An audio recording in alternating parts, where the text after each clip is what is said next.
Given what cricket means for so many Indians, it's tempting to draw parallels between the story of cricket and the story of India. In some ways, cricket reflects how Indian society has changed over the last few decades. We started out uncertain of our place in the world, trying to find our feet, hobbled by an inferiority complex, looking for pride in small consolations, but eventually opening up to the world and asserting ourselves. But this comparison only goes so far. Our cricket has flourished to a point where India dominates this game, especially in a commercial sense. In some ways, it also embodies the best of what this country can be. It is inclusive of players from the remotest parts and showcases a healthy way to love your nation. I contrast that with the state of the nation today, where our economy is in a precarious place, our society is facing so many different kinds of ruptures, our politics has become so polarizing and toxic.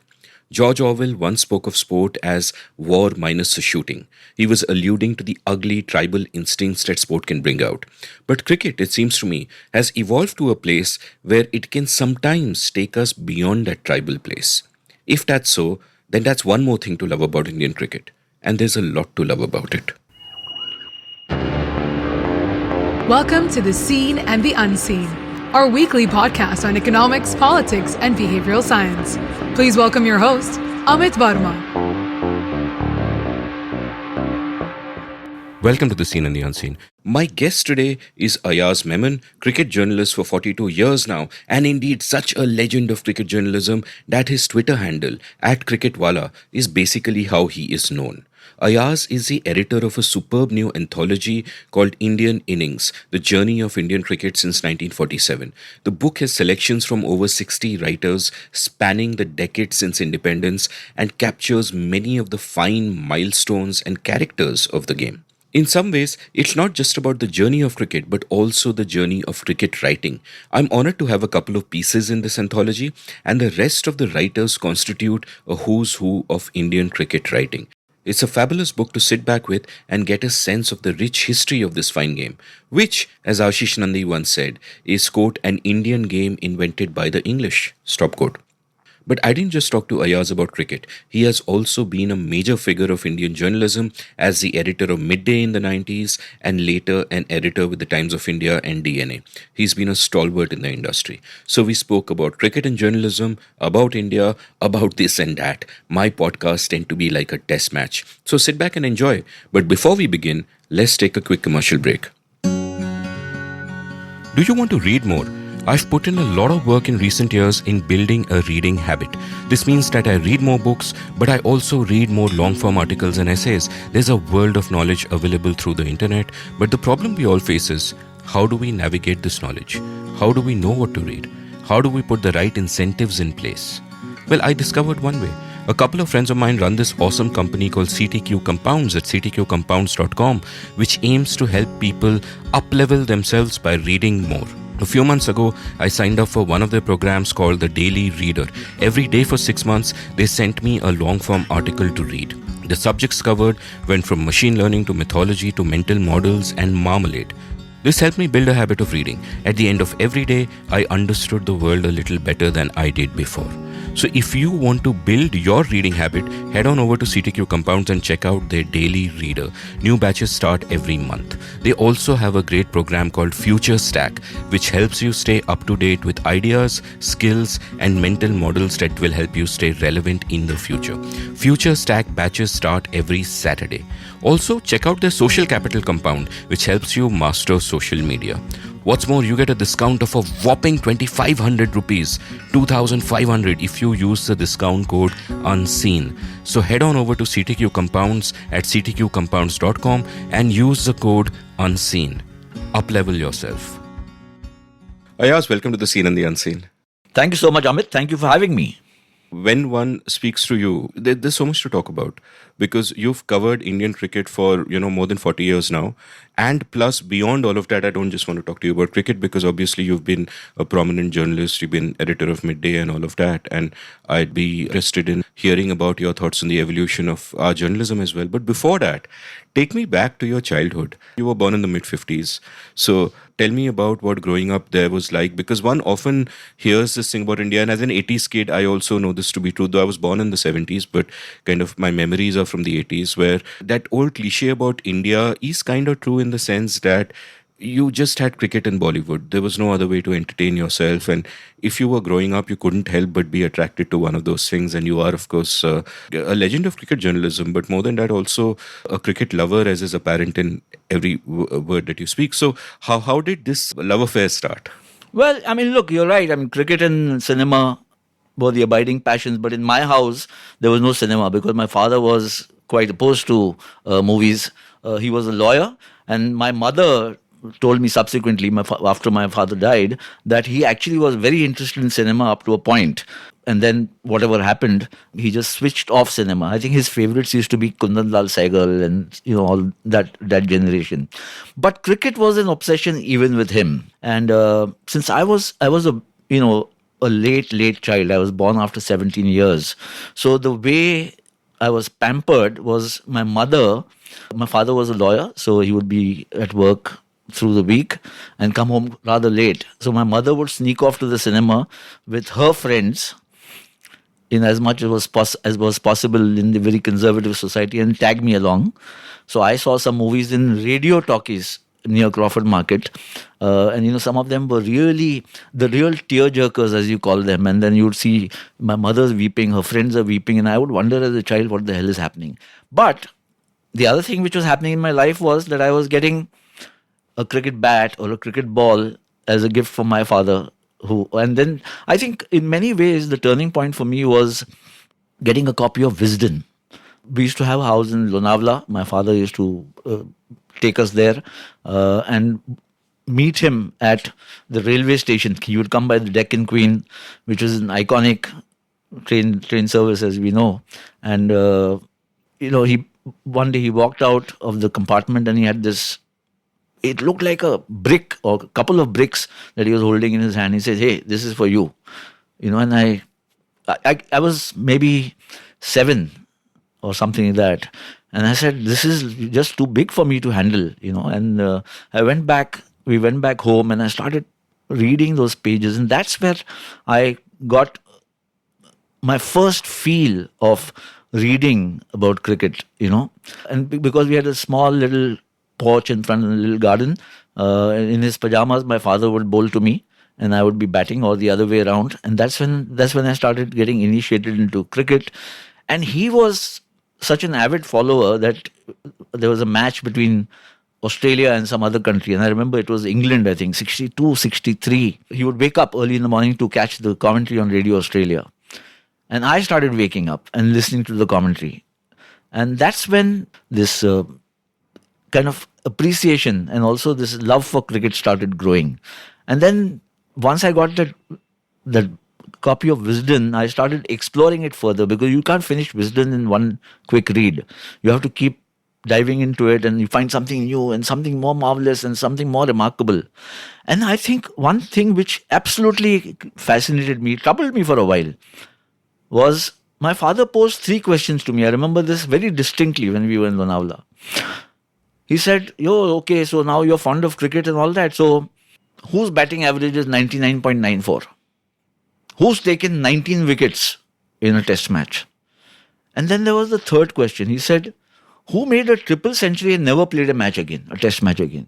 So the first 2 I found rather easily in many ways, because you went to the highest averages. You found Don Bradman 99.94 and Jim Laker 19 wickets in a test match.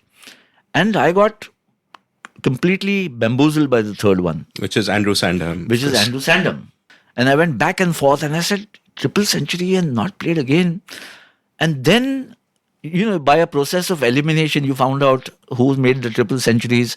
And Andrew Sandham was a guy who in 1929-30, he played a timeless test match. This came in a timeless test. He actually made a half century also in that match. And never played again because he was 39-40 by that time. So, just discovering Andrew Sandham's name was such a high for me that I couldn't get over it for many, many days. It was almost like, I'd played a game of chess or he had played a game of chess with me and I'd checkmated him. I found the answer, I went and told him. And of course, he was delighted.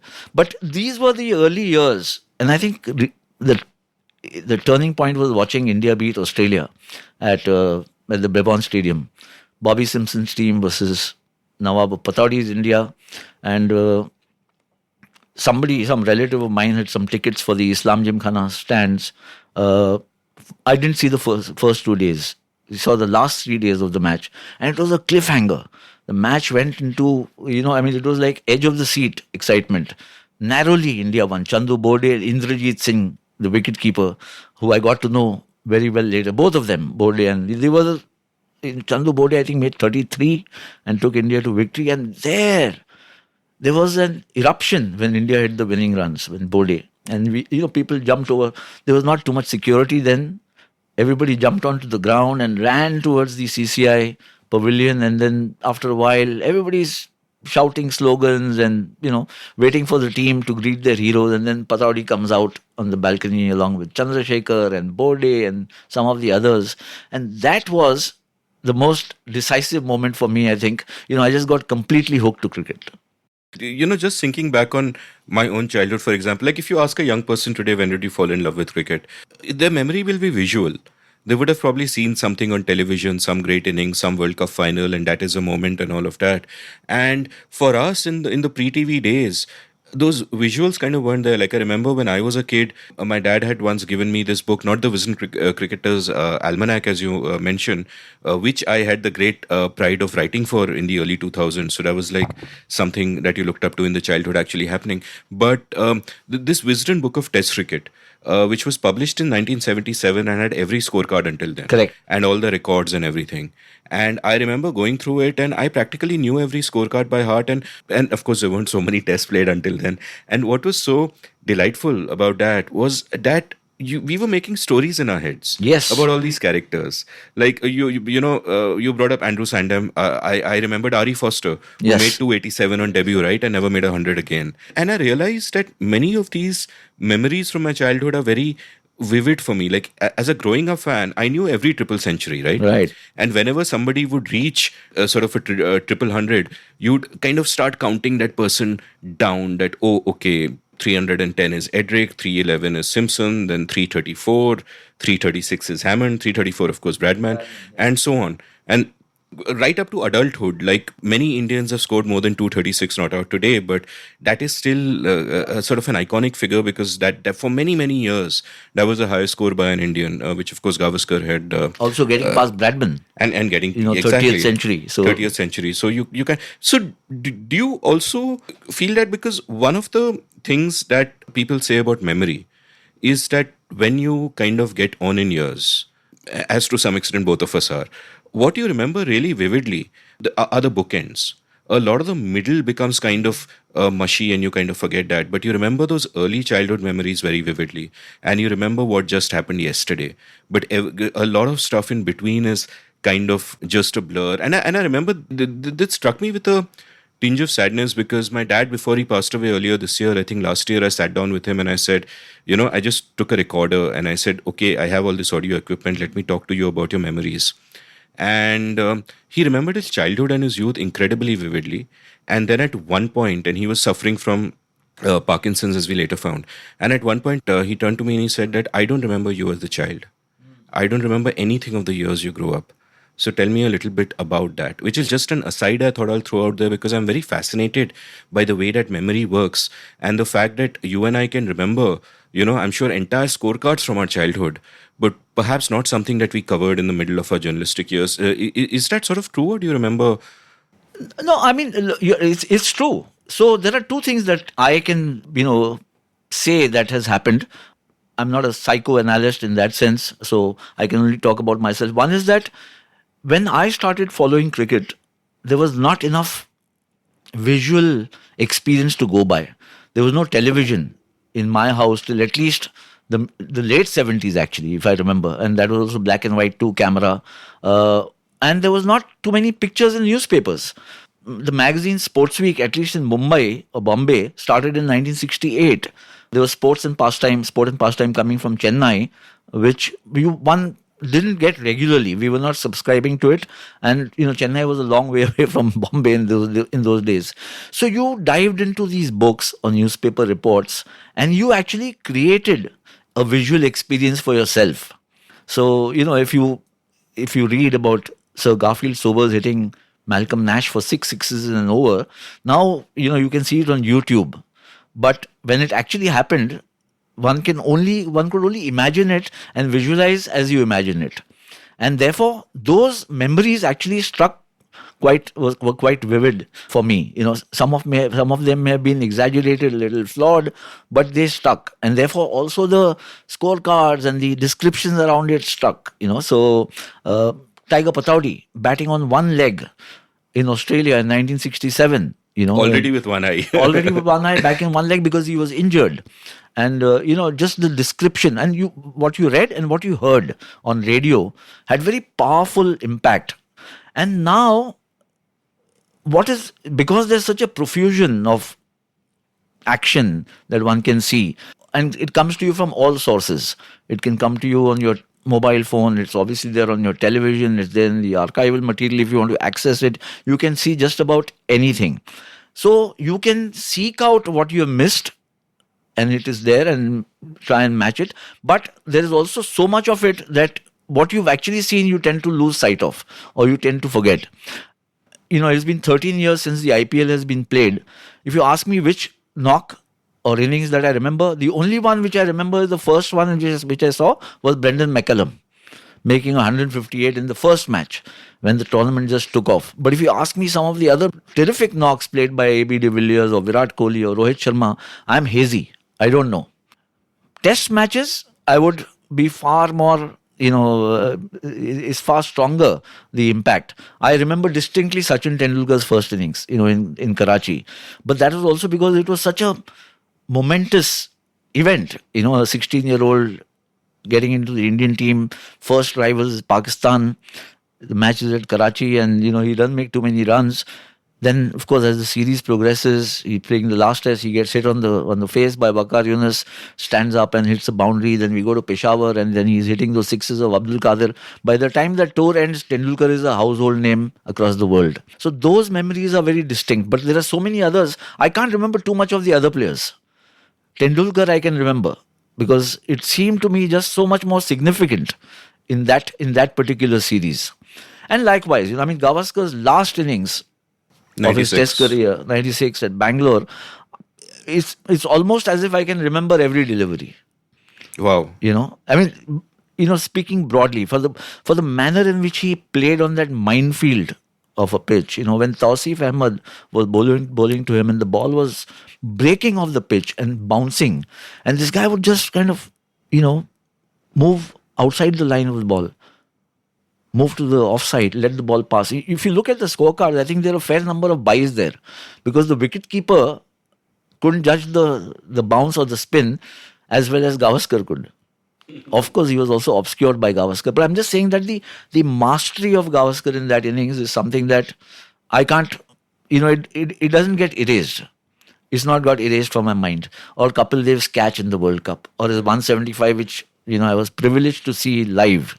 We'll kind of talk about all of that. And these are again seminal moments. And in Sachin's case, there's a backstory because you had actually seen him before that. I think you mentioned once that Dilip Vengsarkar had called you and said, Yes. Come with me and see this boy.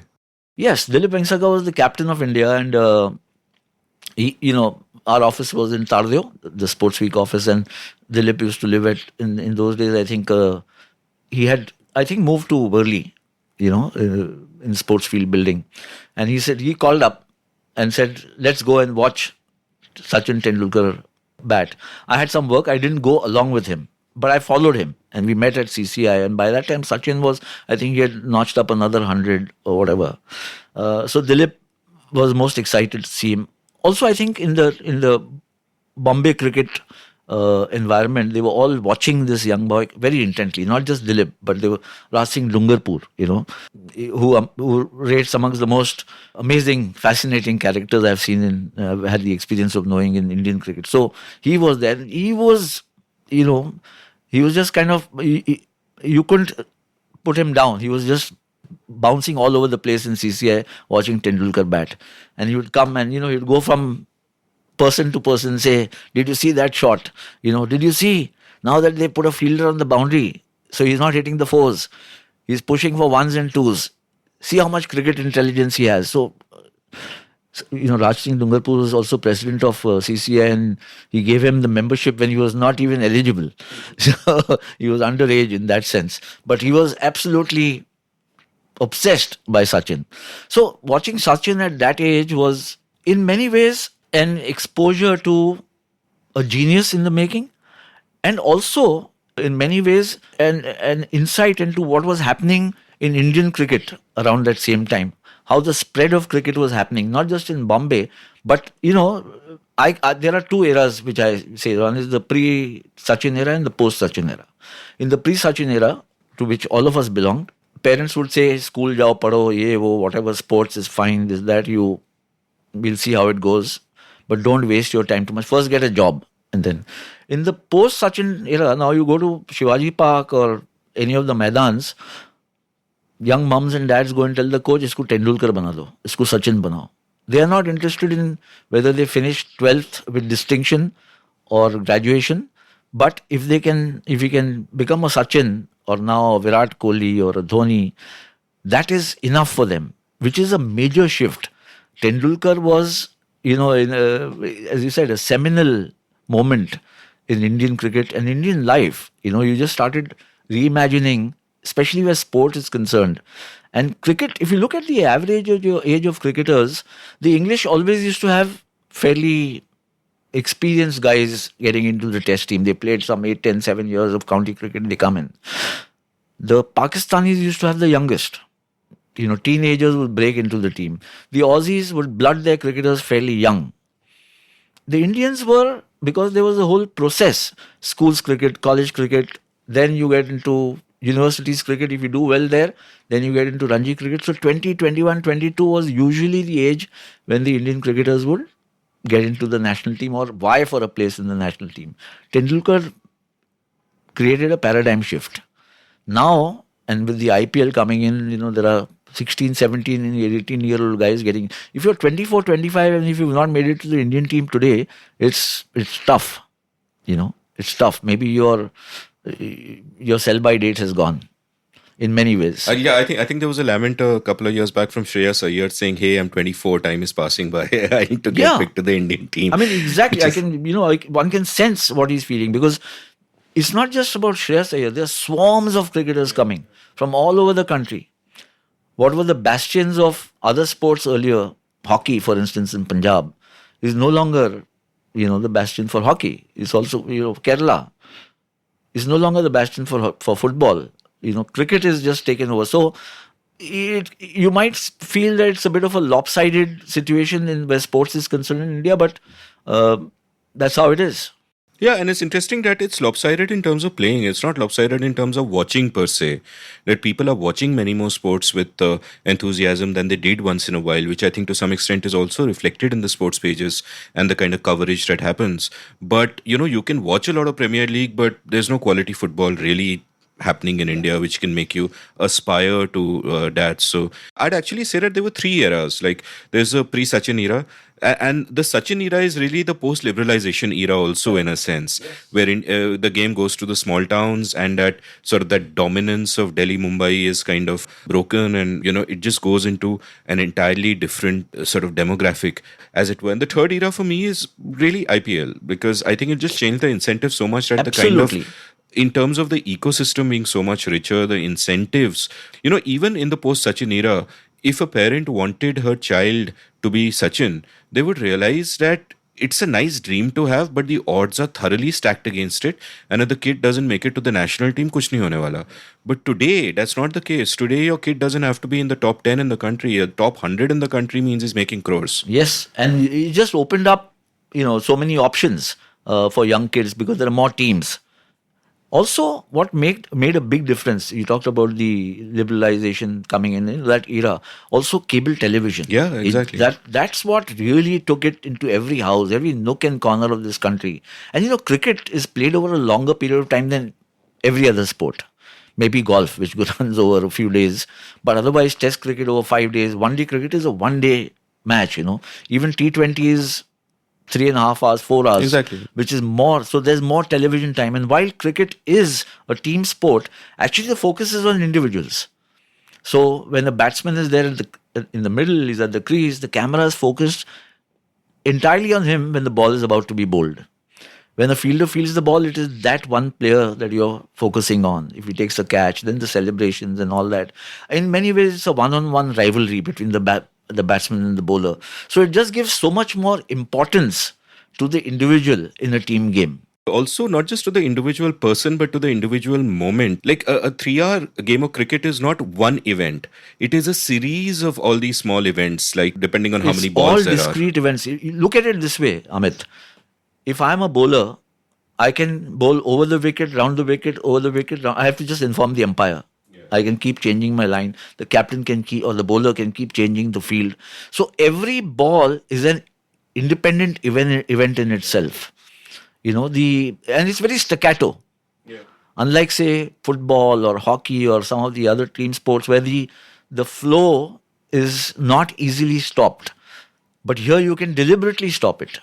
Yeah, I mean, every moment in a football field is, in a sense, determined by the moment before, where Correct. everybody was, what was happening, all the momentum and direction and everything. Whereas that might be psychologically true in a cricketing sense, but otherwise every ball is Which is why there's so much importance to tactics and strategy. Because in football and hockey or rugby, all the tactics are done prior to, you have changes in tactics, but the blueprint is prepared much in advance. In cricket nowadays, in T20, perhaps that is being done more than ever before.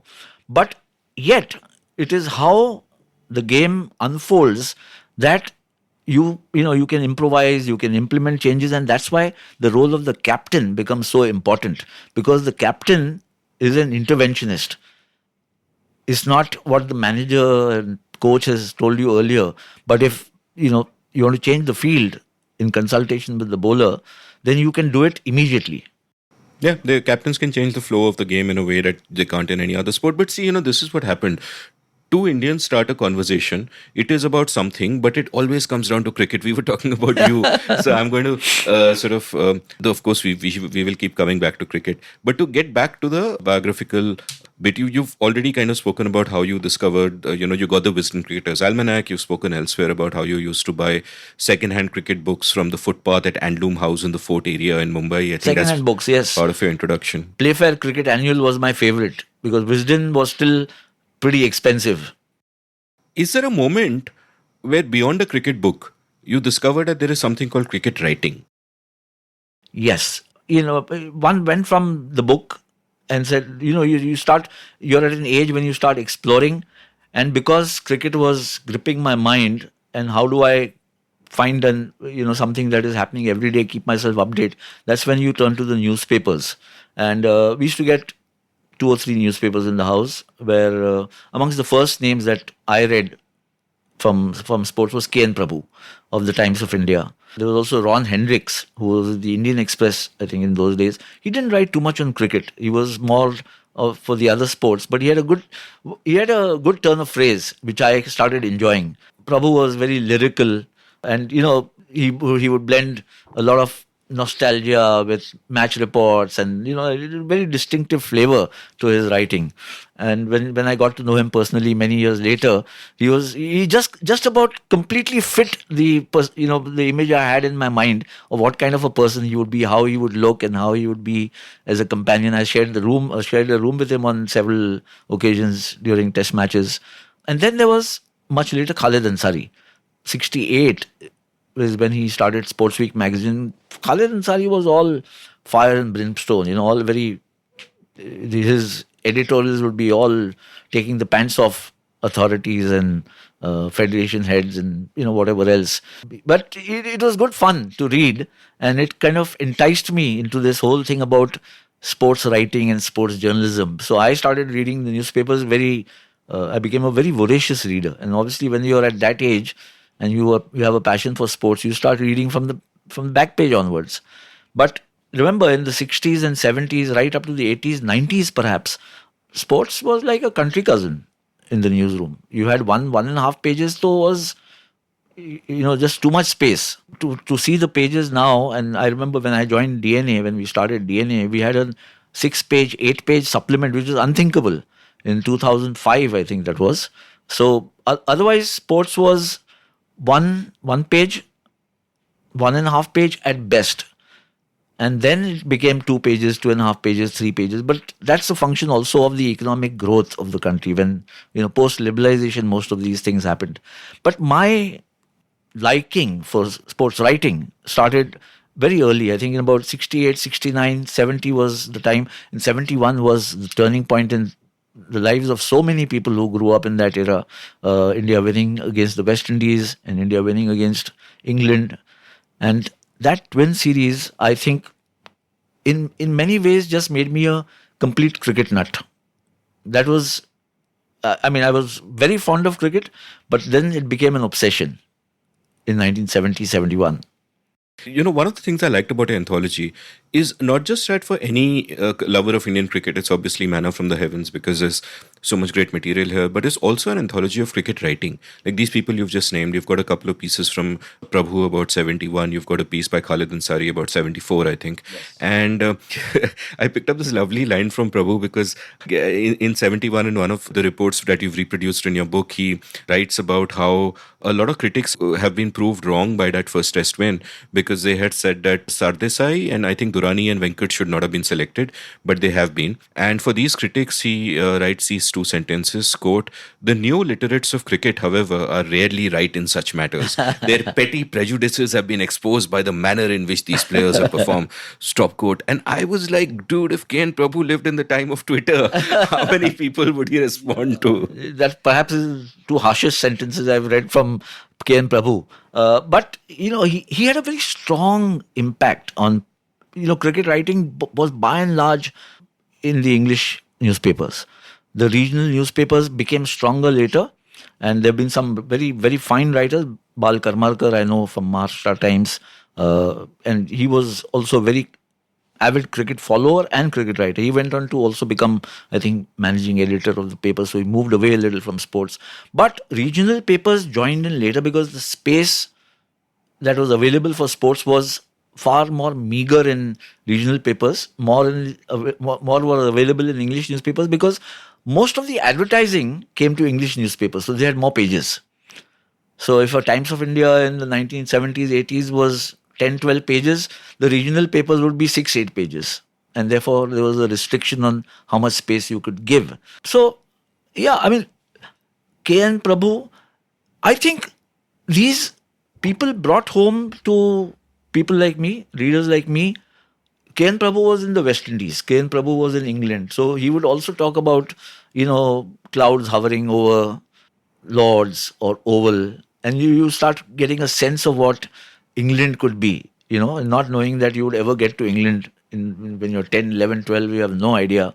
But you start enjoying that, the imagery that he creates. And that's part of the fascination for cricket writing which grips, or at least gripped me when I was young. That it took you into distant lands and brought you, color and tapestry and flavor of those lands. It's a lot more now, cricket writers today have to do a lot more work. They bring you color stories, they bring you profiles of people who may have no relation at all with the game, but they are emblematic in the sense of where you are, which country you're touring. So for instance, you might read about a chapati maker in Trinidad, who will throw in a stray line about an Indian cricketer that becomes reason enough to do a story. So all that is far more now because there's more space available and obviously there's more consumption available. But in the old days, you had to live with what you got. And these guys were bringing home some fantastic, for an impressionable mind, creating this fantastic story that one could absorb and put into the hard disk. So I remember that when I went to England for the first time, that was for the 1983 World Cup, apart from reading and whatever else I'd done with of K.N. Prabhu, I had met him by then. I was a journalist. I was in awe of him, but I spent a lot of time with him trying to understand what touring meant, what was his, when he met Sir Garfield Sobers in person, or Rohan Kanai, who was also one of my favorites, what were they like as people, and grounds that he went to, Queen's Park Oval or Lords. And so when I went to England, I was looking for things that K.N. Prabhu had also seen, had told me. Not that I found all of it, so, but it was a great way of, it was a kind of a segue into a whole cricket world, which I had only dreamt about.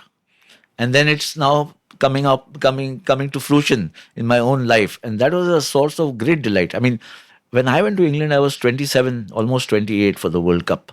But I almost felt like, Alice in Wonderland. No, deja vu, but also, I knew the grounds, Lords, Grace Gates, but to enter that and see, I have some great experiences with Grace Gates, and so for instance, when I went, and not all experiences were great, when we went to England, when I say we, fellow journalists also, we were refused accreditation for matches at Lords. So because MCC was a distinct body, and the others were with the TCCB, Test and County Cricket Board. So we got passes for all the other matches, and we were refused. He said, no, unless India is playing here, which may be in the final, and not likely. So no pass. As it happened, India reached the final. So prior to the match, I went to Grace Gates, chest puffed out, and the stewards at the Grace Gates are real stick in the muds, very stiff upper lip. And where are you going? I said, I have to go and get my accreditation. So why haven't you got your accreditation as it? I said, we had not qualified. India had not qualified. So now they've qualified. It's India versus West Indies, and I need an accreditation. So this guy turns around to his other colleague in the, steward at the Grace Gate and says, oh, now we've got Gandhi coming to Lords. Because that was the time Gandhi, the movie, also had, made waves globally. Yeah. So, that's how it was. That's how pompous it was, and of course, then India went on to win the World Cup. And now, I think, I don't think anybody questions Indian journalists going to Lords, because India's so strong in the sport today that if you don't have a game with India at Lords for an X number of years, then obviously their finances are dented. So India is a much coveted team, or a much coveted country, to come and play in Lords or Oval or wherever else, which wasn't necessarily the case earlier. Yeah, exactly. It's like Muhammad and the Mountain. It's the roles have kind of reversed. But before we come to 83, and of course I'll dredge into your memories on that, a couple of questions strike me from what you were just talking about. And one of them is this, that there's a situation that I remember happening in the pre-television days, which we've alluded to earlier, that you're not actually visually seeing something play out. So when I think of 71, for example, we've all read so much about Sardesai and how he batted, and he was really as important as Gavaskar in many ways. A remarkable series there. But I can't picture him in my mindset because I've never really seen him per se. You spoke about Rohan Kanhai being one of your heroes, and I don't know if you actually saw him either back then or not. So on the one hand, we are having to construct all of this in our heads, which is one reason they might be stronger in our memories. On the other hand, there is the media being produced about this. The writing about this is not that much. There's a small sample size, and the people who are writing these reports, their incentives are to dramatize everything, because every cricket writer wants to write an epic cricket report, and whenever something epic actually happens, they want to make it even more epic than that. And that's a temptation I remember that I gave way to when I was a young writer in my 20s. It's like you hear about Wally Hammond writing about Amar Singh and how the ball came off the cracks of doom. Yes. That immortal quote. And at one level, it's memorable, everybody remembers it. But at another level, I'm just thinking, no, it didn't. All of our fast bowlers, forget Bumrah, the fifth net bowler for Mumbai Indians probably can bowl that exact ball which drove Wally Hammond to say whatever he said. And this then begs a question that when you're growing up in those times, how reliable are these memories? Because part of these memories are your own construction, and partly they are based on what people who have the incentive to dramatize unnecessarily have made it up to be. And eventually, of course, we watch television and we watch Gavaskar make 96, and we know that, we've seen it with our own eyes. So I'm kind of asking you at one level about the fan in you, but also about the journalist in you. So, I mean, this is a complex question, and I think it's a very interesting question.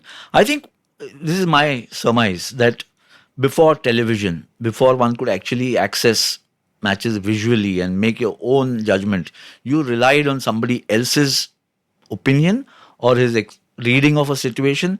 And in the case of sports, because there's so much glory and there's so much achievement associated with it, there was always this thing for people who witnessed it to pump it up or also be scathing about it without quite understanding why they need to be. So both worked. One could be, I mean, just to give you an example, and it's all very situational. When Douglas Jardine implemented bodyline as a tactic, all hell broke loose. But Clive Lloyd's West Indian team with 4 fast bowlers did exactly that. Except for the field restriction, there was not much change. In fact, these 4 guys were all lethal, and even when helmets were not as much in use as they are now. Gavaskar, for instance, never wore the helmet. So a lot of what we see in the pre-television era is, and when we read, is all very situational. It is dramatized.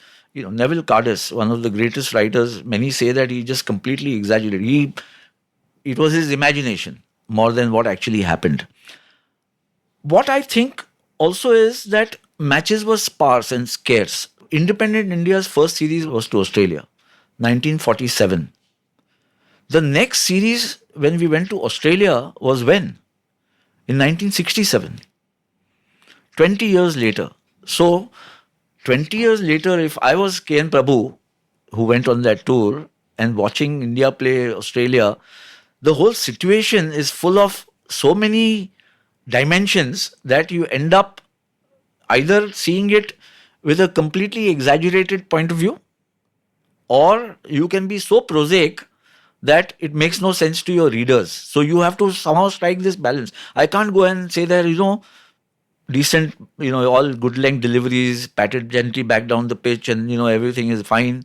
No, that would not work at all. So the journalist in K.N. Prabhu, or if I was there, I would say, how do I sharpen things up, or how do I make it exciting for the reader back home?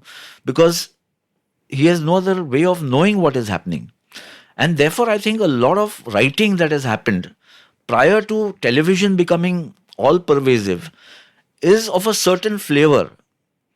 So you'll find in a lot of stuff, even like a very polished writer like K.N. Prabhu, if India has done well in a certain match, his opening sentence will be, "Rejoice, we've done it," or something like that. To carry that sentiment of people of the achievements of a team back to people who have absolutely no access as to what is happening, and also one must understand the mindset of or the national psyche of the people back then.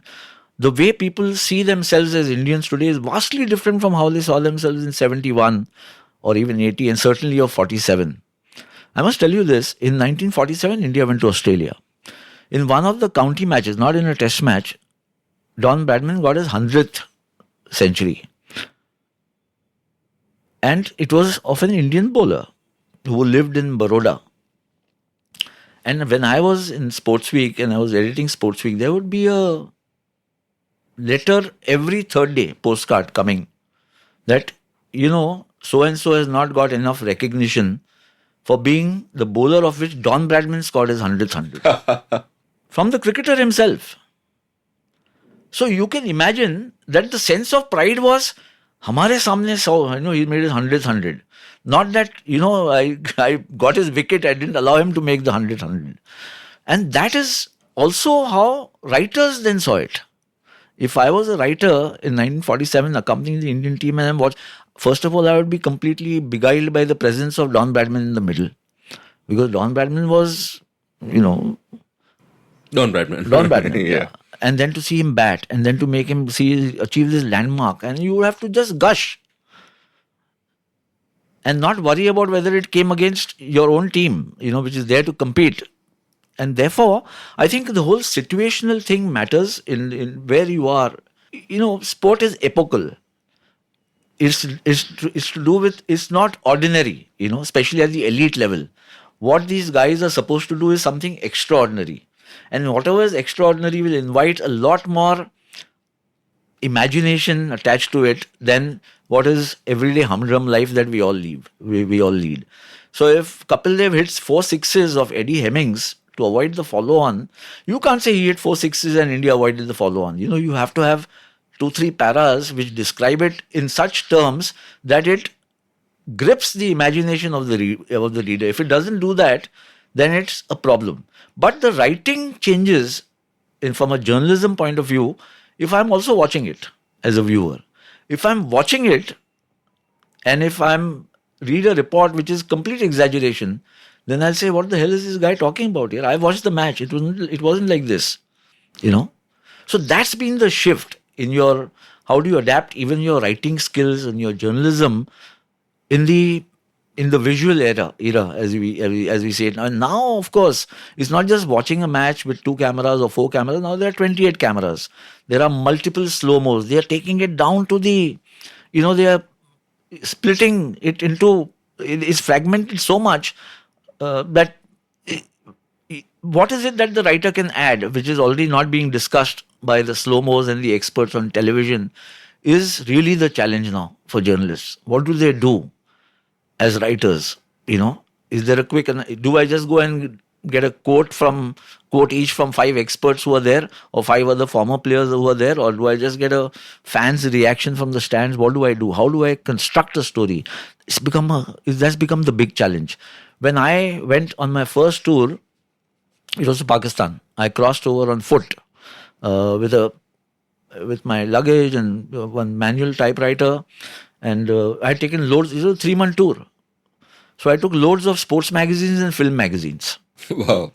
So time pass karna hai. What do you do between test matches and or during test matches also? 5 days in a place. Days before smartphones, you can't browse Twitter and do video So all calls. my film magazines got confiscated by the customs that they wouldn't allow film magazines from India to get into, and political magazines.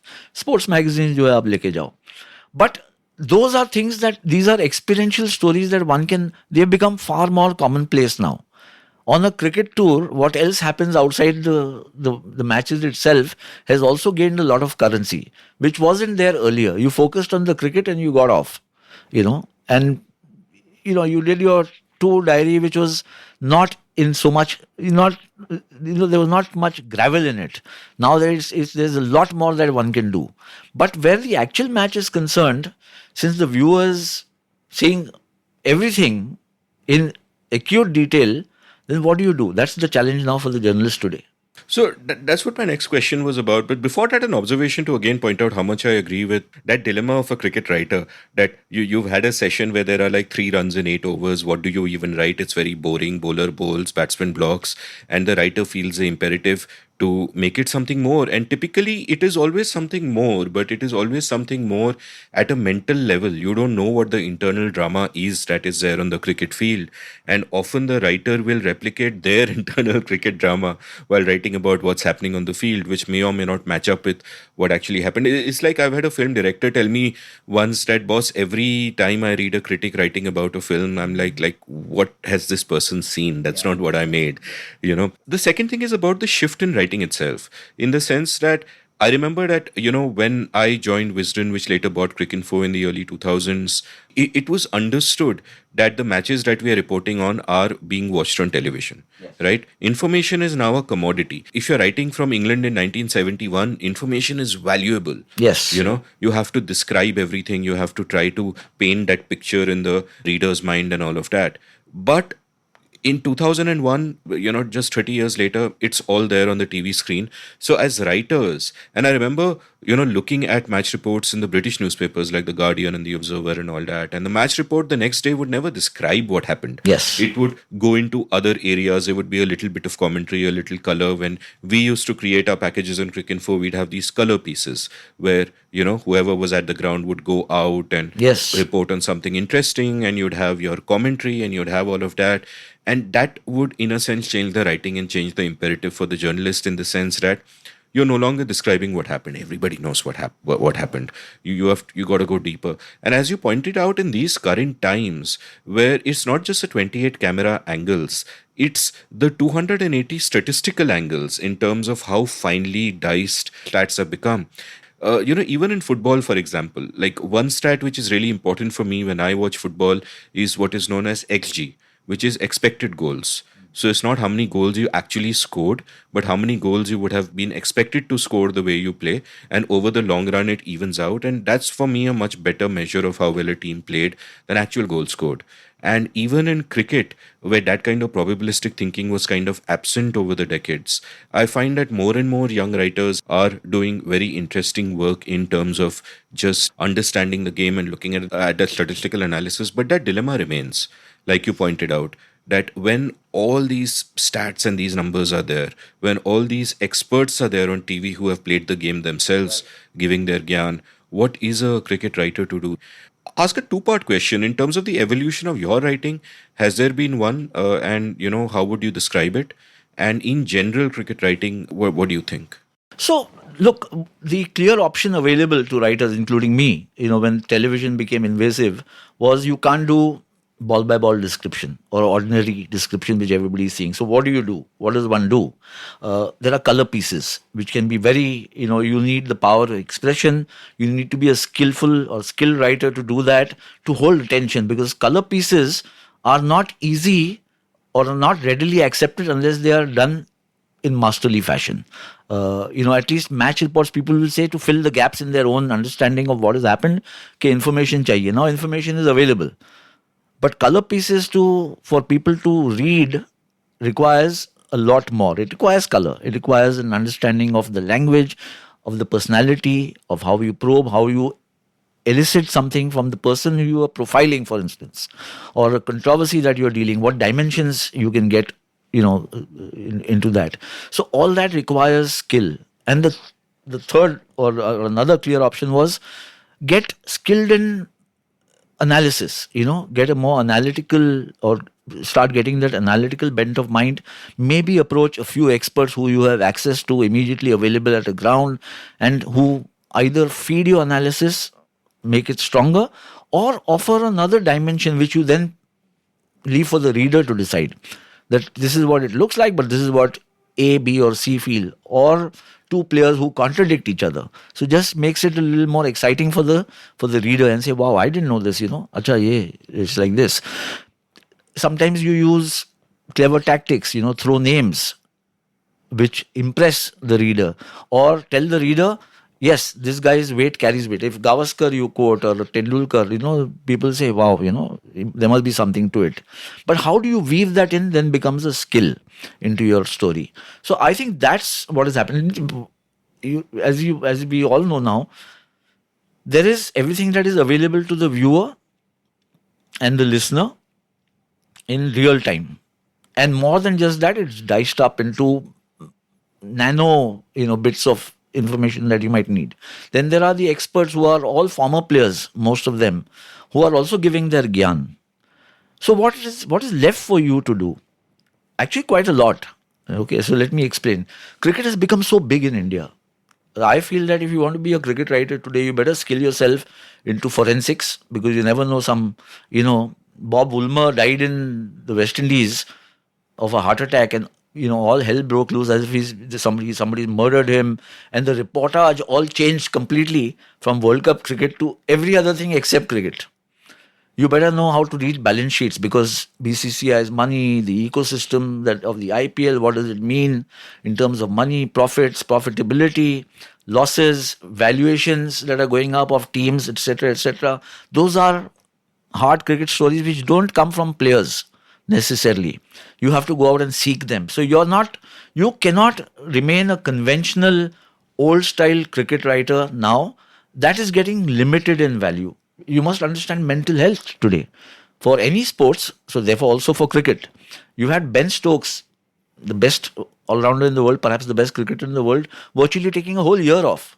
Now there is enough scope to do so many stories about mental health, using Ben Stokes as a peg, and so on.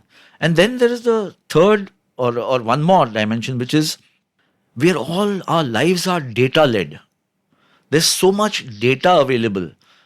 You know, Virat Kohli has played 48 balls of this bowler and he's made 62 runs, but he's also got out 5 times. That kind of data collation and extrapolation from that data can also lead to stories, but it requires, again, conditioning your journalistic practices or your mindset towards those things to remain relevant. So what is happening is now, for the challenge for professional writers, cricket writers, is to remain relevant, because information is coming from all quarters. Everybody has got information. Even those who are not in media, you could be on Twitter and an avid cricket follower, and you hit on a great angle, which you might do on a thread, which runs into 7, 8 threads, and might have more relevance than any cricket writer, what any cricket writer has written. So, if your audience is exposed to so much, then how do you get currency? Why should people come and read you? So you have to develop some attributes, not just longevity in service, some attributes which tell a reader that, I must go and find out what he has also written on this subject. Well, let me first find out if he has. And if he has, what has he done? And therefore, and that's how I think it is working now, because otherwise there's a big threat that relevancy of, or the relevance of writers will just vanish. I agree with you that it's actually really exciting. And I think one way, just thinking aloud, I'd sum it up, is that a cricket writer today should not aspire to be Cardus. She should aspire to be CLR James. Absolutely. It's a fantastic analogy. You're not just covering the sport. You're not covering what happened on the field, 11 men versus 11 men or 11 women versus 11 women, but you're covering everything around it. Yes. The sociology of it, the psychology of it. And the politics of it. And the politics of it, Yes. increasingly in these modern times, which Yes. one wonders whether one will be able to write about cricket after a while. But, Yes. Yeah. And the kinds of personalities, I think that's also the mental aspect of sport is the biggest issue that has emerged over the last maybe 25, 30 years, and getting bigger and bigger. I used to read when I was in Sports Week in my early years. So there would be Tennis World or World of Tennis, one of these magazines which used to come from the US. And I remember that was the McEnroe, Connors, Bog era. And then, there would be so much about the mental aspect of tennis. And I used to see, you have sport is sport. You go out there, your technique, your skills, that is what matters. But when I think back, how wrong I was, because ultimately everything else is secondary to your to the mental aspect. We talk of great Caribbean flair and the way they played, and there was never a worry in their mind the way they would go out and play. But actually, that's a stereotype, because there was a mental aspect to the game. Their aspirations and their ambitions may have been different. Their sense of leaving an impact of their own identity may have differed from ours, as CLR James expresses so wonderfully in Beyond a Boundary. It's an expression of West Indian Caribbean thought and life, and also racial politics and everything else. It's a magnum opus when you look at it. West Indies cricket, how it fits into CLR James's theory, as a Marxist philosopher, is absolutely riveting. You may disagree, but it's riveting, to think about it in those dimensions. In India, we never thought about it like that. We've started to think now. In India, I think we are still very personality obsessed rather than the sport and its ramifications in national life. We're getting there. We're talking more and more about it. But I think that is a very important dimension that needs to be looked at more aggressively.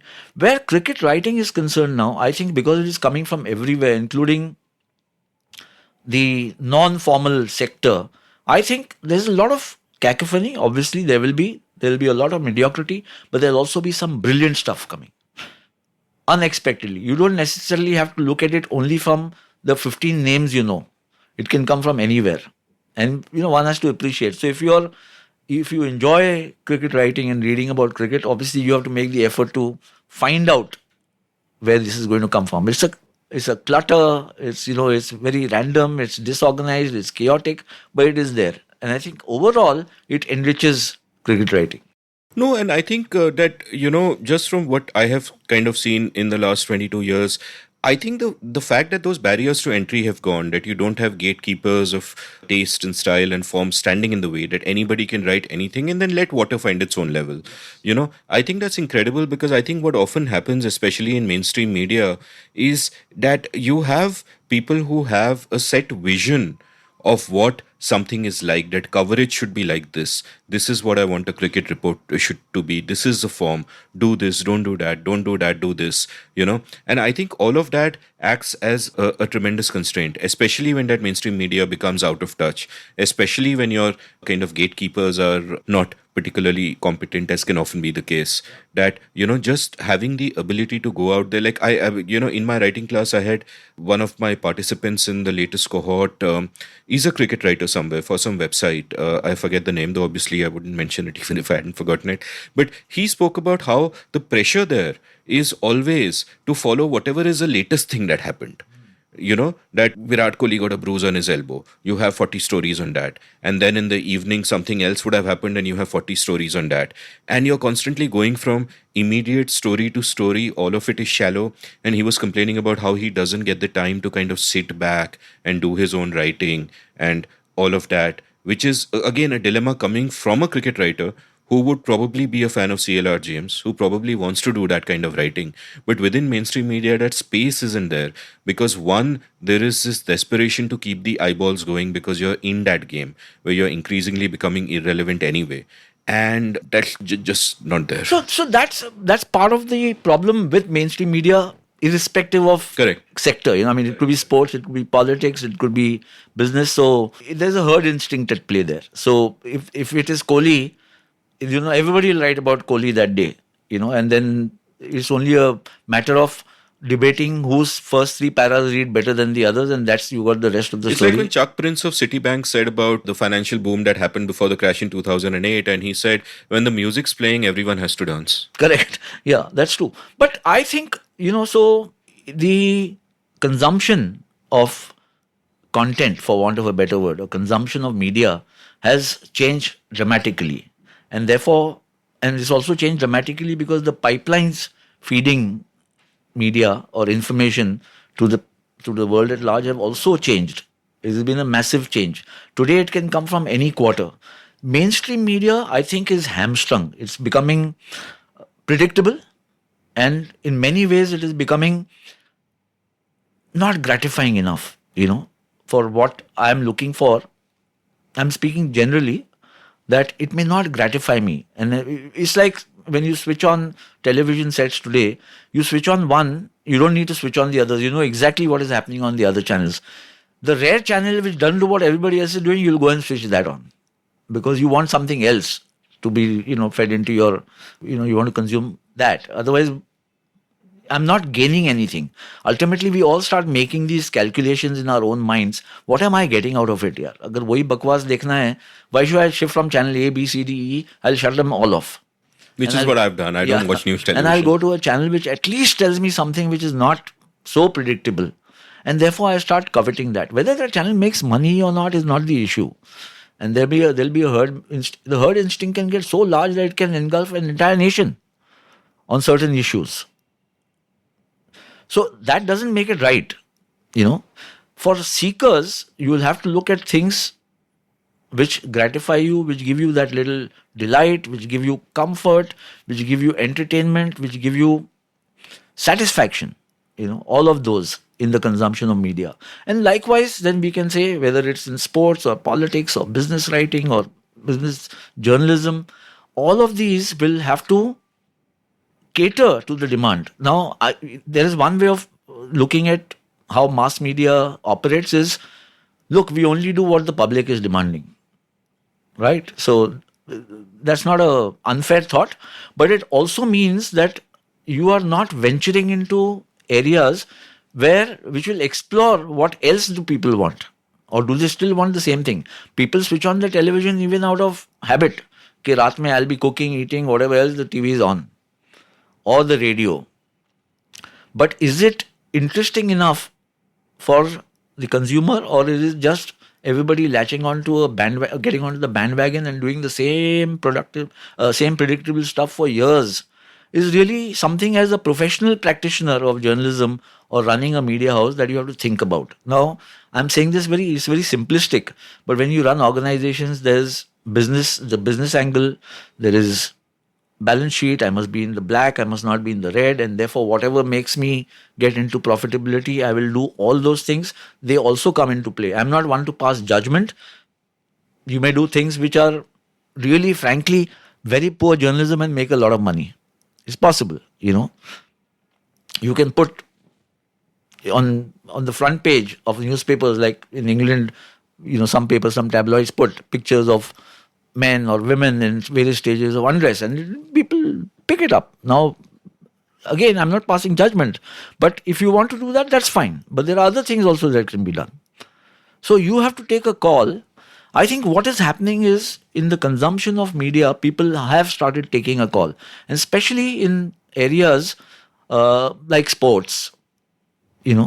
It's not enough to say I belong to the leading newspaper and therefore I'm the best. It's not operating like that at all. That has changed. In the old days, maybe you could say there would be, if it has to be contested that you're the best or not, there would be one other option. Now there are plentiful options. You could say I'm working for this newspaper, we've got the best cricket writer. No, you don't. We've got so and so. And it would be restricted to maybe 2 or 3. But now it's an endless kind of variety you can choose from. I used to teach a podcasting course as well, and there I kind of spoke about how podcasting is so different from radio, in the sense that radio, because of all kinds of financial incentives and imperatives, especially in India, where FM licenses cost so much and there are restraints on what you can do and cannot do, radio necessarily will be a mile broad and an inch deep. Whereas with a podcast, you have different podcasters exploring all kinds of different niches, and you never know what clicks. And the interesting thing there is not that they are catering to niches. The interesting thing there for me is that those niches come into being because somebody made that exploration in the first place. Otherwise, nobody would even have known that a niche existed. Yeah. If there is a niche today for people who listen to 5-hour podcast episodes, for example, you got to thank Dan Carlin and Hardcore History, and if you're in India, maybe me. But the point is that if any of us were to pitch this idea to a radio station or a mainstream house and say, hey, I'll do something like this, and they would laugh us out of the room because it's not the safe option. The assumption is we are catering to short attention span, 20 minute karo, and whatever, and they're not even going to try that. And that's why it's kind of a delightful time where those means of production are now available to all. And I don't think this has even been explored to the extent that it can be, where, you of course got newsletters and blogs and all of that happening. Yeah. But I think there's a lot more scope for independent voices. So we live in a multimedia environment, Amit, and it's growing by the day. I think technology is driving our lives, and especially in the consumption of media. And, we talked about what for journalists to remain relevant. Some of the other things that come to my mind, just to hark back a little, is, you can have great access to performers and therefore you get an exclusivity. That's a huge advantage if you can manage that. The other is, conventionally in the media or in journalism, is called scoops. You get privileged information. So one is, of course, having access to a Dhoni. Dhoni is a recluse. If you have access to him and you get Dhoni to speak to you, even if he's talking about his dog or his dogs or his cars, there is a story. People are waiting to read it, And if you get privileged information, you get scoops. Why did Virat Kohli suddenly announce his retirement from T20 captaincy? Now, the reasons have come, but if you have privileged information as to what was the trigger, what really transpired, then maybe, not maybe, you will certainly have a lot of, people reading you and wanting to read you further. And that need not be put in purple prose. You don't need purple prose for this kind of information. So this is one dimension also which gets a lot of weightage today in media, whichever way it comes from.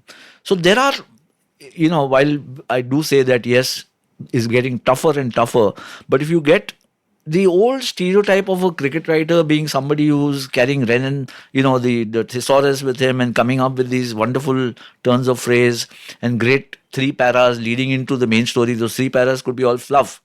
And then you get down to the story. I think that thing has kind of passed, it's become passé. And now you have to look at other areas. You also have to be conscious of the fact that attention span of people is very, very low. So what do you do to hold attention? And then there is it's a very interesting situation.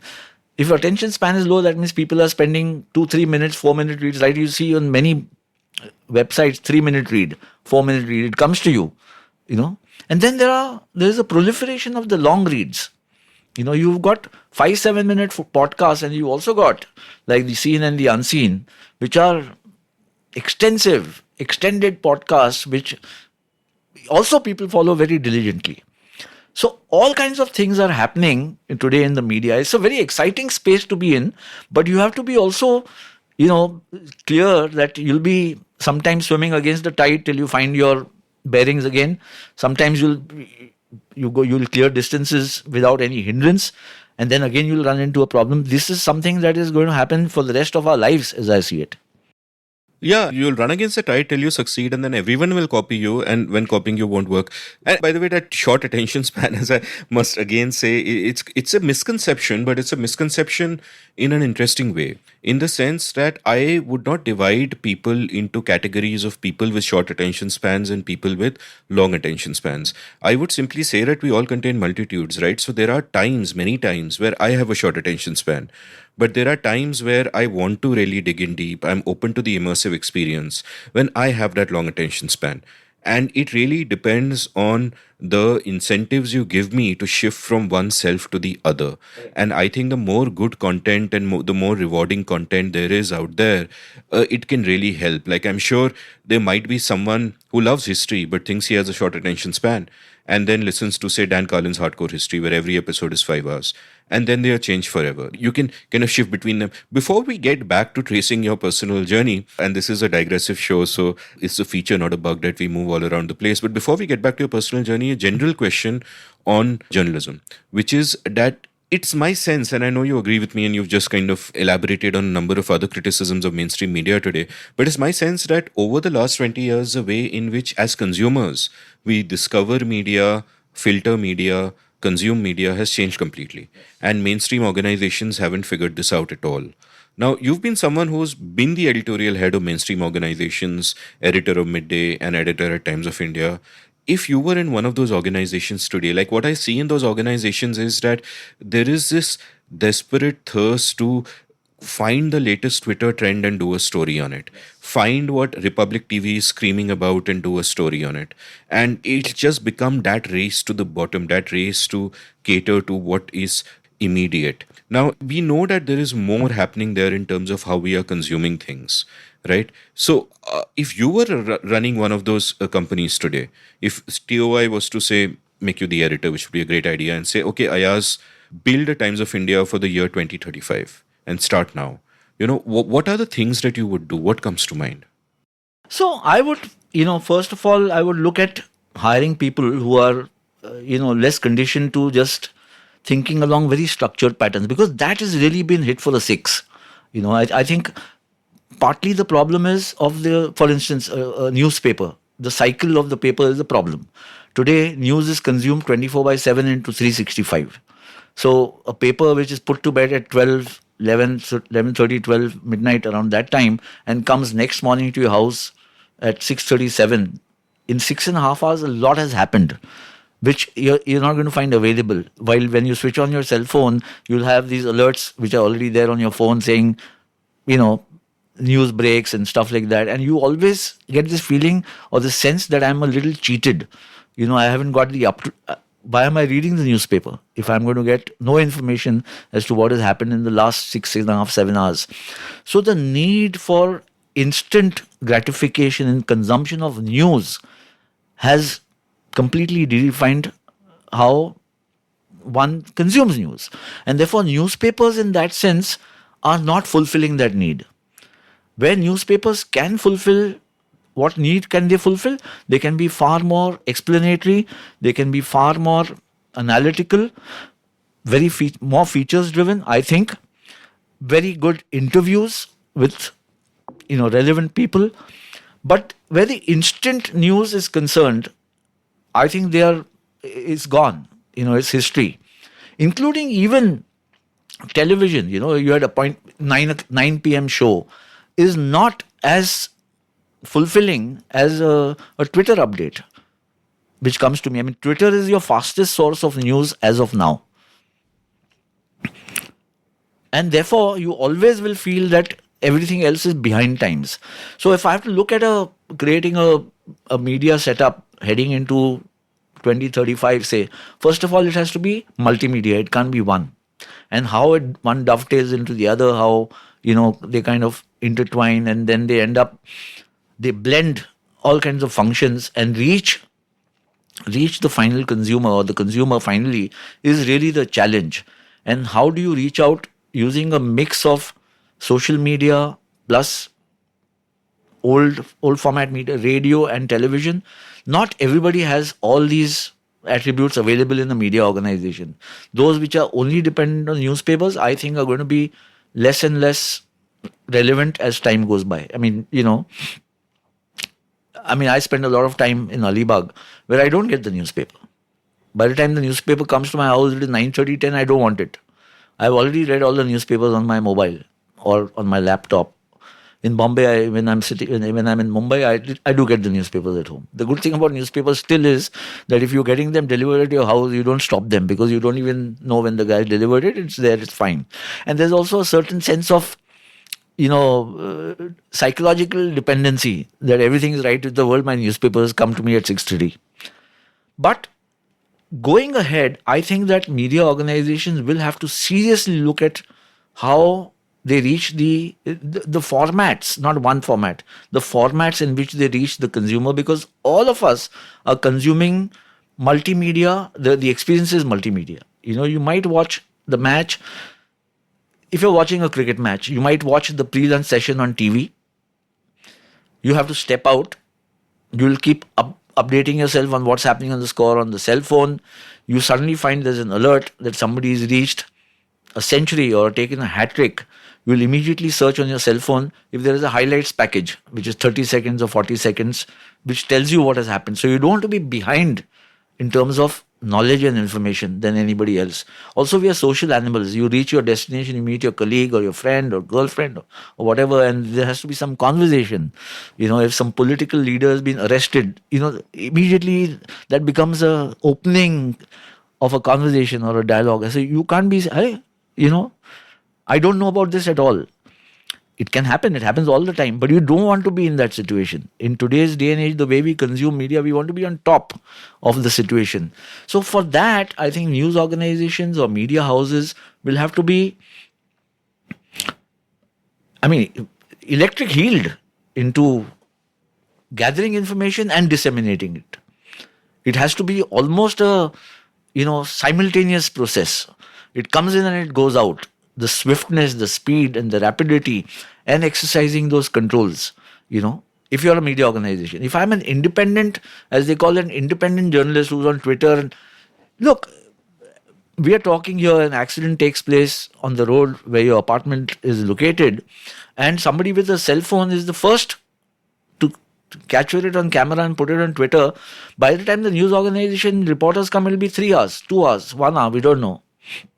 The news is already... Maybe like 4 different narratives about it, doctored videos from Bangladesh purporting to be this location. And if you want the credibility of your organization or the brand value of organization to carry the gravitas of your news gathering through, then you have to be... I think speed is now becoming of the essence.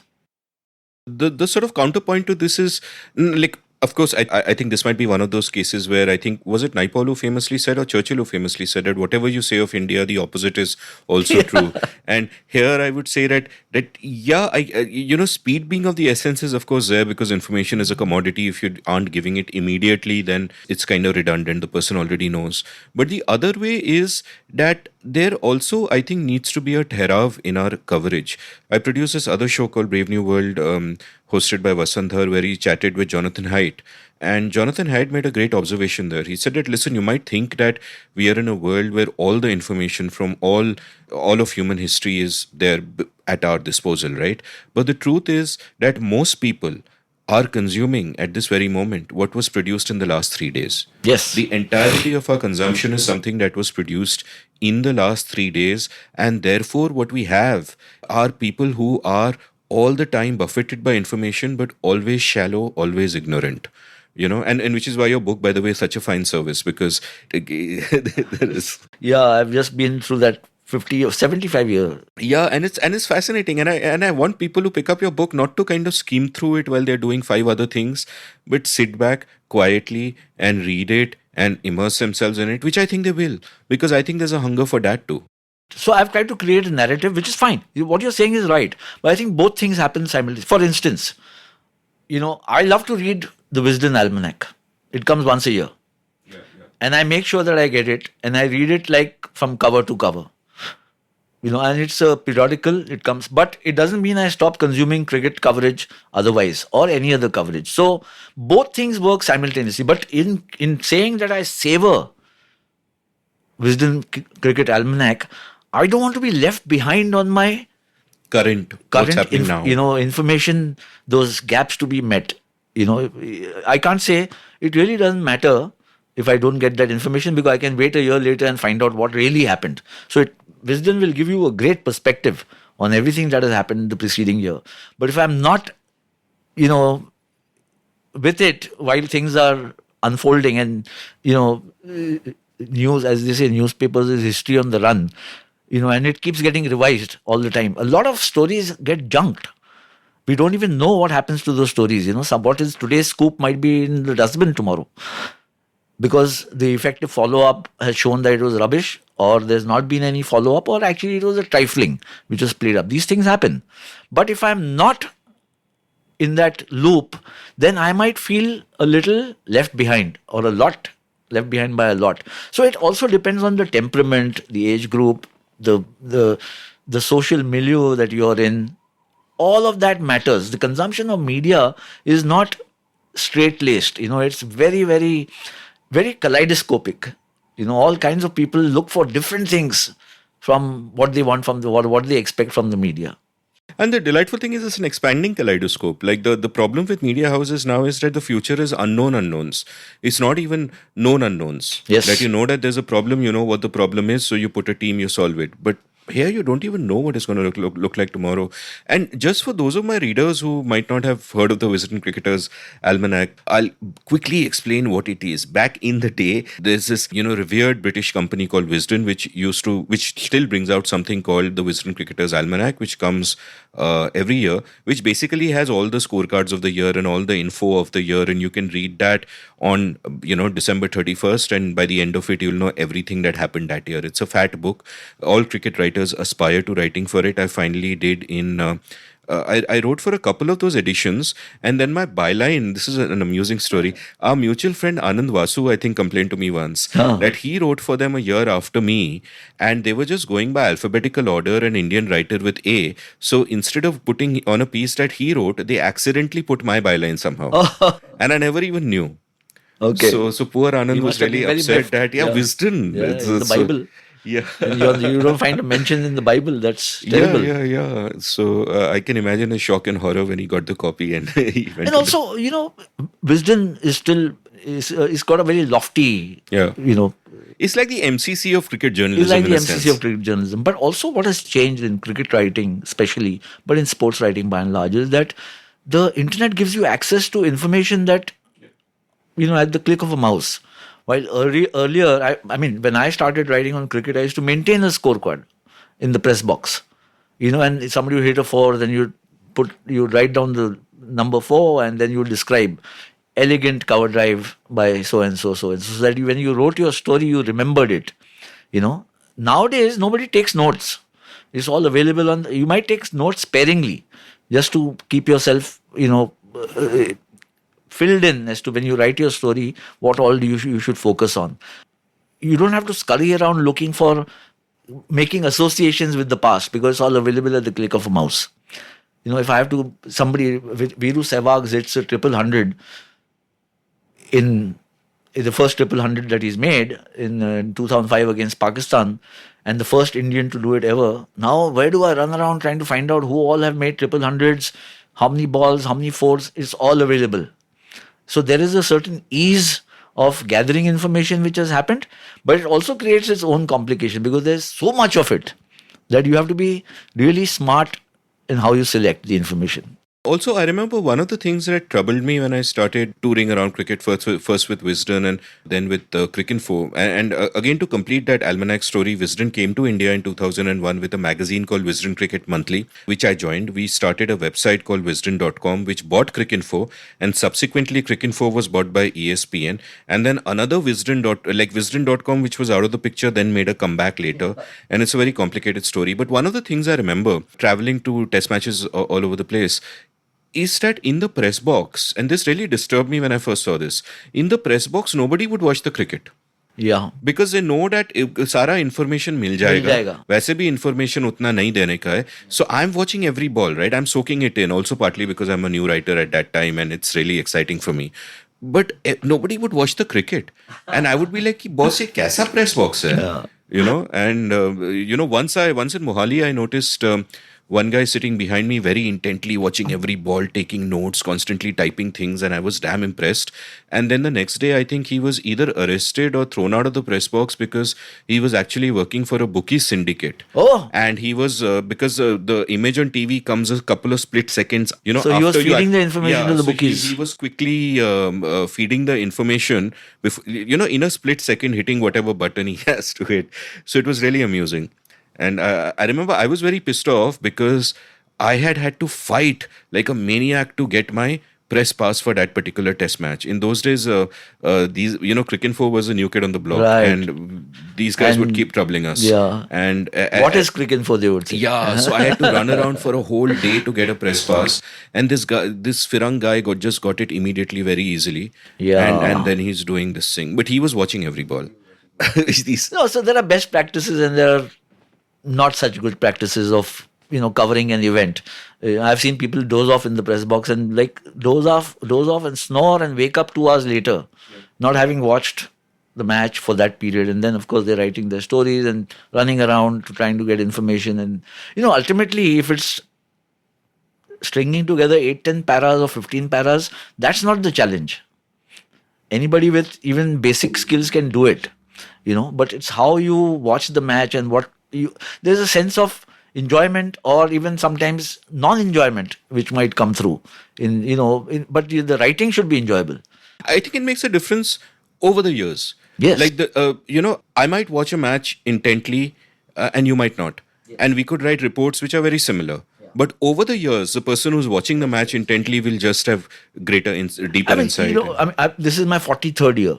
Wow. In journalism and in sports writing. So it's not that I've watched every match with the same intensity. It can happen. Sometimes there's such a dull passage of play and you walk out of the press box, there's some guys talking and you get into a debate on some other subject, and then it's been half an hour, 45 minutes, you go back in and you pick up the threads But interesting you mentioned about this guy, somebody sitting there and taking notes. So it's not about a bookie. One of my earliest experience of being on tour was in Pakistan. So we were in the press box at various grounds, Lahore, Karachi, Faisalabad, part of the Jing Bang, which was, and there must have been maybe about 8-9 journalists from India, not 80-90 as it is today. India, Pakistan would be 80-90 journalists otherwise. And there would be a guy constantly in the press box who was meeting all of us every day and being, more like friendlier than one would expect. And then suddenly this buzz went around amongst the Indian journalists. Who's he? Hai kaun? Nobody seemed to know who he was. No Pakistani journalist knew who he was. Most of the Pakistani journalists, we knew which papers. Nobody knew who the hell he was. Then somebody said, ye intelligence ka aadmi hai. He's keeping a watch on all the Indian journalists. So that then we started kind of distancing ourselves, from him. But he used to be there in every match. And finally, one fine day, we found that he had stopped coming one match. So where has he gone? We all got a little perplexed. Where the hell has he gone? So we found out from the guys who were in charge of the press box. And I said, this guy used to be there over here. He's no longer to be seen. He's saying, हाँ उसको हम लोग ने बाहर फेंक दिया. क्या हो गया? He never had a pass. He used to always say, I'm an Indian journalist, and come along into the press box. And then, now, whether he was from the intelligence or not, I have no idea. But I'm saying these kind of crazy things happen in press boxes. Maybe he was just a guy who, see, in those days there was very little security. It wasn't as sanitized and sterilized, the environment as it is now. So people used to hop in and out of press boxes, and we thought he's one of the Pakistani journalists. Then he found that he's not a Pakistani journalist. Then is he an ISI or some other agent, some intelligence fellow? But he wasn't that. He was some vagabond who was getting best seat in the town, best seat in the match, come and sit in the press box. Tell everybody he's part of the Indian journalist team, and whenever he was with us, say he's with the Pakistanis. Something like that. Mr. Natwarlal. Mr. Natwarlal. Must have kind of honed his skills gate crashing weddings, and this is sort of it's not funny, the number of people who used to gate crash. Nowadays it's far more organized. Of course, in the other countries, like England and Australia, it was far more regimented. You couldn't just, the ticketing system for the press box also was. But even in the West Indies, I went there in 1989, you would find all kinds of people. The West Indies in that sense is much like India. Who's the guy who can let you in and stuff like that. I remember when I went to Pakistan in 2006, and I was covering that tour for The Guardian, but also filing pieces for Cricinfo, but also writing pieces for the Wall Street Journal. I did a couple of op-eds from there, I think. And I remember at one point I went to, on an off day from the cricket, I went to interview an economist, and I went to his, flashy bungalow and all that. And at one point during the conversation, he said that, I must tell you, Amit, you called me up earlier and all of that, but I must tell you that my phone is tapped. So I said, really, your phone is tapped? And he said, I must tell you another thing, Amit. Your phone is also tapped. And I was like, what are you talking about? And he's saying, all of you bloody Indian journalists, they are listening to every word you say, which is incredibly likely. So I met a gentleman called Murli there who was the Hindu correspondent in, I think, in Islamabad, I think. Yeah. And Murli told me an interesting thing. He said that there, with regard to journalists, the two countries have a policy of exact reciprocation. Yes. In the sense that if a Pakistani journalist in New Delhi has his fridge stolen, the next day the Indian journalist in Islamabad will have his fridge stolen. So it's the exact reciprocity, and that's official policy. Even at the diplomatic level, one undersecretary is sacked here the next day. Yeah. There's the undersecretary who sent back from either country. So, it's a tit for tat, spy versus spy situation from Mad Comics. Quite delightful. Even the India-Pakistan dynamic is something we must discuss as we go on to talking about cricket. But before that, we'll get back to talking about your personal journey. And before that, we'll take a quick commercial break. All right, then. Long before I was a podcaster, I was a writer. In fact, chances are that many of you first heard of me because of my blog India Uncut, which was active between 2003 and 2009 and became somewhat popular at the time. I loved the freedom the form gave me, and I feel I was shaped by it in many ways. I exercised my writing muscle every day and was forced to think about many different things because I wrote about many different things. Well, that phase in my life ended for various reasons, and now it is time to revive it. Only now I'm doing it through a newsletter. I have started the India Uncut newsletter at indiauncut.substack.com, where I will write regularly about whatever catches my fancy. I'll write about some of the themes I cover in this podcast and about much else. So please do head on over to indiauncut.substack.com and subscribe. It is free. Once you sign up, each new installment that I write will land up in your email inbox. You don't need to go anywhere. So subscribe now for free. The India Uncut newsletter at indiauncut.substack.com. Thank you. Welcome back to The Scene and the Unseen. I'm chatting with Ayaz Memon about his life, about his journey, about his wonderful new book, Indian Innings. And in a sense, I'd be perfectly happy to call this episode Ayaz Innings, though I won't do that because that sounds weird. But let's go back to your personal life. You've discussed your sort of early love for cricket. Watched the match at the Brabant. You remember all the names. You remember the scorecard. 71 is a big deal. You're reading K.N. Prabhu and, all those inspiring reports come. From there, at this point in time, time, how do you see yourself? Like, what is your conception of yourself? Ki main ye banunga. And how does that path veer towards cricket writing? So, Amit, I mean, if you're growing up in the 60s and 70s, there were not too many options academically. When you look at what things are today, you had to be BA, BCom, BSc. If you're doing graduation, if you had the stamina and the financial stamina also, you would go on to do your master's. Outside of that, the vocational courses were engineering, medicine, and so on. Limited. You couldn't have also juxtapositions of curriculum. You couldn't do BSc with also literature. It was not possible. My father was a lawyer, and there was a big demand in my kind of family group and all. When I was growing up, अरे बड़ा होके lawyer बनेगा, as it used to be in homes in those days, कि जो बाप का पेशा है वो, and that kind of created this situation in me कि whatever happens, I don't want to be a lawyer. So when I was in school, I thought I'll be an engineer. That was my hope and dream, to be an engineer. That was your rebellion, to be an Yeah, engineer. that was my rebellion. When I look back, it was such a, it was such a stupid decision. So I got into science. In school also, I took science. Last 2 years, senior Cambridge was the school finishing program. Got into college and I took science, and I realized that to be an engineer, you had to know trigonometry, you had to know higher physics, which was like, facing Malcolm Marshall's bouncers, as it turned out. And I was not equipped at all to do engineering and whatever else. So I switched and I did economics. And I studied economics. I passed with honors, just about. And then subsequently, and by that time my father had passed away. So then I got into law. Ironically, I got into law. I did my law from Government Law College. But by that time, I was consumed by sport and cricket, and I was also interested in journalism. So while I was studying, I was doing, I think, my first or second year of law. Yeah, first year. I joined a journalism class, St. Xavier's College of Journalism. Evening classes we used to have, 6:30 to 8:30 or something like that. And while I was there was an basketball player from Western Railway, and I think he was also in the India Reserves, Dravid, who had also joined the Xavier's class, Xavier's College, and he was working with Sports Week. So he said, "We've got a vacancy. Why don't you join now?" I said, "I'm doing law," and he said, "ठीक है, you don't like it 6 months later, if you're going for your exams and all, don't do it."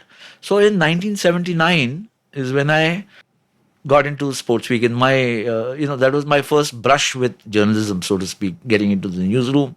And the first assignment which I got was to go and watch the Jubilee match, India versus England, which was a memorable match in many ways. Vishwanath was the captain, not Gavaskar. And Mike Brearley. And, Vishwanath, everybody remembers calling back Bob Taylor, catch, which the umpire upheld, catch behind. And Vishwanath consulted Kirmani. Kirmani said no, and Bob Taylor was called back. And Bob Taylor and Botham had a long partnership. And then, of course, Botham bowled us out twice. Both innings, he was the best all-rounder in the world then. And England won the match.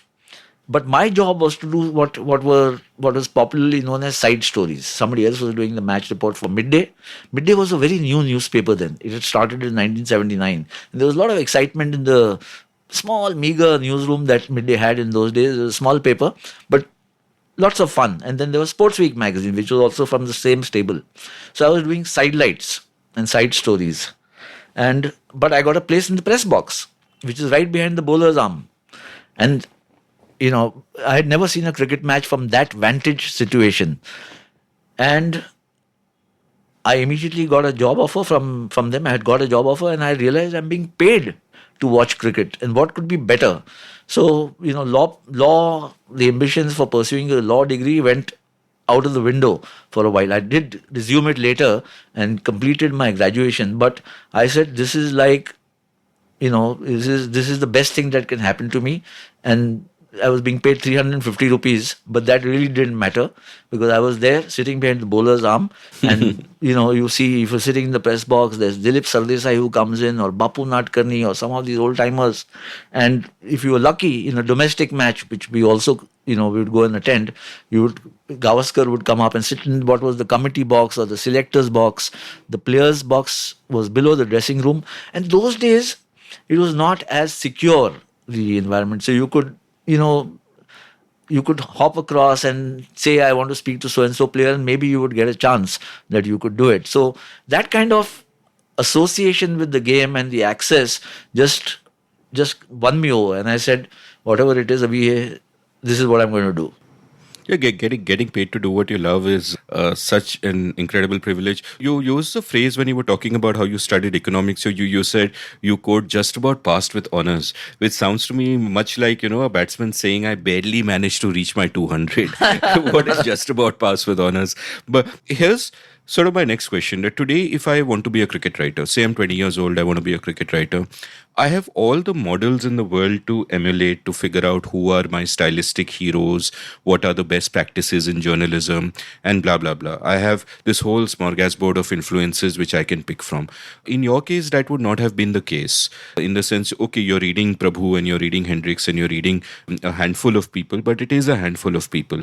How did you then form your conception of what good writing is? Like, what do you want to write like? Like, what do you tell yourself? When you look back on your early self, was there a period of time before you found your own voice, so to say, or it just came naturally? How did your values sort of evolve in that period of time? So I think what helped me, I did find my voice after a little while, I mean, as happens with everybody, you try and be more, you imagine what you are and you try and be that. Well, but that may not be your true voice, so to speak. And it comes with a little experience and it comes with a little discipline as a writer.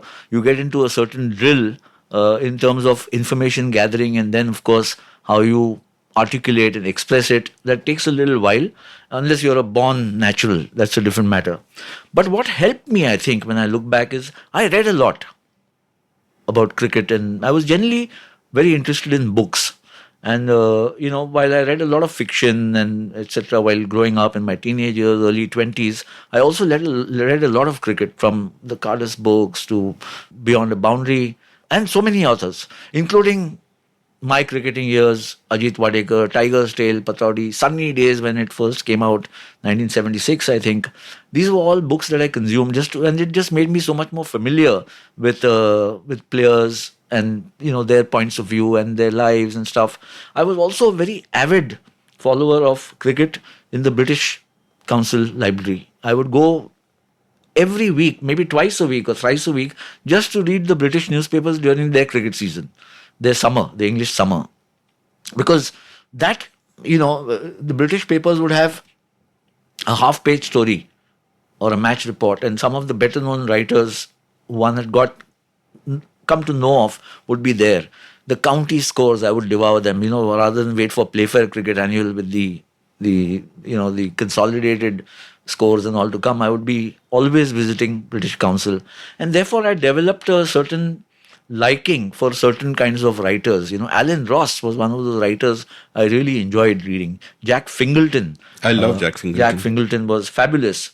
There was Ray Robinson, whose style was very interesting because he was not lyrical like a Prabhu or a Cardus, but he was very businesslike, but very factual, and the expression was also very sound. And he, as they say, he would, each para was leading into something more, and when you read the whole piece, it gave you a very good comprehensive picture. There was no meandering. So he was somebody who I really enjoyed reading, and obviously he gave a lot more about Australian cricket because he was an Aussie. So that's how I started. Even before I became a journalist, I had a fair collection of books in my house, and I used to feel that Cardus is, when you're young, is your almost everybody's ambition in the English language. क्या करना, Cardus, ये अपने आप को Cardus समझता है. That would be a jibe that fellow journalists would say, when you wrote a piece, and they'd come next day and dissect your report and say, अपने आप को Cardus समझता है. That would be a kind of tutu mema in the press box. But Cardus was not the only one. And as you know, as one keeps growing, I think there's, if I have to, and this is an advice I still keep giving myself, but if I was a young writer starting today, I would say that the more you read, the better you become. So, irrespective of whether you found your voice, you also want to know what other voices are saying. And that is only possible if you keep reading. But if you blank yourself out saying, I know my voice and I know two other writers and that's all I'm interested in, I think you actually restrict yourself and then may not necessarily grow in terms of enriching your own understanding of the game or a situation or of a player, but also in what you send out subsequently to your readers or, those who follow you or your newspaper. So I think constant and continuous reading is an absolute essential in my opinion. And you'll find that along the way, if you're reasonably, smart, take feedback, are not ego driven, somebody gives you sensible advice, you don't say, ha, kya bakwas, then you hone your skills along the way. There are some things that become obsolete, some expressions that become obsolete. I read a very interesting thing on Twitter the other day. Somebody raised a issue, should we use in sport? And it tagged me along. Shouldn't the word suicidal stroke be banned, given the way mental health has become an issue? Should we be actually saying this is part of the game? It's an interesting thought. So I don't know. I haven't kind of put my mind to it, but I'm saying that if you're not stimulated by what else is happening around you, then you will not necessarily grow to full potential. I think that's what is important for in any field. I would imagine that's true. Whether you're writing on sport or on medicine or politics or business or entertainment, the more you read, and especially the more you read of people who set a certain benchmark, it just makes it makes the whole process that much more interesting. A number of things to react to. First of all, I love Ray Robinson as well. And in fact, for readers who want to get a sampler of all these writers, Ramchandra Guha had this lovely collection out called, I think, the Picketer Book of Cricket Writing a few years ago, which had pieces by Fingleton, Robinson, Cardus, all of these guys. And what you said about the way Robinson used paragraphs reminds me of a metaphor that one of the participants in one of my courses used when we were chatting about the use of paragraphs. And, to elaborate upon the way I was explaining them, he said that he could think of paragraphs like bogies in a train. Yeah. So, yes. You have the engine driving it forward, but each bogie plays a role and they're all connected. Absolutely. That's kind of what it is. And regarding what you said about reading more, it's almost uncanny because one, that is the advice I constantly keep drumming into. In fact, if you're listening to this and you're interested in improving your writing, the one way to do it is just read. I get questions about how do I improve my vocabulary, my grammar, how do I learn how to structure a piece, how do I find my voice? The answer to everything is read. And I can't agree more with what you said about finding your voice, because I think it's analogous in some ways to how babies learn to speak. How do you learn to speak? You listen to all the voices around you, and eventually you speak in your own way, and eventually you use words in your own way. But everything that you have, you pick up from around you, and that's how you learn. So there's just no substitute for reading voraciously. And I even say that be indiscriminate about reading. I don't have patience with people who say that some books are worth reading and other books are rubbish. I think any book that grabs your attention, that keeps your attention, is doing something right, and you will imbibe it by osmosis. Now, I want to ask you a question picking up on something that you said in this context, but I want to take it to another context where you spoke about have the humility to take advice and feedback from others. And I say this to my writing students with the metaphor of Virat Kohli, where I say that, listen, Virat Kohli's public image is what? That he's a brash, arrogant young man. But nobody who achieves that level of excellence does that without having extreme humility when they are practicing their craft. Yeah. That when he is spending those thousands of hours in the nets, he's not focusing on what he's doing right. He's focusing on what he's doing wrong. कि अगर ball को H किया, if he's getting out a particular way, is there an issue with the footwork? Is there an issue with the balance? You spend thousands of hours. Your coach will tell you this. Other people will tell you this. Of course, in cricket, unlike in writing, you get immediate feedback on whether you're doing something right or wrong. In writing, you can do the wrong thing for years and delude yourself into thinking it's okay. But in cricket, you get that immediate feedback. So my question to you is this, that my thesis is that to excel in anything, and you'd be able to answer this in the context of cricket, at least in that particular domain where you're excelling, you have to have extreme humility. You can be arrogant in another domain, but in that particular domain, you've got to be extremely humble. Unless you shut your mind out, for instance, what may happen, and I've seen it happen, so I won't pull my punches here. So you get access to the press box, a World Cup or a test match, and you're 24, 25, 23, whatever it is. And you say that you tell yourself, I'm watching this match, it's maybe a World Cup final, and what more do I need to achieve, so to speak, in terms of an experience? This is it. And you shut yourself out from other influences. And just to give you an example, you may stop reading because you say, why should I read? I'm watching. And whatever I've read is good enough to see me through, because and I'm going to speak to players and get quotes and stories. My editor will tell me, ye angle se aisa story likho, whatever. I'll get advice. I'm speaking to colleagues. I think that's narrowing rather than broadening your horizon. And I would go venture further. I'd say, apart from cricket books, which is your stock in trade, that is something that you must read, or books on sport. But in fact, you must read beyond sports also. To enrich your own understanding, not just of the sport, but also of life. The power of expression of some writers who are not writing on sport may be so influential that it will influence your sports writing to get better. So I think that is something that needs to be done. And that only comes through humility. And humility is, as you mentioned, that when Virat Kohli takes the field, he can't be, looking down, not looking the opponent squarely in the eye and saying, I'm very, very humble soul. And therefore, he has to act cocky on the field. And that's also his personality.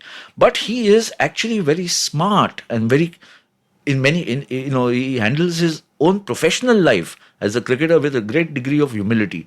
Otherwise, he's brought about a paradigm shift in the aspect of fitness. The Indian team has never been more athletic, and that's because the captain has set the benchmark. I remember I was in Colombo 2015. He had just become captain. Dhoni had given up the captaincy. And, so they lost the first test against Sri Lanka, won the next one in Colombo. And there was a little luncheon arranged by Shastri was the coach, and he said, captain will meet. So 7, 8 of us went there for lunch. And Virat, we were called at about 12:30. And Virat didn't turn up till about 1:15, 1:30. So I asked Ravi, I said, what the hell is happening? Where is he? So he said, no, he's in the gym. So I said, okay, but where are the others? He said, if he's in the gym, how can the others be out? Nice. So he had set that example and very early in his captaincy, role as a captain, that we need to all get fit. It's not that he held them back physically, but if you set an example and the others follow, then, it just makes a difference to the team. So it doesn't mean that, when you look at sport or in cricket, there are more failures than successes, even for the greatest of players. If Tendulkar has played, 200 matches or whatever it is, and so many more innings, it's not that he scored 100 every time. He's made 51 test hundreds. But the number of times he's not made 100 or even a 50 is far greater than the number of times he's made 50 plus scores. So it's a question of consistency over a period of time, which sets you apart from the, average Joe as a cricketer who's there. The special players is what you do, how often you do it, that marks you out as special. And that, to reach that status, you have to be consistently improving and learning. And sport can be very cruel, very punishing, because you are aging. So there is a age at which you start, at which you peak, and then there's a plateau, and then it is downhill. Now, how do you arrest that downhill from being, rapid? Your reflexes go. You may be jaded, you may be mentally fatigued. That's when you dig into your reserves and come up, and there are lessons that you learned early in life that you bring into play. And there's a lot that happens even with, I take that as an example even for writing. I'm still writing articles and columns, I'm doing other stuff. I'm not, I feel that there's still some more to learn, but I also go back to my earliest learn. What are the drills you learn to get an interesting insight into a player or a story, and how do you do it? So I keep asking myself, is there a way I can do it better? And I think that's important, because otherwise it's like been there, done that, and then it can lead to actually being bored. You can just hang on to a job rather than enjoy it. What you said about that arc of a sports person's life, that you're very good, you're very talented, you work hard, but at some point you peak and then it's all downhill. And it strikes me that unlike our careers necessarily, where we can hopefully keep getting better, a sports person's career always ends in tragedy, where they are not what they used to be. And that can at one level become difficult to deal with, and how you respond to that can really vary on a lot of factors. So in your time dealing with so many cricketers who are personal friends, so many cricketers who've kind of gone through these ups and downs, some of these downs may have been sudden, some of them may have been gradual, but they always then have to mentally recalibrate who they are and what they can do in their place in the world, and the place of cricket in their lives. So Amit, I think retirement, or when you're approaching the end, it can be quite a terrifying period for they're performing artists, in a sense. Imagine if you're a trapeze artist, and your shelf life is, for a trapeze artist, maybe 7, 8, 9 years. In a cricketer's career, you can stretch it to 20 years, but still there has to be an end, and you're actually in the peak of your prime. You're in the prime of your life if you're 38, 37, 40 at best, say. And then what do you do? The thought of not doing what you've done for 20 years can create a lot of turmoil within the person, and therefore a lot of people delay their retirement till they are dumped, or they start flopping, and then there's a lot of remorse and regret associated with it, which is either publicly expressed or not, but they go through. Some of them can go through very torrid times personally in their own lives. There's also this whole, it's a cliche, but it's there, quit when you're at the top. But it's easier said than done. When you're at the top, why do you quit? Why should you, And especially in the old days, where there wasn't much financial reward or financial security. The financial security is there now. The insecurity is about, what do I do with myself after I've quit? And a lot of it is the conditioning. You're used to fame. You're used to popularity. You're used to adulation. All that going is not very different from film stars in that sense, at least for cricketers in the Indian or the subcontinent, the kind of larger than life persona they occupy. So that is something that also, I think, is deserving of attention when mentoring has become so big now. How to handle money, how to handle fame, and how to handle retirement as it approaches is something that needs to be aggressively taught, I think, especially when in a country like India where there's so much competition. We all know of players now who are, especially in the IPL. The big IPL has got many pluses to it, as we know. There are some downsides, that it brings you into the limelight suddenly. You have 2 bad seasons and you're out of sight. You may lose your place in the India team. What hurts even more is you lost your place in the IPL team. You've been dumped by a franchise. Your money earnings has also gone. Your place in the national team has gone, and you're left with nothing to clutch onto, hang on to. So these are areas that I think that they are. It's not all as rosy as it appears from the outside. One has to be cognizant of what they go through. For writers, it's certainly not the case. We've got a lifetime that one can practice your craft or your vocation. There's no retirement age now. You can lose a job, but you don't need to stop writing or being a commentator or doing a podcast or whatever. So in that sense, it's a far more extended lifestyle. The only thing which people like us need to guard against is, sense of deja vu. One more match, So, I'm reminded by what you said of this anecdote. I think it's about Bradman, and I forget the gist of it is this, that in the 1970s, Bradman is asked that if you played these West Indian quicks, what would your average against them would be? And he said it would be about 60 or 70. And they said, oh, okay, that low. And Bradman said, what do you expect? I'm 80 years old. Yeah, absolutely. Whatever that is. But, just reminding you just about Bradman. So, the sense of invincibility in sport is such a myth. Yeah. The greatest are not invincible. Bradman made 0 in his last test innings. Had he made 4, he would have finished with average of 100. So even the great Bradman, now there's all kinds of stories that he got so emotional that there were tears that welled up in his eye, and therefore he lost sight of Eric Holly's leg break or googly or whatever it was and got bowled. It's also to me a sign of mortality. That every sports person, whoever it may be, whether it's a Tiger Woods or a Garfield Sobers or a Don Bradman or Pele, or, Pele can miss the easiest of goals. It can happen. And I vaguely remember in Bradman's case when Hollies bowled him for 0, one of his ex-teammates in the commentary box, I think probably Fingleton, two of his teammates were in the commentary box and they turned to each other and they laughed in delight. And that also leads to the question that if that happens, what have you achieved really? Which is another kind of question. No, but the film star metaphor breaks down here because SRKs can still play a teenager in his 50s, Yes. but cricketers can have done. Also more difficult for a sports person compared. I did mention about performing artists, but if it's Amitabh Bachchan or Shah Rukh Khan, these are the big Salman or whoever.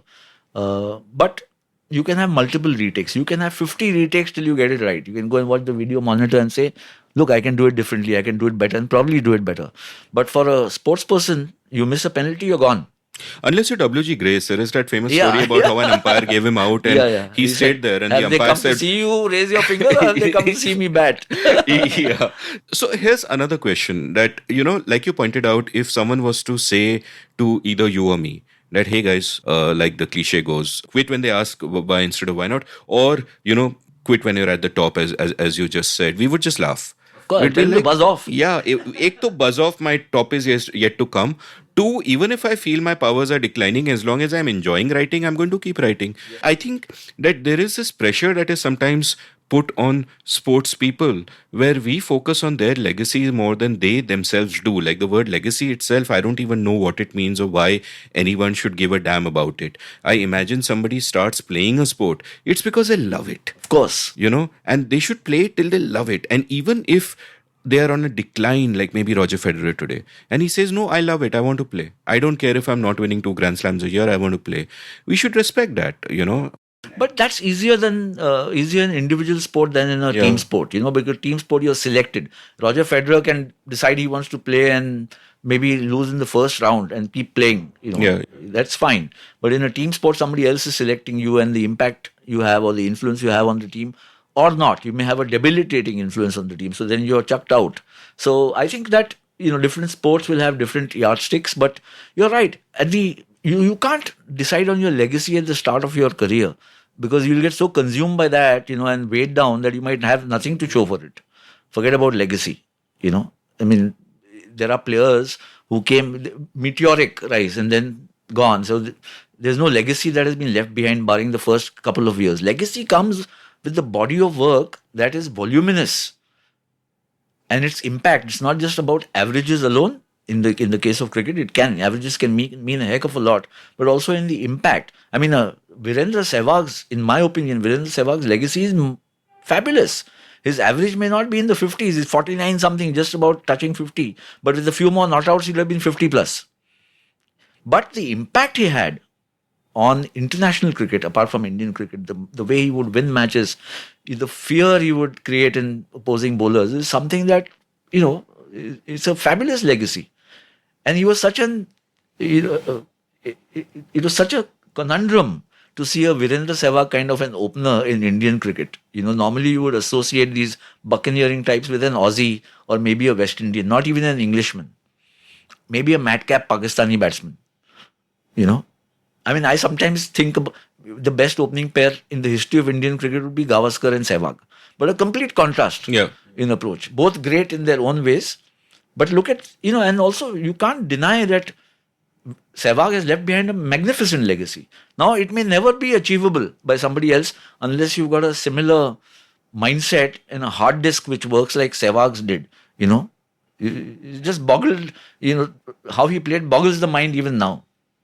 Absolutely outstanding. Let's continue talking about your career at this point. You've become a cricket journalist. Do you see yourself being, at this point, someone who will write about cricket all his life? Because what it seems to me from that vantage point of, say, the early 80s, before 83 happens, from that vantage point, when you're looking ahead, you don't know what's happened. So it must seem like more of the same all your life. And eventually, of course, what happened, we know, is that 83 happened, and then liberalization happened, and then the game exploded, and IPL happened, and essentially, you've basically covered cricket through the most exciting decades, and we are both so fortunate to have been doing what we kind of did. But at that time, what was your conception? Were you thinking that I've started in journalism with cricket writing, I also want to do other things? Were there other kinds of journalism which inspired you? Tell me a bit. So, look, to be honest, I thought I wouldn't last in journalism. I thought I would actually kind of get back maybe to law. The money wasn't good. I was married. I had become a father. I was a young father by 80, by end 82, 83. I went to the World Cup in 1983. And I said, this is my last assignment. Fir maybe I'll do something else. Maybe I'll join up as a junior lawyer somewhere. My father's, goodwill was there. I could have got into a law firm and worked my way up. By that time, he was, he had passed away in 1973. So I couldn't join him, but people he knew. I went to the World Cup. I thought to cover a big event. That was a kind of an ambition, a dream. So I said, ye karke dekhte hain fir. But I went there and India won in the World Cup. And, it just kind of changed my mind completely. I said, the excitement and the thrill of seeing India win that World Cup. When I came back, I said, forget about law. This is what I'm going to stick with. And I stuck with it for 10 years non-stop. And I was on the road virtually, every time India went on any tour, I was there. Or tour even domestically, I was there. And to the extent that when I look back, I think sometimes that I didn't see my son grow up. You're always on the road. And then in 93, I got an offer, which very strange. It was kind of sprung on me by the owners of Midday, Tariq Ansari. He said, I want you to edit the paper. So I said, I remember this very distinctly because the office was in Tardeo. We walked down towards Bhatia Hospital. There was a Kamat's restaurant across the road, and over Medu Vada and chutney. He said, will you take this, offer? Why don't you become the editor? I said, I'm doing sports. I'm quite happy. He said, no, but, think about it. So I said, okay, give me 6 months. I had planned, it was within the organization, it had been worked out that I will go to Wimbledon in 93. And there was a tour to Sri Lanka coming up. So I wanted to do those 2 tours. He said, fine, let's wait. So in the meanwhile, he also sent, I went to New York and did a stint in New York Post, which was also a tabloid, for about 2 or 3 weeks. I was there just to see how newsroom functions and all are happening, which actually quite excited me. So when I came back, I did the Wimbledon, I did the Sri Lanka tour, and then I became the editor of Midday. And it was a big shift for me. It took me that much time to, I had a great life.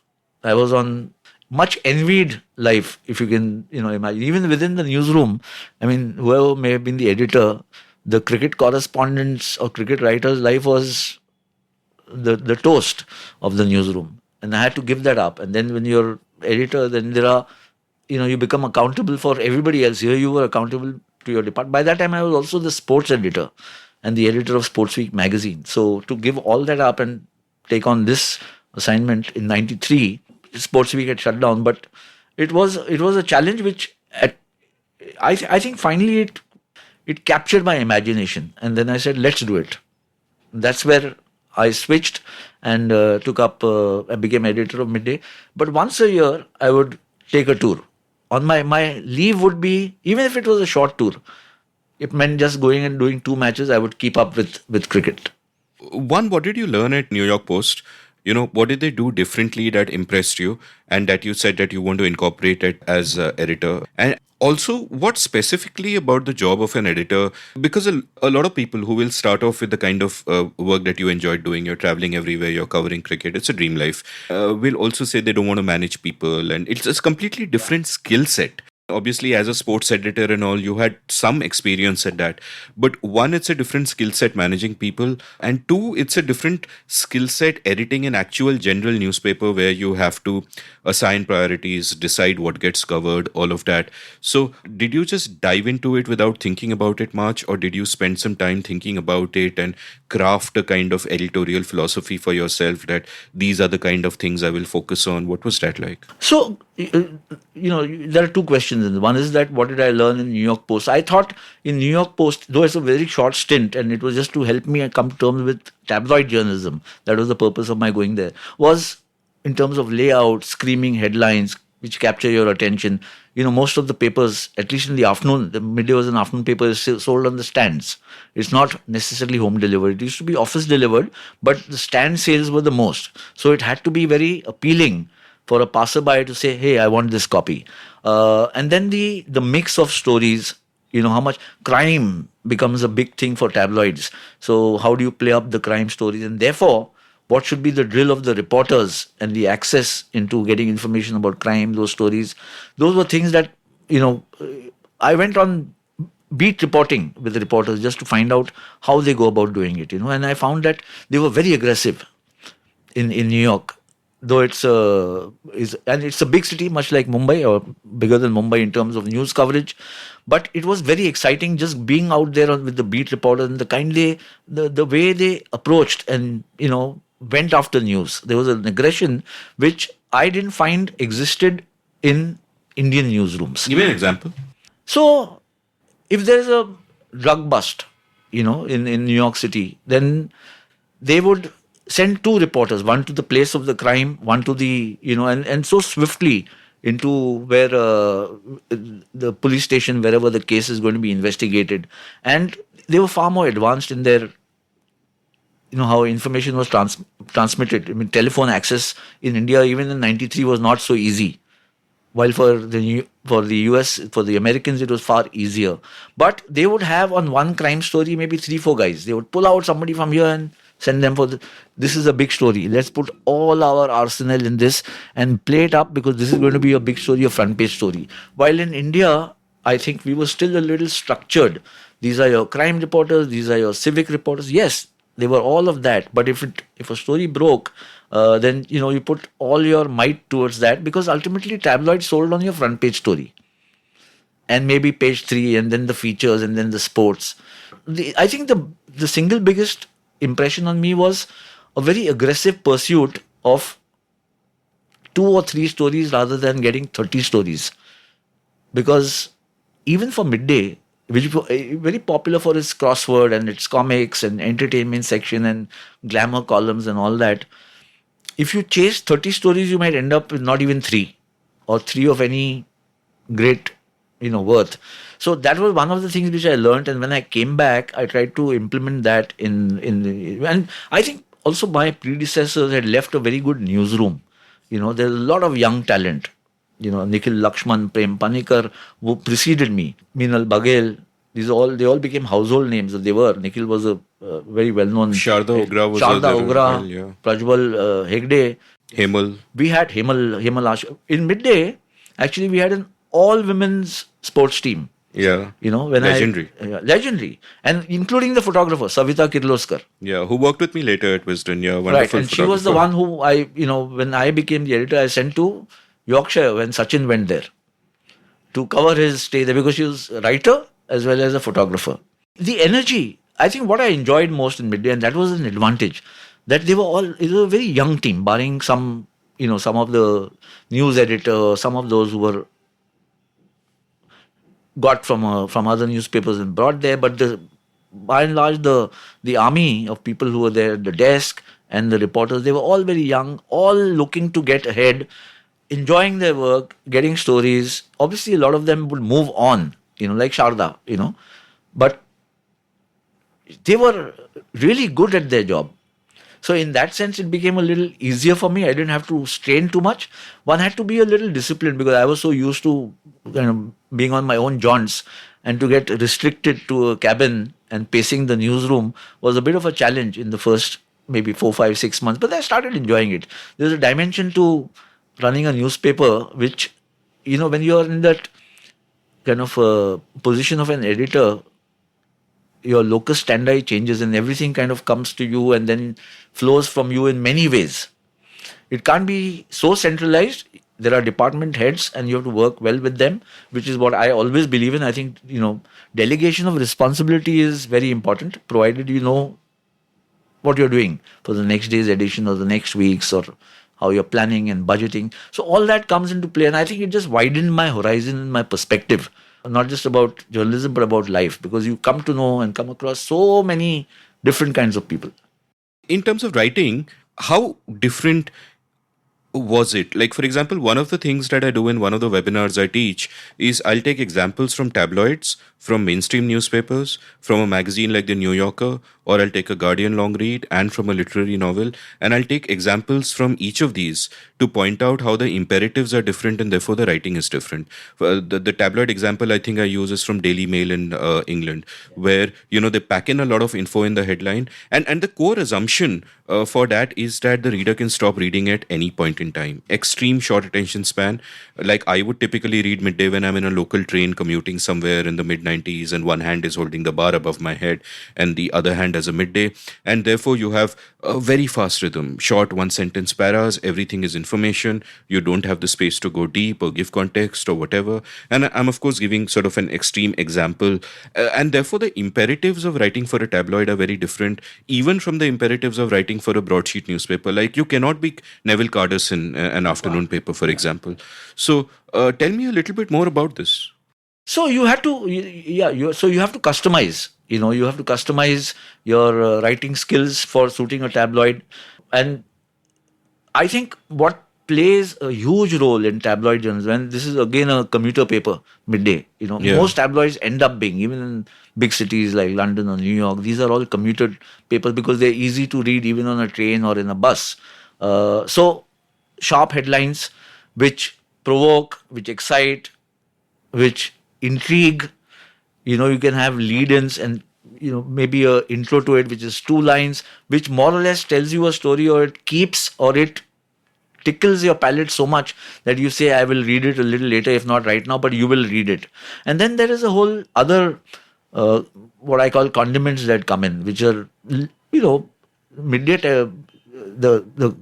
The crossword that we had was almost like a no-brainer crossword. But the idea was a deliberate attempt that you make it so easy that everybody enjoys it. It's not the London Times or the Times of India cryptic crossword, which 2 out of 100 may manage and everybody is frustrated and say, I will not attempt it. That's a different profile of readership. And if you have a large mass of readers, then you can attempt all of that. There are comics for relief. In a way, it's snacky, but I must say, in the context of Midday, it became a very powerful influence in city life. It did. So it was number 2 to TOI, and we would slap ourselves on the back or thump ourselves on the back and say, wow, we are competing with TOI. Numbers were, of course, of huge disparity. But in terms of influence, in terms of people talking about Midday, we had the diary page. The standards set by Behram Contractor, who was there earlier before he started Afternoon Dispatch and Courier, was a delectable, very high standard of writing the diary, because he had his own way of doing it. So to keep that going, we had to get very skillful writers. I think Prem Panikar did it for a long while when Nikhil was the editor, and then we had several other people who came.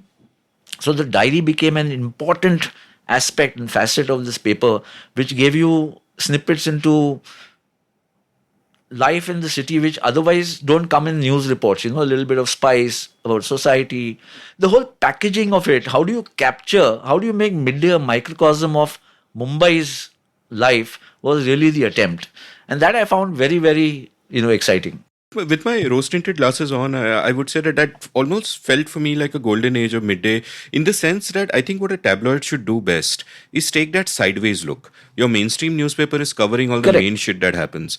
In the tabloid, you got to, attract eyeballs, you do the sensational headlines and all of that, but you also take those little sideways glimpses that a mainstream paper can't, and you guys did that very well. What do you feel now when you look at, Midday and other similar papers, not to single out one? Yeah, I think most papers have, it sounds harsh to say it, but the word which comes to mind is tepid. So even while Midday was a what we used to call the complete family newspaper and a city-based, comprehensive package, fun, entertainment, excitement. But there was also not sometimes, but the attempt was to find an edge to our reporting also. So there would be a lot of investigative stuff.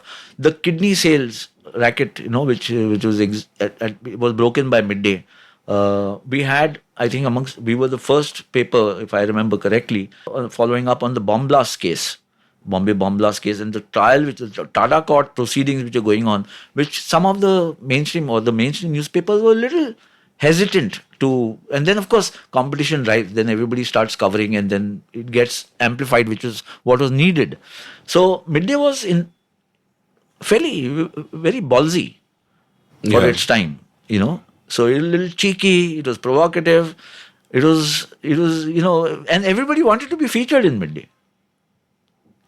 From Mumbai's movers and shakers, everybody wanted to be seen in Midday or featured in Midday in some way. The weekend paper would be Sunday Midday, where we would actually have a lot of long reads and columns and, stuff that you can read at leisure, and that would be delivered in the morning. So I was there as editor for 7.5 years. And in many ways, those were the best years of my journalism, along with whatever I've done in sport and cricket. Take me to the next step of your journey. What happens next? Where do you go after that? So 2000 is when I quit. And I actually, I had come to know Mark Mascarenhas by then, Voltel was his company and he was managing Sachin. And he had this great desire to make India, actually. He saw it. He was a visionary in many ways. He was a big talking Yankee, but he was also a visionary. And he saw India as becoming the hub of international cricket in a really big way at that point in time. So he wanted to start, and 2000 was the time when everybody was talking .com. So he wanted a .cricket website, .com, and a cricket magazine. He got in touch with me. We talked about it for almost 6, 8, 9 months before I said yes to him, because leaving Midday was not easy. But I just felt that maybe I need a slightly different challenge and new medium to explore, which is the .com. So I quit in March of 2000 or thereabouts, and we started this totalcricket.com and Cricket Talk. And just as we started, the match fixing scam broke, and Mark had his venture capitalists and whoever else who pulled back from supporting the website. The magazine continued for 6, 8 months. By the end of the year, it looked to me that, it's not making headway. And I was being pursued at that point in time by Times of India. You join us. So they made it, wear two hats. You become the editor of Bombay Times, which is not the Bombay Times as it is seen now or as it is now, because at that point in time, they wanted it to be an extended or a more expanded version of Midday. A city glamour and all that, but more city and stuff. And also be national sports editor. And that attracted me. I said, wearing two hats is great. So I said yes, and I joined TOI in November 2000. And I was there for about 4, 5 years. And then I left, because by that time, Bombay Times had become a complete entertainment supplement rather than a city supplement. And I was, then I was doing only sports. And then DNA was being plotted. And they approached me, DNA, okay, would you like to join? And, you'll be heading, they had planned a collegium system of editors, which was quite interesting at that point in time. And they wanted me to do the whole city thing plus sports. And also then they added the Sunday Pit to start with. And I found that was exciting enough. So I moved to DNA, which lasted another good 5 years. But I don't think the paper went exactly the way it was planned or where it was headed. And 2009 end, I opted out, and I had the choice to work with another newspaper again or strike out on my own. And I said, if not now, to never hoga. I was 54. I said, let me just try and see what happens from here. Let's see what happens. And Yeah, it's been about 12 years since I've been writing, doing stuff. I've done commentary for Star Sports, for Sony. I've done a lot of television. I've done a lot of work on the digital space, and I continue doing a lot of work in text. Awesome. What a journey. And, for my listeners who are into cricket and into cricket journalism, but may not have heard of Cricket Talk, a quick little bit of context. Cricket Talk, you edited it, like you said, it came out for a few months. But one of the impressive things you did there, as we were discussing over lunch a little while back, is you put together an outstanding team. So you had young writers like Akshay Savai, Rahul Bhattacharya, and you got Sambit Bal to do the website for it. Sambit had just left Gentleman, which was like India's version of Esquire, and a bloody good magazine while Sambit was editing it. But he moved on from there, joined you to sort of run the website, and then you parted ways. You went to Times, and he went on to take Wisden.com, where one of the remarkable things I think he did as an editor, which was important for cricket journalism in India, was just got a lot of young writers and bright. He was a magnet for good young writers. People like Rahul Bhattacharya, Dilip Premchandran, S. Rajesh joined around the same time as me, and a whole bunch of others. Siddhartha Vaidyanathan, Sid V came later. And I think that just kind of had an early butterfly effect in the sense of using the new medium, figuring out what was possible. And many of these writers went on to, though I didn't stay in cricket writing beyond that decade, but many of the other guys are just absolutely top class writers today. And later, of course, Sharda joined him and Jayaditya joined him, and it was just a great team. No, I think Sambit has been outstanding as an editor for Cricinfo, and also I think for the fact that he steered Cricinfo to a position of eminence, not just because it's a repository of all the data that you want in cricket, but also for the quality of its writing. And as you mentioned that you're like a magnet attracting young talent. I think largely because of his temperament. He's got a great temperament. I think he's hugely secure as an editor. So he's not worried about, am I writing, is somebody else writing better than me, and therefore what will happen? I think he's interested. I think in that sense he's a visionary. So he's promoted a lot of very talented youngsters to become formidable names. Siddharth Monga, for instance, who worked briefly with me in DNA and joined, and he's gone places. So, and at a global level, and I think Sambit himself, he was very passionate. Sambit and I go back to Independent when I was sports editor of Independent briefly. This is 1989. You mentioned 1989, 1990, when he was on the civic beat. So he was a BMC reporter, and he was very young, much younger than me, 23, 24, and at that point in time, I had no clue at all that he was so passionate about cricket. And then, of course, he joined Gentleman and edited Gentleman at a very young age. So, I mean, he is inheritor of a legacy in journalism. For his family from Odisha was into media. So, some values he's imbibed very early. I would imagine, I've never met, apart from his brother, I've met not many other people, but I think the very strong values of editorial freedom, independence, these are very strong values in him. And also looking at reporters and writers in a very humane way and creating opportunities for everybody to grow. That's my surmise. Not that we've had great discussions on this, but seeing the trajectory of his own career, I think he's done an absolutely fabulous job. And he himself has grown tremendously as a writer, not just an editor, but also as a writer, and what I think has perhaps helped him the most is his immediate understanding that technology is going to drive journalism or writing going ahead. So he's been amongst the first, I remember, or amongst people I know, who immersed himself into understanding where technology is going and, use that as expanding the horizons of influence of Cricinfo and for his writers and for himself. And besides being a lovely man, what I realize about what a good editor he was is, in retrospect, having worked with him for many years, one of the things that I've learned looking back is that a good editor, first and foremost, must be an enabler of good people. He had a bunch of talented young writers with him, but he didn't try to force a particular way of writing or a style or any of that on them. He allowed them space to make their mistakes and to grow. Like I remember at the time that I began with him, I was a typical flamboyant young writer. I want to show off my skills, a We all fancy are turn when of we are young. phrase, all of that, and you learn with experience.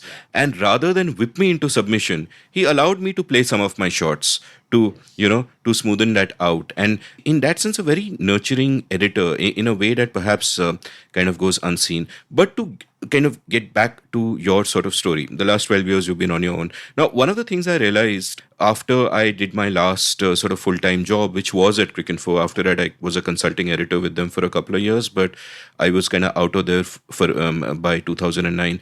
And after that, I kind of realized that I can never do a job again.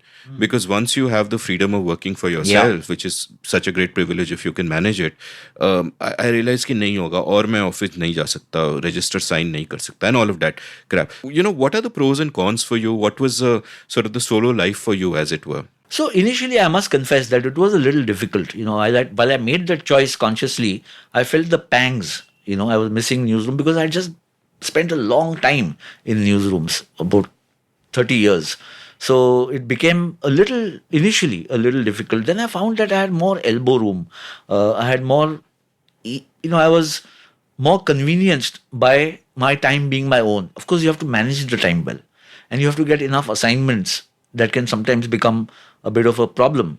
And then after you've got the assignments, you have to ensure that the money keeps coming in. Otherwise, that becomes a bigger problem. So the flow of income can become the pattern can be irregular, but they're not. There will be defaulters, but as yet, I would say that by and large, I haven't been kind of shafted. I haven't been, troubled too much. So in that sense, if your livelihood is looked after, your professional assignments give you the reach and the exposure that you've enjoyed. Ultimately, that's what, there's a certain, vanity, if you might call it, that I'm reaching out and so many people are reading it, and sometimes you get the feedback. If that is met, then you start missing the newsroom less and less, except for the old style companionship of being in in Times of India, the newsroom would be 150, 200 people, the floor. Even in DNA, when we started, 200 people. So you don't have that many people around you now. You're probably alone. Or if you're in a commentary stint, maybe you've got 7, 8, 10 people. So there is a sense of, that is in a way it gets a little lonely, but you have to come to terms with it, and then you start enjoying it. You find that you're able to spend a little more time outside, because if you're in an office, then you're spending, yes, you got 200 people, but you get sucked into all kinds of things which may actually be adding not much value to your life apart from just being together. So that, I think, has been something. And also, see, I'm not 25, 26 where you need that kind of very busy life involved with everybody else. At this stage of my life, I'm quite happy being on my own and doing the stuff that I want to do. And if I keep getting decent assignments, what more can one ask for? I had Veer Sanghvi on my show a few weeks ago, and one of the things that he pointed out was that once you become an editor, it's very seductive. You want to be an editor forever because of everything that kind of goes with it. And I would imagine that all the offers that came to you would be at approximately that level, right? That will you be an editor? And it, did it get tempting at some times? Were there times where you just sat back and said, ki kya yaar, I'm doing this trivial thing myself. Some secretary would have done it for me. Absolutely. That is the biggest. See, there are two things. Veer is right. And I'll tell you what the pangs are really, without kind of mincing words. There's a sense of absence of power. So when you're an editor, whatever the scale of the organization, it's like you're the centrifugal force.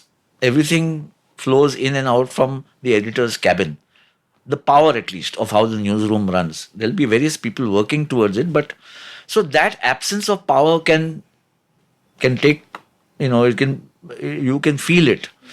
It's a captain of a cricket team. You remove that person from the captaincy, it takes a long while for that player to get readjusted to being just an ordinary member. So that absence you feel, and but beyond. So the other paraphernalia that comes along with it. It's not just the power, but it's also the conveniences. You have a secchi who will do all kinds of things for you now. Here, if I have to book an air ticket, I have to do it myself. If I have to get 5 phone calls back to back, I have to keep doing it myself, which somebody I could have just told my secretary, this is time, just make sure you give me the calls. So all those conveniences also become a bit of a problem when they are gone. But hey, this is, it's now new age and you have to adjust. And now, in fact, post-pandemic, I think more and more people are beginning to realize that you have to, people have become actually more independent because they're sitting and working from home.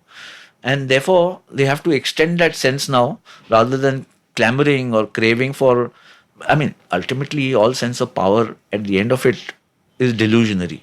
It is there while it is there. Once it goes, and we don't even know how much power, what people said behind your back and whether everybody did what you thought is also a sense of, is a delusion, it could be.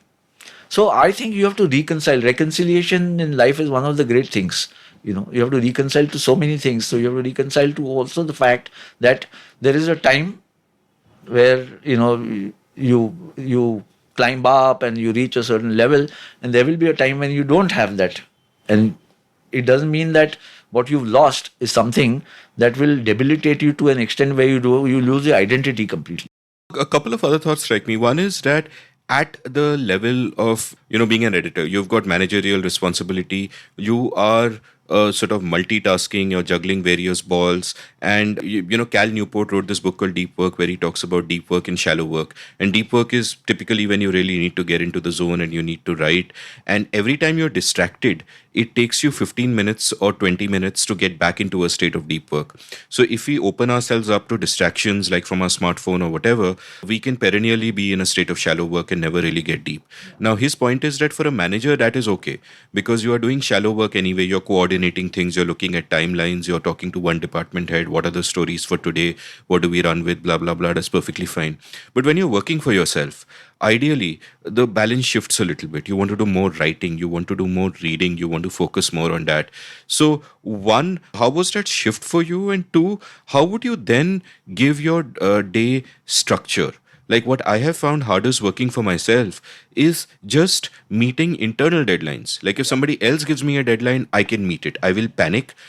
As Douglas Adams once said, deadlines, I love deadlines, especially the sound they make as I go whooshing by. So I can panic, but the deadline helps. But when I have to be internally driven, I find it really hard to structure my day, to get work done. How were those for you? How did you manage? So I have the same problem. The internal, deadline kind of pattern, how do you put it in place is really the challenge. And then I think this has also to do with personality types. There are some people who will, I've got a deadline to meet, let me just get it out of the way.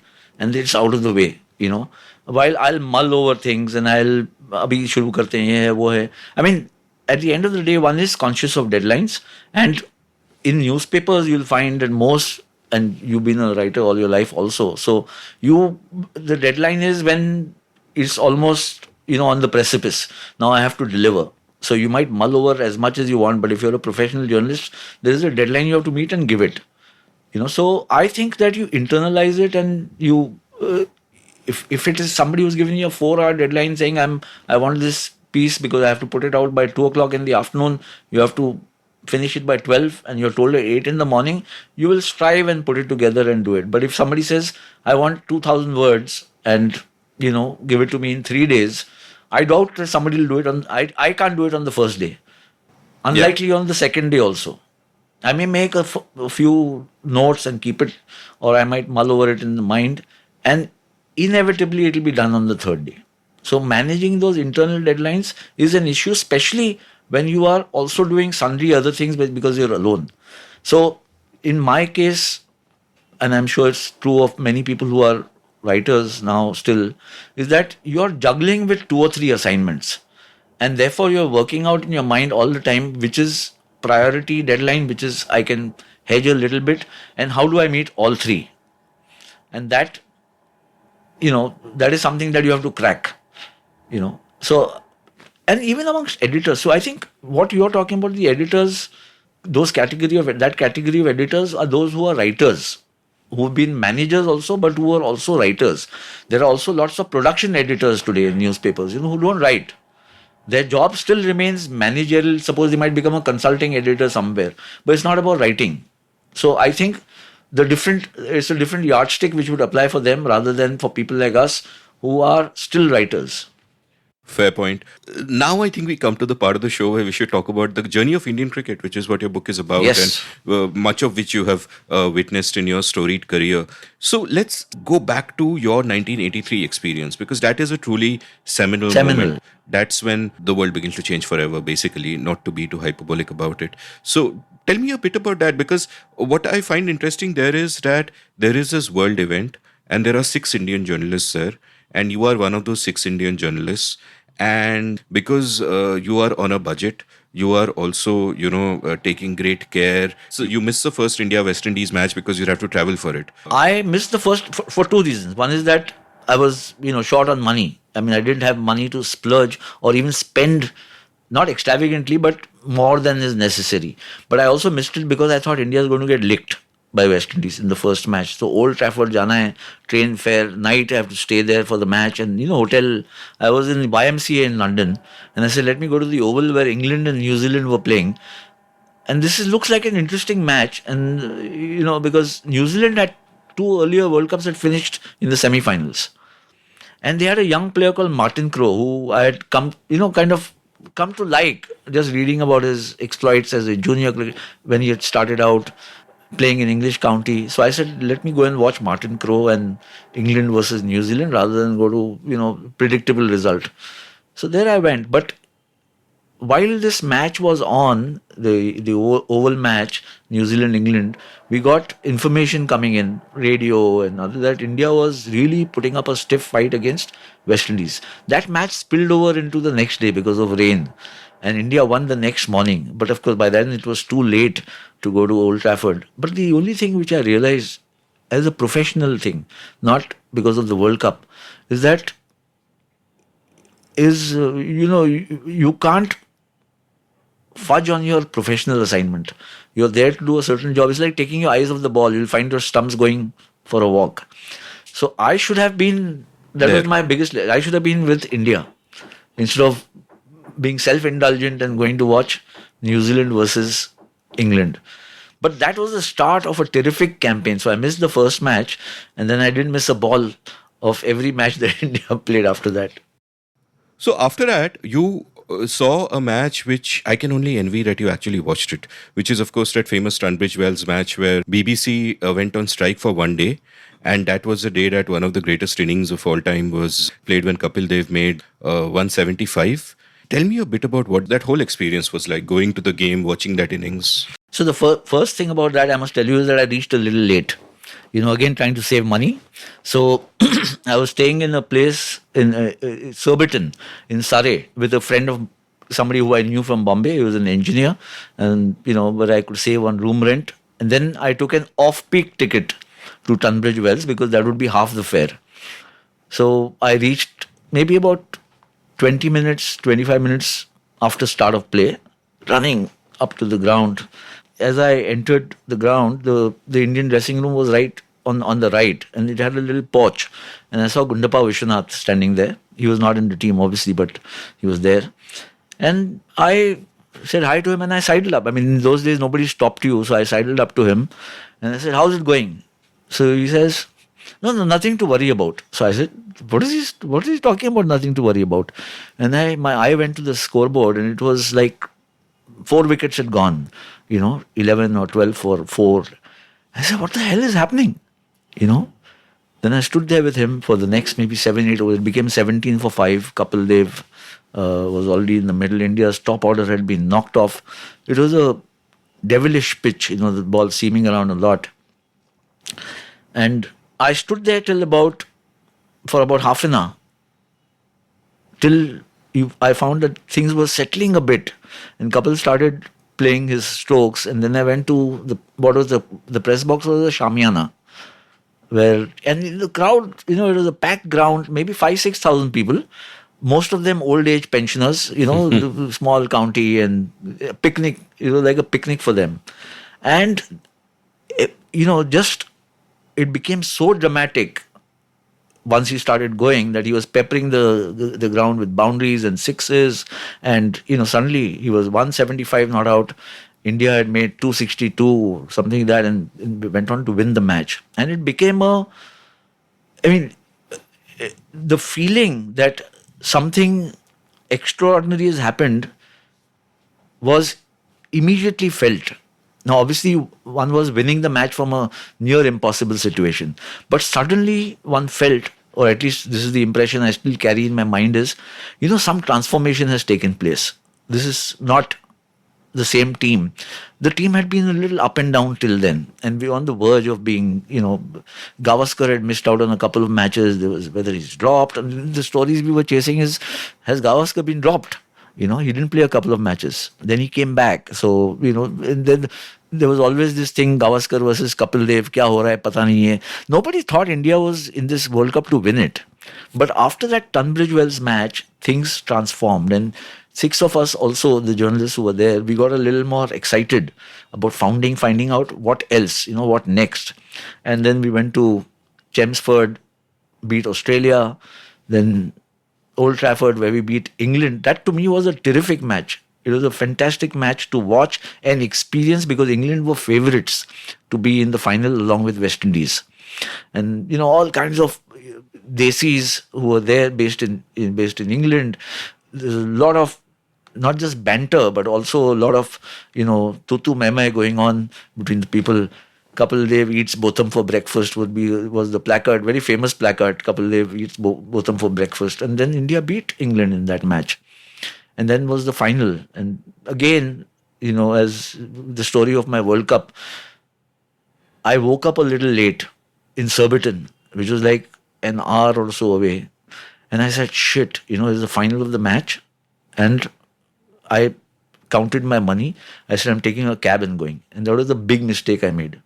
Because you try and come by a cab in London, it takes far longer than tube and, connections and whatever, and apart from costing you an arm and a leg. So when I landed up running past Grace Gates, and there's a roar, and a very West Indian roar. You could make out it's a West Indian roar. So the press box was, I think, 3 stories up. And there was an elevator which I couldn't wait for. I just asked the guy, what happened?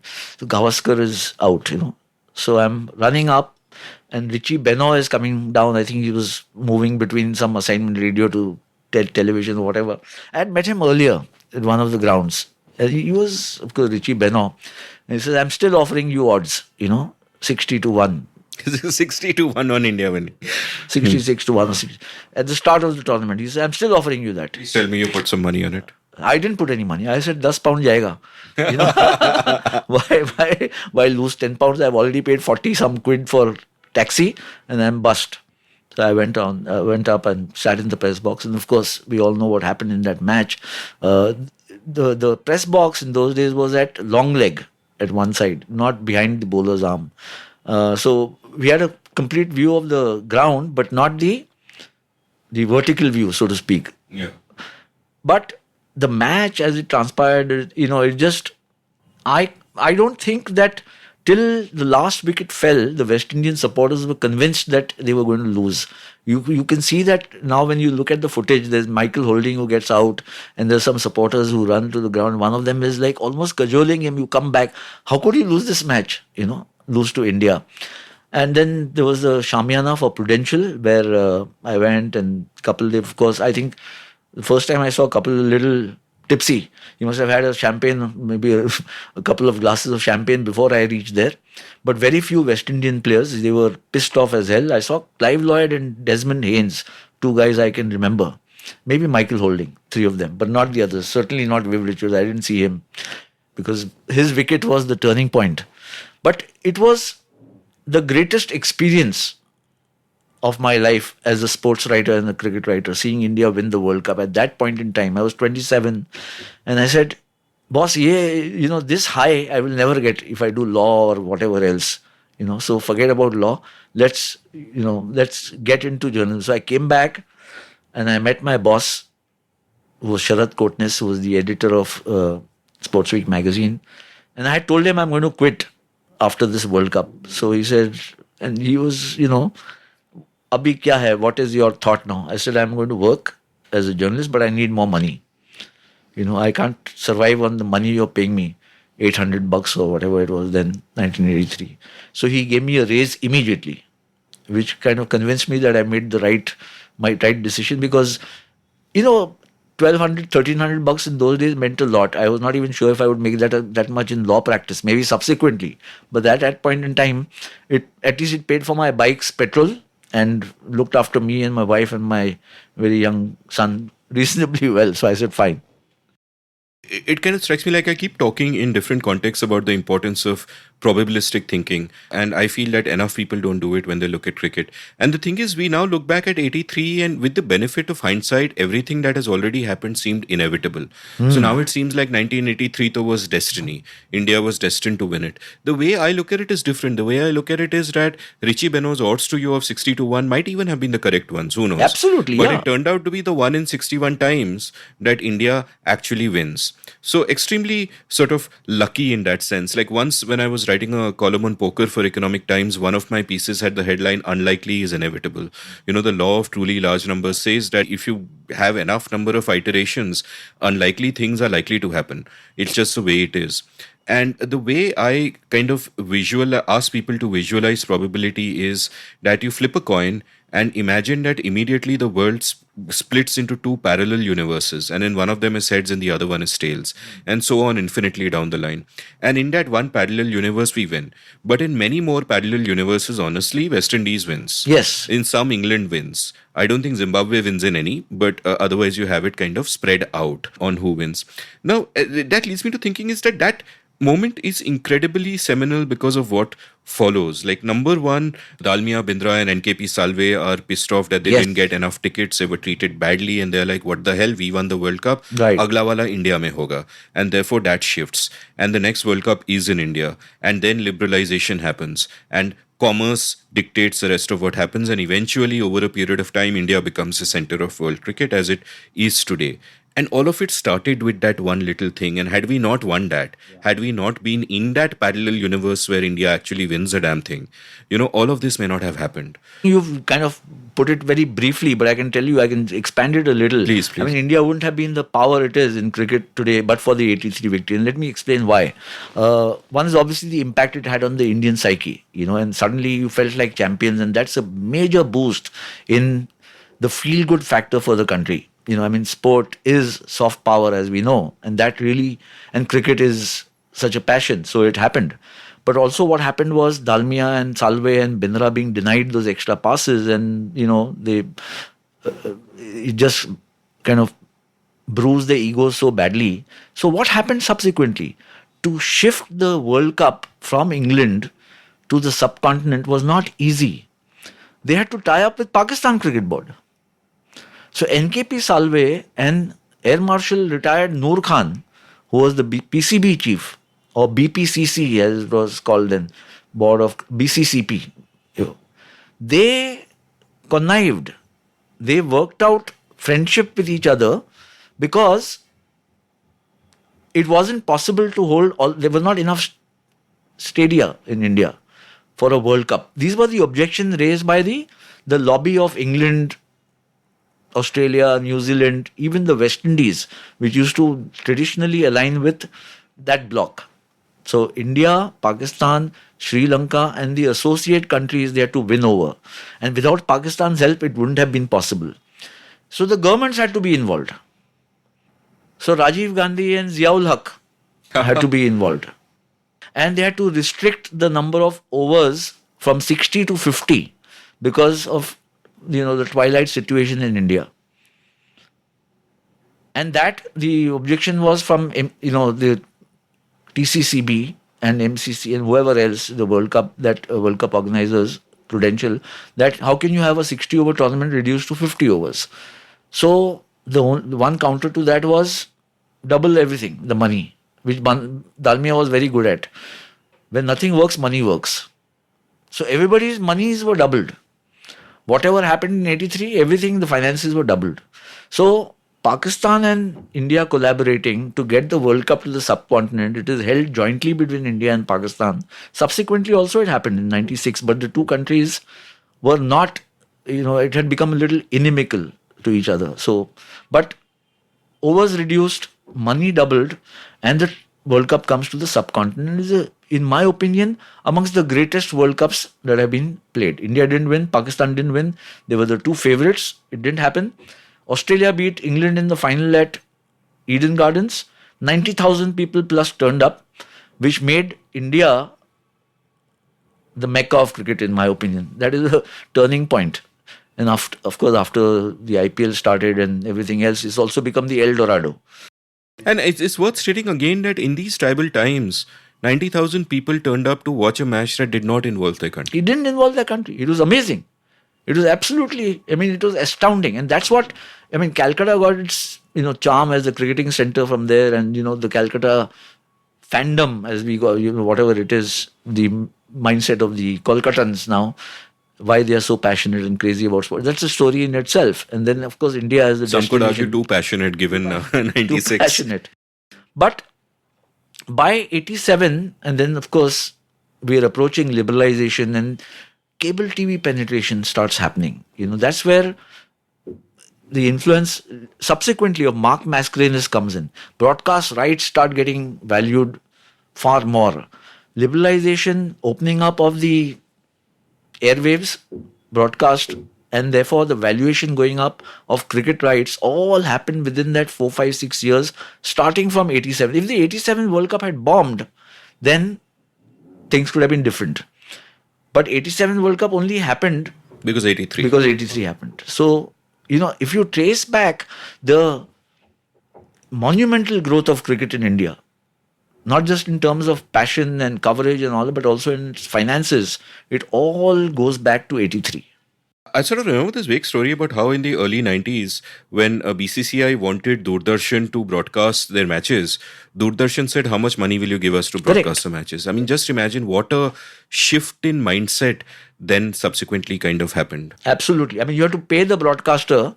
The cricket board had to pay the broadcaster rather than the other way around. Insane. Absolutely insane. And you mentioned Indira Gandhi, and I just remembered another of these memories, which are like these childhood memories. And again, I was around 10 at the time, that India was playing a one-day match. And my favorite batsman at the time, Dilip Vengsarkar, was, I think, approaching his 100. And he had this long, frustrating relationship with an ODI 100 till he finally got one and then he got more. But this was, I think, before he had his first ODI 100. And he was, I think, approaching 90s. And Sandeep Patil was playing a blazing innings and had just crossed 50. I was there at that match. Yeah, and I actually thought that the way Patil is growing, maybe he can also get 100 because he was just blazing away. And then came the news that Mrs. Gandhi had died and the match was called off. Yes, we were in Pakistan, Sialkot. Yeah, this was a match at Sialkot. And the test series had been very dreary. There was a lot of excitement coming up for this one-day series, and especially because India was, World Cup winners. So, and they started off very well. But this first match, the assassination news came in, and that night itself, Raj Singh Dungarpur was the manager. So it was like pack-up time. And in Sialkot, we didn't even have hotels. We were staying in a guest room. I think the players also were staying in some. We were in a guest house, and they were in some other, maybe a far more elaborate guest house. But it was back to India within 24 hours. From Sialkot to Karachi and then to Bombay. So I want to ask you about another shift that then happens. Well, like commercially, everything changes. The center of the game begins to shift. But another interesting shift that happens, and it mirrors a change that happens in the country through the 90s, is that the demographic composition of the team changes in a sense. Like what we've had through the 50s, 60s, 70s, 80s is that you have these power centers. You have the Bombay School of Cricket and you have Delhi and, stray players from here and there. But it's not incredibly diverse. It's just sort of these kind of pockets of influence. And then with liberalization, all of that changes in a very drastic way. And the change is slow. You could say that the change truly manifests itself only today or in recent years. Like I remember Harsha Bhogle did an episode with me where we sort of discussed, and I wonder what your thoughts are on it, on how so many young people who came up in Pakistan, you'd make your debut at 18 and you'd be burnt out and finished by 20. And part of the reason some could speculate is that in those days, in the 80s and 90s, the middle class in Pakistan was really small. Either you were from the elites, but if you were a talented kid breaking down from below, you weren't able to cope with the sudden fame and success, and you didn't have that support system. Whereas, as Harsha said, that through the 90s and aughties, you look at that whole generation of Tendulkar, Dravid, Ganguly, Kumble, so on. I think the phrase Harsha used was middle class values. And that, in a sense, also has shifted, not in a bad way, but it has shifted in a good way, in the sense that people from small towns dominate the game today. You have inspirational success stories like Mohammad Siraj and Shami and T. Natarajan, who are from really humble backgrounds, who are coming up. Tell me a little bit about how this change happened. Was there resistance to it? Did the system kind of resist it at a certain point in time? And how did the ecosystem change and make it sort of possible for all of this to happen? So I think there's been a fairly dramatic shift. I mean, there were the traditional centers, 5-6 of them, Mumbai or Bombay, Madras, Bangalore, Calcutta, Delhi. Kanpur was a test center, though not such a great cricket center, but it was a test center and so on. So I think that started showing a shift from the 80s. And Kapil Dev was one of the guys, he became an iconic figure and therefore very influential, especially in the north, which was outside of Delhi, not so, engaged in cricket. When I say north, it could also mean UP and Haryana and Punjab. And the gospel of cricket started spreading. And one of the things that, while BCCI is much maligned for many things, for acts of omission and commission, and rightly so, but one of the things which they did, which other sports in India failed to do, is spread the gospel of cricket across the length and breadth of the country and give enough infra, not the topmost, which has now happened. And, we've got actually a surfeit of stadiums now, cricket stadiums. We don't need so many, but it's there. But decent enough facilities for smaller towns and Mufassil areas to, come and play there. So the pipeline from very remote areas was established by the BCCI, and then the television spread the coverage around every home. Community television boxes, people watching matches and saying, "Hey, I can do this." The monetary rewards of cricket started rising, and therefore it became an option, a very strong option for livelihood if you were good enough. Of course, the whole thing exploded with the IPL. Further, there's been geometric progression since then, and now everybody wants to get into the IPL somehow or the other. The comparison with Pakistan is there. I think Harsha is right, but it stops at a certain stage, because I think Pakistan's biggest problem has been the lack of a half-decent administration that can look after domestic cricket, and therefore also cricketers. So while they've also produced fantastic talent, raw talent, they've not been able to nurture them for any great length of time, or enough of them. So they produced great players in spite or despite the system not being so great. While India have been able to harness, especially in the last 30 years, and produce and look after its cricketers much better. And there's been some thought also in this. Look at the preponderance of fast bowlers today. It was unthinkable. I mean, one of the biggest laments of Indian cricket has been that तेज गेंदबाज नहीं है यार, except एक Kapil Dev, one Kapil Dev. What will we do? We can't win. Overseas, we'll struggle. Today, you're spoiled for choice.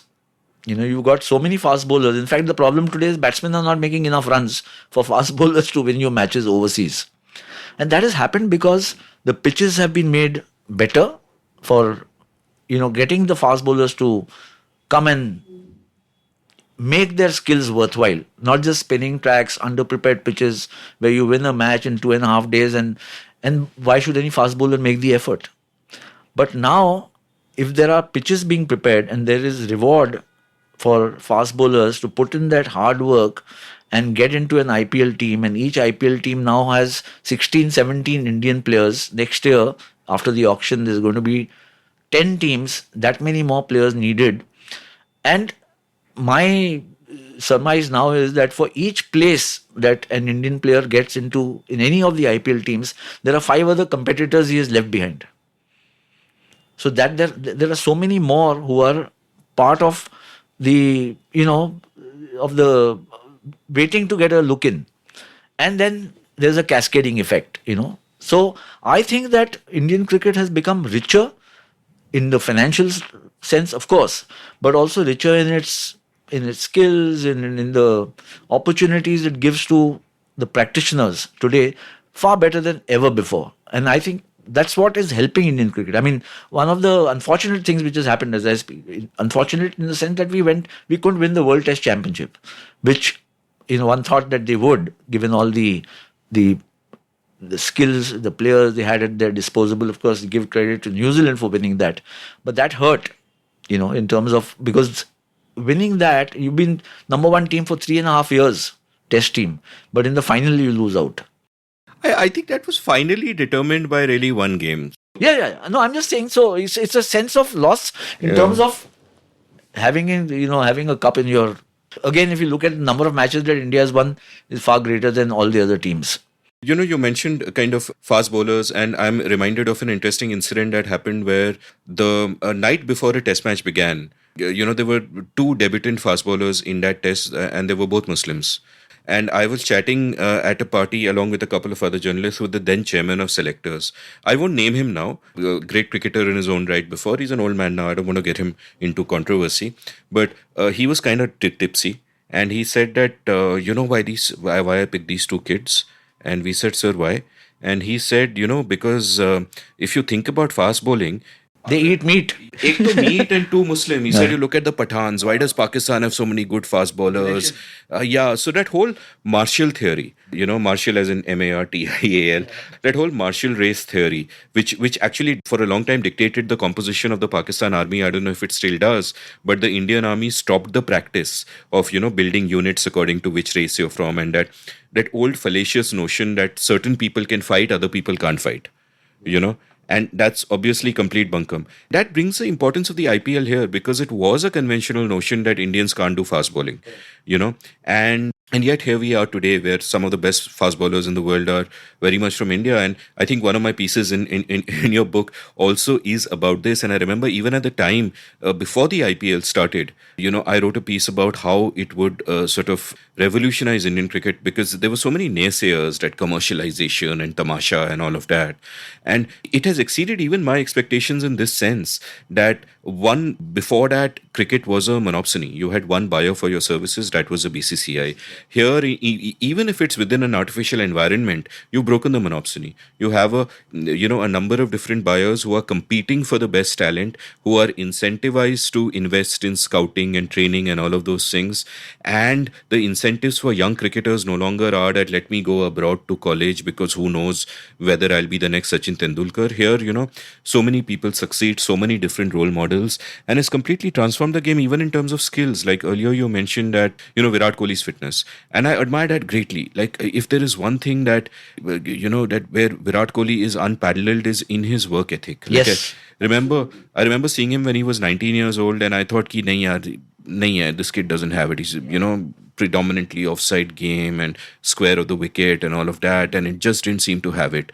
And to transform himself into what is unquestionably the world's best batsman for a period of time, and the best ODI player ever, is, I think, just mind-blowing. But I think that the fitness standards of the Indian team are not because of that one guy. It's because of the incentives of the IPL, where every run matters so much more, and you see these crazy catches, which would be outliers. You'd occasionally see a Jonty Rhodes pull it off. But now... So, Amit, the big shift has been that Indian cricketers have become athletes. They're athletic. Earlier they were never athletes. I mean, a spin bowler, not a fast bowler, in India would be a great fielder of his own bowling, but not otherwise. And so I think that we used to always marvel. I mean, when my first match, I remember Brian Booth, 1964, which I watched live. Brian Booth, his throws from the deep. I mean, if the throw came straight to the wicketkeeper, the entire stadium would applaud. And if an Indian player threw it, my God, there would be like unstinted applause. Because, the arms were weak, the speed was not as good. Tiger Pataudi was called Tiger because he was so fleet-footed. So, those were exceptions. Now today, if you don't, the poor fielder is the exception. not the good fielder. The standards have gone up so high. The poor fielder is not even the exception because you'll never see him. He won't be in the team. Yeah, exactly. And especially in white ball cricket, so there's no Chance ही नहीं chance. There's no chance. So I think that has been a big shift, and it's all come down to reaching a certain value proposition for yourself. If you're a terrific batsman and you're a poor fielder, you may still not get a value which you feel you deserve, or actually which you should get. I'm talking of a value for an IPL team, or one of those. If you're a terrific fast bowler but you can't feel, you're letting the ball go through between your legs and can't bend down, you might not be selected. You might be skillful, but you might not be selected. And if you are selected, you might still not get optimum value for what you could have got otherwise. So that has also started kind of playing on the minds of people. And let's also factor in one thing which has not yet happened. It could happen in the future. The Indian cricket establishment does not allow its cricketers to play overseas in other leagues, while it invites all other cricketers, right? There's a ban, especially for those who are eligible. I mean, you can have a retired cricketer going and playing some T10 or something, that's fine. But if somebody goes and appeals that restraint of trade, it could happen that they'll be allowed. Then you'll find that more cricketers are in demand, and they can go and play here, there, anywhere. Those who don't get into the IPL teams and are not part of the Indian team, what do they do for those 2-3 months? They might want livelihood. So that is still not being permitted. So that could change in the future. So more demand will be there for, more cricketers. So, I mean, it might affect international cricket and the itinerary of how cricket is played. That's a different matter. But I'm just saying that the whole shift has happened because there are more opportunities. Careers could be short-lived. There'll be more dead bodies on the floor because other younger players have come in and they've replaced those who are not delivering. Or they could be longer lived because people who are there are just much fitter than an earlier generation was. So that... Yeah, but I'm saying that you will need to keep performing all the time, Yeah. You could get a 2-year period where a guy is not doing well and say, nahi, yaar, iske paas bahut class hai. That may not happen now. It's not easy to happen now. There'll be questions asked immediately because somebody else is coming making a flurry of runs or taking wickets. And you say, hey, and it's become competitive. People are more results driven. There are more results happening in matches. Matches are producing more. Even test matches, 75-77% results. I believe that the standard of cricket overall, not just T20, has just gone up over the last 15 years. And I think T20 is the reason because contrary to what people said back in the day that, it'll just be a slogfest, bowlers will suffer.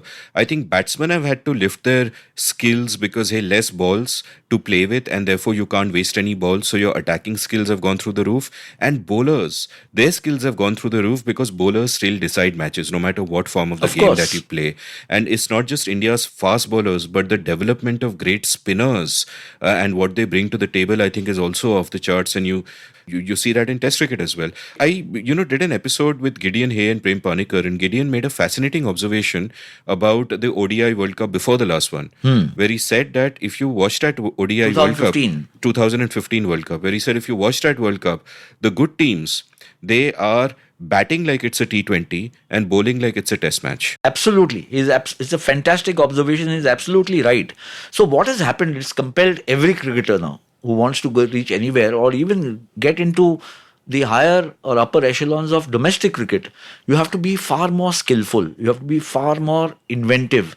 You have to improvise a lot more. I mean, we never heard of carom ball, spin or cross seam bowling. I mean, it may have been there, but otherwise you look at any coaching manual of the past, they would tell the fast bowlers to grip the seam in a certain way, which was an upright seam, and move your fingers around for in-swing or out-swing. But now fast bowlers are trying everything. They are trying a knuckle ball also. They are bowling at 110. Fast bowlers earlier bowled fast, And Gavaskar made a comment, very interesting one. He says, in my days, fast bowlers bowled fast, or very, very fast. That was the kind of bowling we faced. But now, even in Test cricket, with so much protective gear available, yes, we've had an unfortunate incident of Phil Hughes, getting hit and losing his life, which is very unfortunate. But there's one of the reasons, people like us, journalists and experts, end up being very critical that batsman is playing recklessly. But actually what has happened is psychologically, with so much protective gear, he is willing to take that risk because the threat of getting hit has reduced. Yeah. So earlier he was curbing himself from a natural shot that he had in his armory to score runs, for also, apart from the fact that he might lose his wicket, but he was prepared to take the risk. But what if I miss? I'll get hit on the head or the body or something, and I might lose out on the next match. And that prevented or stopped them from taking the risk. Today, those risks are being taken by almost every team, except in dire situations, dire crisis, when you have to bat out periods of play in a test match or save a test match. That's when, and therefore the commentary is always, he's playing real cricket or old-fashioned cricket and all, which is such humbug, Which is humbug because you do whatever has a maximum expected value in a situation. Exactly. Sometimes, I remember that test match where A.B. de Villiers and I think Faf du Plessis just, played at this, or Hashim Amla, I think, for a while, batted at this extremely slow strike rate of 20 because they needed to save a match. Right. And you will have similar situations where batsmen are just going for it, not because they are reckless, but because the expected value of aggression is so much more. And everything is, the situation in that sense. And look at what's happened. I mean, the Australians brought about a shift there. The West Indians, in many ways, the great West Indies team, there was a bit of a negative way in which they played, not the way they played, but the fast bowlers, they would bowl 65, 70 overs in a day because then they had to bring in the 90 over thing. The Australians, when they became a great team, Alan Border, they started scoring at 330, 340, 350 runs a day. You set up the match on day one, if you're batting first. You got Adam Gilchrist coming at number 6 or 7, who puts you the next day into a position from which you can't lose. So they kept winning match after match and series after series and just changed the way test cricket would be played and became so much more enjoyable. Now, a lot of teams, if you score at less than 2.8 or 2.75, you're actually not playing well. You might end up losing the match. Yeah. The more balls you face, the more likely it is that you're going to lose your wicket at some point. So. Very difficult. It can happen in England or, suddenly you have had a collapse. So then you have to see out a session. That's different. But by and large, the thinking today is that at least 3 runs and over, 90 overs, 275, 280, 300 in a day is what is needed for me to set up the match in an attempt to win it. What's also happened is that the orthodoxy is being redefined. I remember watching the Under-19 World Cup 2 World Cups ago when India lost in the final to West Indies. I think it must have been 2017 when Rishabh Pant was in the side opening with Ishan Kishan and Arman Jafar, Sarfaraz Khan, all those guys were there. And I remember watching Arman Jafar play this beautiful innings where it struck me that he was playing incredibly unorthodox strokes like reverse sweeps or whatever and making them look like they're out of the textbook. It was so natural and reflexive to him. He's not trying something special.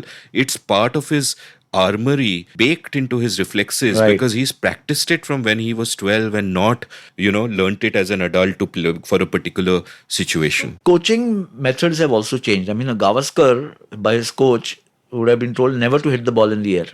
Today's coaches, if they tell a youngster don't hit the ball in the air, he'll change the coach because he's watching IPL and ODIs and saying, if I don't hit the ball in the air, where will I score runs from? So you have to learn to improvise and make that adjustment within your own game, and it's become mandatory. You cannot not do it. That's become the big change. Yeah, if you hit only in the V, they'll put fielders in the V and then you're done. You're finished. You're gone. So you mentioned an interesting thing a while ago, which, gives me a segue to my next question, where you spoke about how if Indians are allowed to play overseas leagues, they'll have more leagues and that might affect international cricket.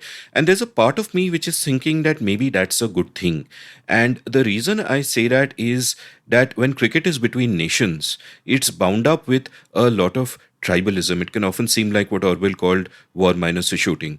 And I understand that tribalism to a certain extent is, baked into every sport. You have your team and even if it's a club, you could form a tribe around it. Though I haven't really seen hardcore Mumbai Indian tribes or whatever. You'll support a team, but it won't be a matter of life and death. You won't kill someone for it, while at the level of countries is different. And I'm wondering how you see that evolving over a period of time, because I think it's a healthy shift, all these international cricketers playing together. At least least those older tribes not mattering so much. And, when you look at the journey of Indian cricket, we used to have the quadrangular and the pentangular, which was played on a basis of Hindus versus Muslims versus Europeans versus whatever, which was actually explicitly tribal. And Parsis also. And Mahatma Gandhi hated cricket for this reason, apparently. And it's a good reason, but it's also a great sport. So how have you sort of seen this changing over all these years, in the sense that I would imagine that cricketers, except those handful of elites who were lucky enough to, say, play county cricket in England or whatever, would be living in an insular world where they are meeting only their own types, only their own tribes. Like when you watch the ugliness of some India-Pakistan matches of the past, especially when the media builds it up, and the media is only building it up because they think there's an audience for it and it plays. Is that a disturbing aspect of sport that is always an undercurrent when sport is being played? And are we living in times where maybe it doesn't matter so much? Maybe that's another really bright aspect of franchise cricket that we can see, an Australian, an Indian, an Englishman, and hopefully one day, inshallah, Pakistanis as well, in the same dressing room, being a team together. Yeah, so I mean, it's a complex, question and situation, and there are myriad possibilities. For instance, India-Pakistan is a very unusual and offbeat coexistence as two cricketing nations.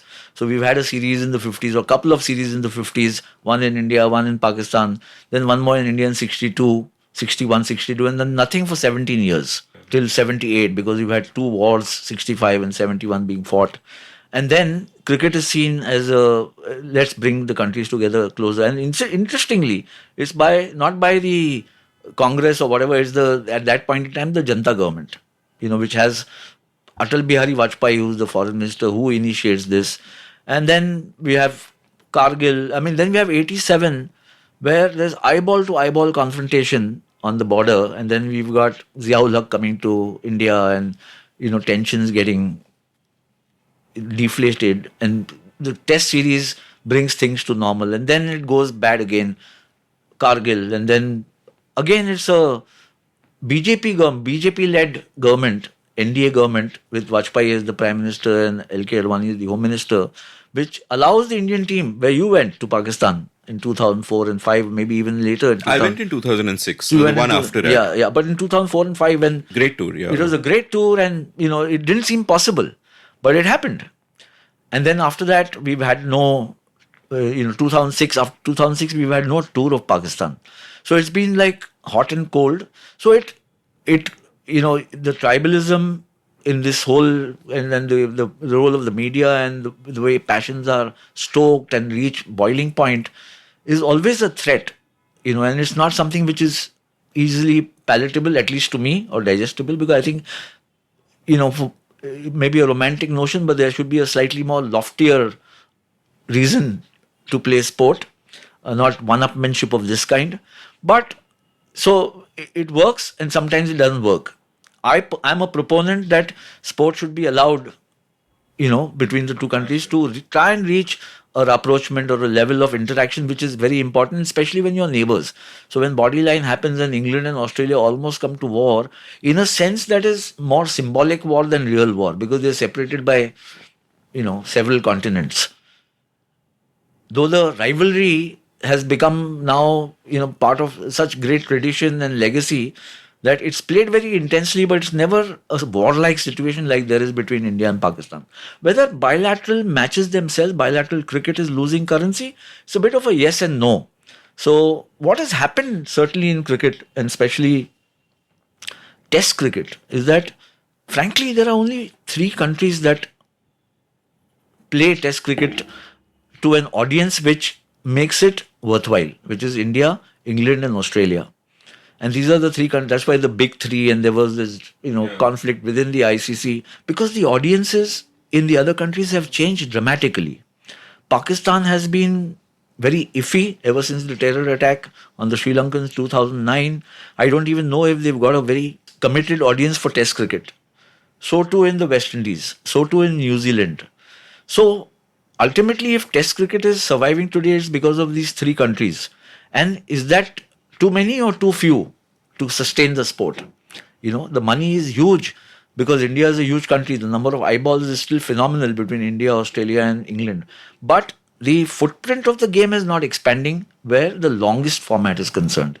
And therefore, T20 seems like the more viable option, including getting into the Olympics, which has been a long-stated desire of many players, though of course the ICC and BCCI also didn't want, they lose control at least for a mega tournament, and then it affects in many ways, So, I mean, this whole thing about the BCCI, I personally feel that BCCI, given its current position, should be in the vanguard of protecting and promoting cricket in all its formats. But they're never the leaders, So, 2007, for instance, when T20 World Cup was being mooted, or 2005-06, and it happened in 2007, India was the last country to agree to play. And therefore, you found that the big players didn't go. As it happened, Dhoni led his team to victory and rewrote, the future of cricket was rewritten after that, because we won that T20 World Cup, and then the IPL happened, and then whatever else. But India, BCCI did not want to play that. They reluctantly agreed. So I was I moderated a session once in 2010, just a year before Tiger Pataudi passed away, where it was called the Raj Singh Dungarpur Memorial Lecture. Raj Singh had passed away by then. So he ends with this thought, and he had been part of the IPL Governing Council, former India captain. He says, BCCI, the problem is that the ICC is the voice of cricket, or needs to be the voice of cricket. BCCI is happy being the invoice of cricket. Yeah. And it was a very, very pungent, very telling comment. So I think BCCI, now that it's got, is money is not the issue. You got the hottest property, the IPL. You got a committed following, and it runs into millions and millions of people. How do you take the sport to the next level is really the challenge. And I'm not seeing any great vision that is emerging. I have great apprehensions about the BCCI's current leadership, but all said and done, I think in the last decade, barring one area, they've done a pretty good job. That one area is, of course, one would have liked them to promote women's cricket much more strongly, Yes. because I think there's great potential for building an audience there. BCCI has done wonderfully for itself. Yeah. For Indian cricket, it's been fantastic. The last decade and more, maybe 2 decades. Yeah. They've done, apart from the shenanigans within the BCCI, within the board itself, that apart. But for the sport, they've done a lot.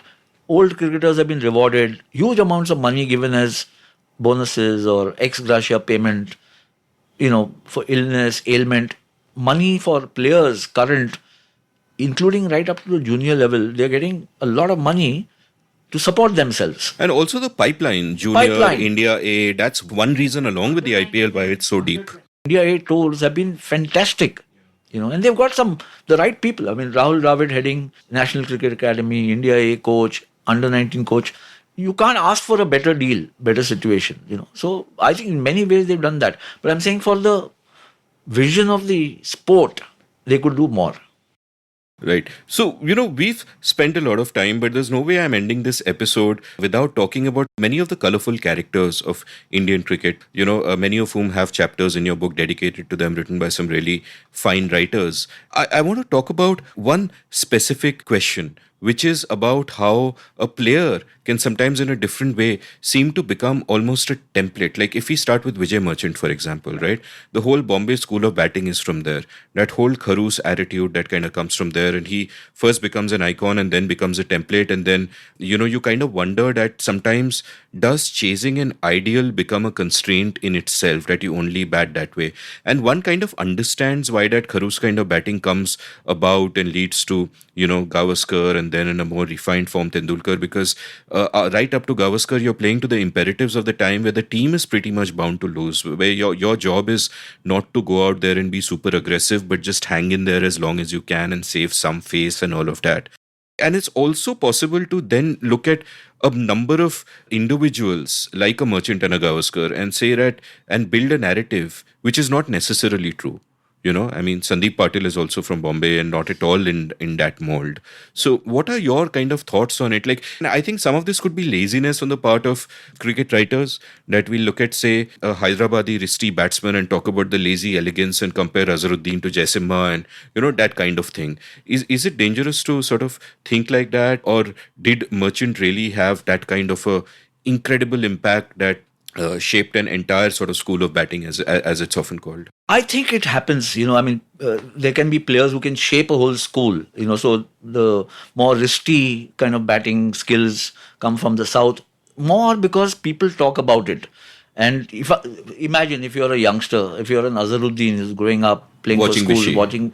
watching Vichy or watching Jaisimha or Abbas Ali Beg or one of these, and the coaches are telling you, अब ये आएगा ना, ऐसा ball आएगा off stump के बाहर, उसको जैसिमा की तरह खेलना, so that stays in your mind. And then you say, okay, how does Jaisimha play, or Abbas play, or Vichy play? So you learn the more wristy kind of stroke play that is the hallmark of people from or Lakshman now.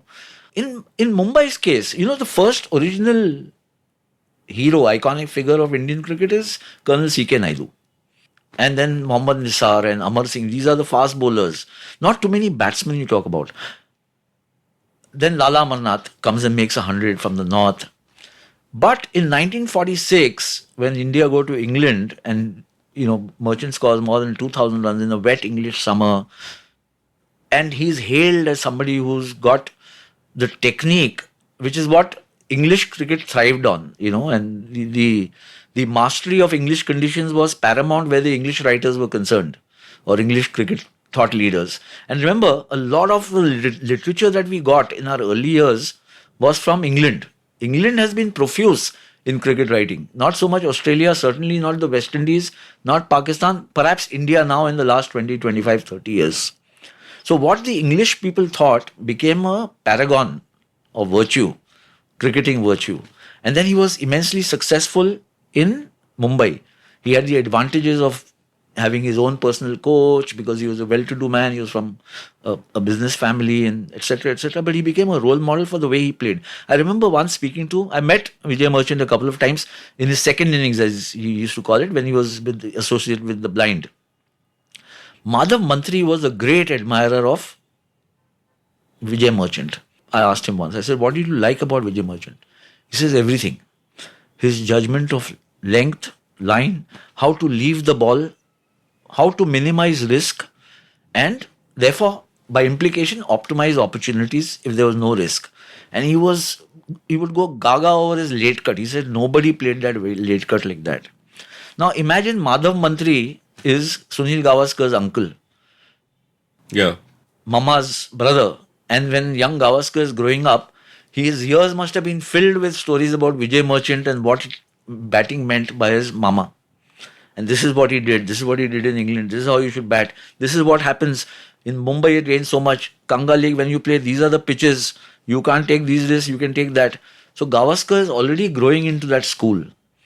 And when Gavaskar is going into that school, all the people from Chikkalwadi and Dadar and wherever else, a young Vengsarkar is growing up. He's also learning about from Vasu Paranjpe or whatever. All that is fine. Don't throw a bat. Look at how Gavaskar bats. Look at how Merchant used to bat. So the culture develops. Of course, there are people like Sandeep Patil. But Sandeep Patil's father himself was he used to hit over the treetop. He was that big hitter. So in his house, he emulated his father. But the wider cultural thing was that Mumbai opportunities to bat are few. Therefore, very strong on batsmanship, not so much on bowling, Mumbai cricket. You waste that opportunity, you'll take the long journey home by train, carrying your kit bag. And your next match, your coach might not even send you to bat. If you batted number 3 or 4 and you've thrown your wicket away, next match you may be 8 or 9. So all of these kind of, crystallize into a certain cultural template. But of course, it's not so rigid as to only this works and not that. When you see a Rohit Sharma bat today, he's got fantastic technique. He's a typical true blue Mumbaikar as one understands from the stereotype. But he's also new age modern cricketer who can, who will bat like a Viv Richards, the way he bats in white ball cricket or even in test cricket. He's got the big shots. He's got the temerity to take on spinners, fast bowlers. Tendulkar, of course, was the one who straddled both white ball cricket and test red ball cricket like none before him, or perhaps even after him. So there has been a tradition which develops over a period of time, and then, of course, more embellishments are added to the tradition and changes are made as the ethos changes and the sport changes. Yeah, I mean, it's fascinating. You mentioned about how, if a kid goes out there, he's got one chance. He may not get another chance if he wastes this one. So what is your incentive? Your incentive is to minimize risk.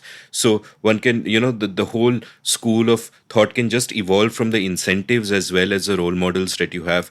And I think you mentioned somewhere that Sandeep Patil in his house had an actual aeroplane on his terrace, and it served as a bar. See, Sandeep was a flamboyant personality. Even now, he's a lovely guy to meet. He was the first cricketer I interviewed in 1980. He was selected for the tour of Australia for the magazine, Sports Week magazine. So, and I went and spent time with him. He showed me the plane. And the plane was a bar. Yeah. And he was 24 or something. I said, wow. What a guy. I mean, we are almost of the same age. I'm maybe a few months older than him. It was very fascinating. And then he went and got a smashing 100 at Adelaide after being hit on the head. So he became an even more colourful character. He couldn't hold his place on the team. He had fitness issues. In those days, you could have a throwing arm which didn't work and still be in the team. As he would tell you himself now, honestly, that he's saying, otherwise I wouldn't be in the team.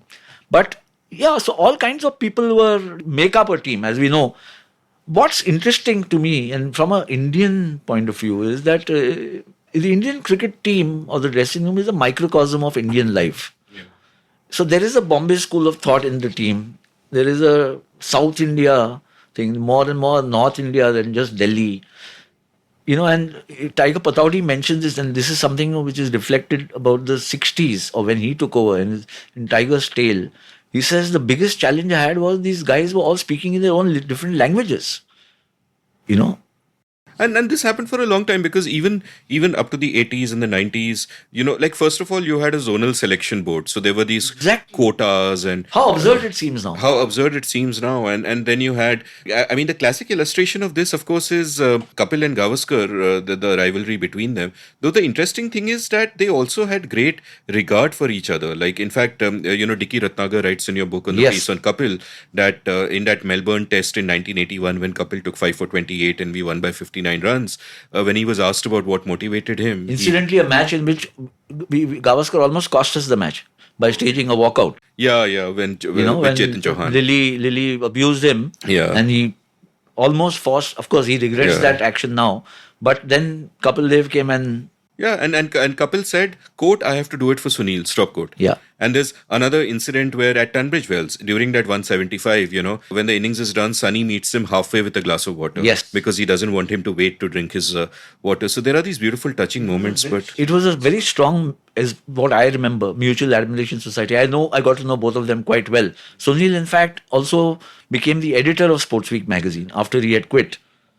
So I worked, and he would come with his handwritten editorial to start with and submit it. And, he would come maybe once or twice a week, but always a little moody, but always full of great thoughts. If you could kind of incite him into talking about whatever, Kapil, always warm, not very expressive in the sense that you want to elicit something from him. The power of expression was obviously greater with Sunil. But Kapil was, in his own way, he would communicate. The funny thing about Kapil, as you know, which, Shastri writes, and he tells me also that you asked him any question, even in Hindi, in a press conference, he would insist on talking in English. All his replies would be only in English. There's a lovely anecdote in your book where I think in 78, 79, when he's, waiting for the team to Pakistan to be announced, and he's being interviewed by Doordarshan by Raj Singh Dungarpur on the CCI Dons. And Dungarpur asks him, congratulations, Kapil, you must be looking forward to your first tour. And Kapil says no. And Raj Singh says, what, you aren't looking forward to the tour? And Kapil says, no, I don't want to look forward. He was captain in 1985-86 to Australia. There was a press conference at...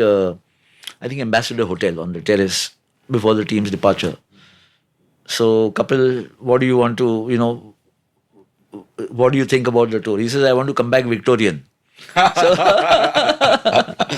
Yeah. We're very spontaneous, great fun, Which is completely the wrong description for him because he was anything but Victorian. There's so many fascinating characters in Indian cricket. Just reading your book again reminded me of that. Like, the previous histories I've read, like Mihir Bose's history and Guha's history. It's just so filled with these colorful people. We know Mankad, and you've reproduced Rajan Bala's profile of him. Yes. Another person who is number one, not talked about in the way that he would today. Like whenever I make my all-time Indian 11, I always have Vinu Mankad at number 6 because, Yes. Great left-arm bowler, great batsman. And I remember as a young journalist, I looked up the stats as young journalists tend to do. And I looked at Vinu Mankad's stats and Polly Umbriger's stat, his contemporary all-rounder. Yes. And if you just look at the stats, you think that, Umbriger is far ahead.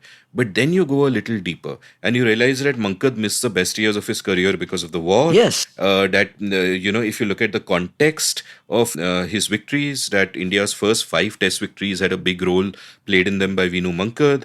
If you look at how good he was against fast bowling, while of Polly Umbriger, there are, contrary stories told, and you kind of realize that. So it's very interesting that when you speak about the history of Indian cricket, you're actually in a sense dividing it into 2 parts. One part is that part which people haven't seen on television. We are relying on stories, we are relying on context. There's only so much you can make out from the scorecards, for example. So these people aren't almost real people, they're like mythological figures. Absolutely, Amit. And I had, one of my regrets is that I didn't get enough material of the 50s. From 47 onwards, I didn't want to go beyond or pre-47. I wanted this to be a journey from 1947.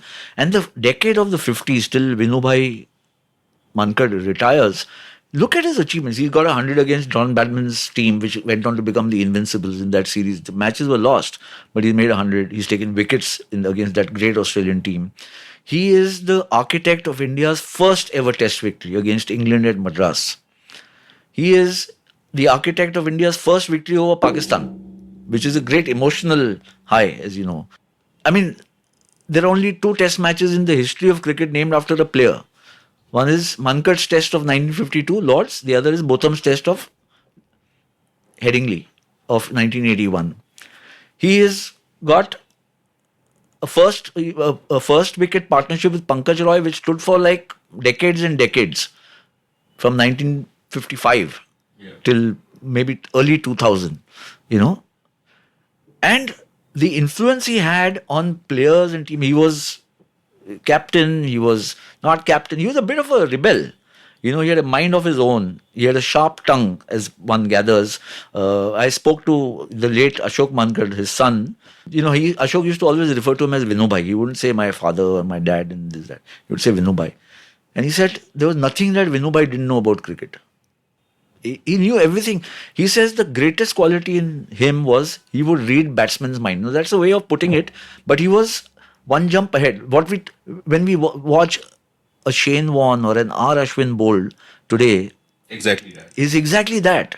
They're plotting and planning one delivery to another. Something is brewing in their minds, and then they will get hit. Something will happen. But the effort always to get the better, it's an ego battle with the batsman.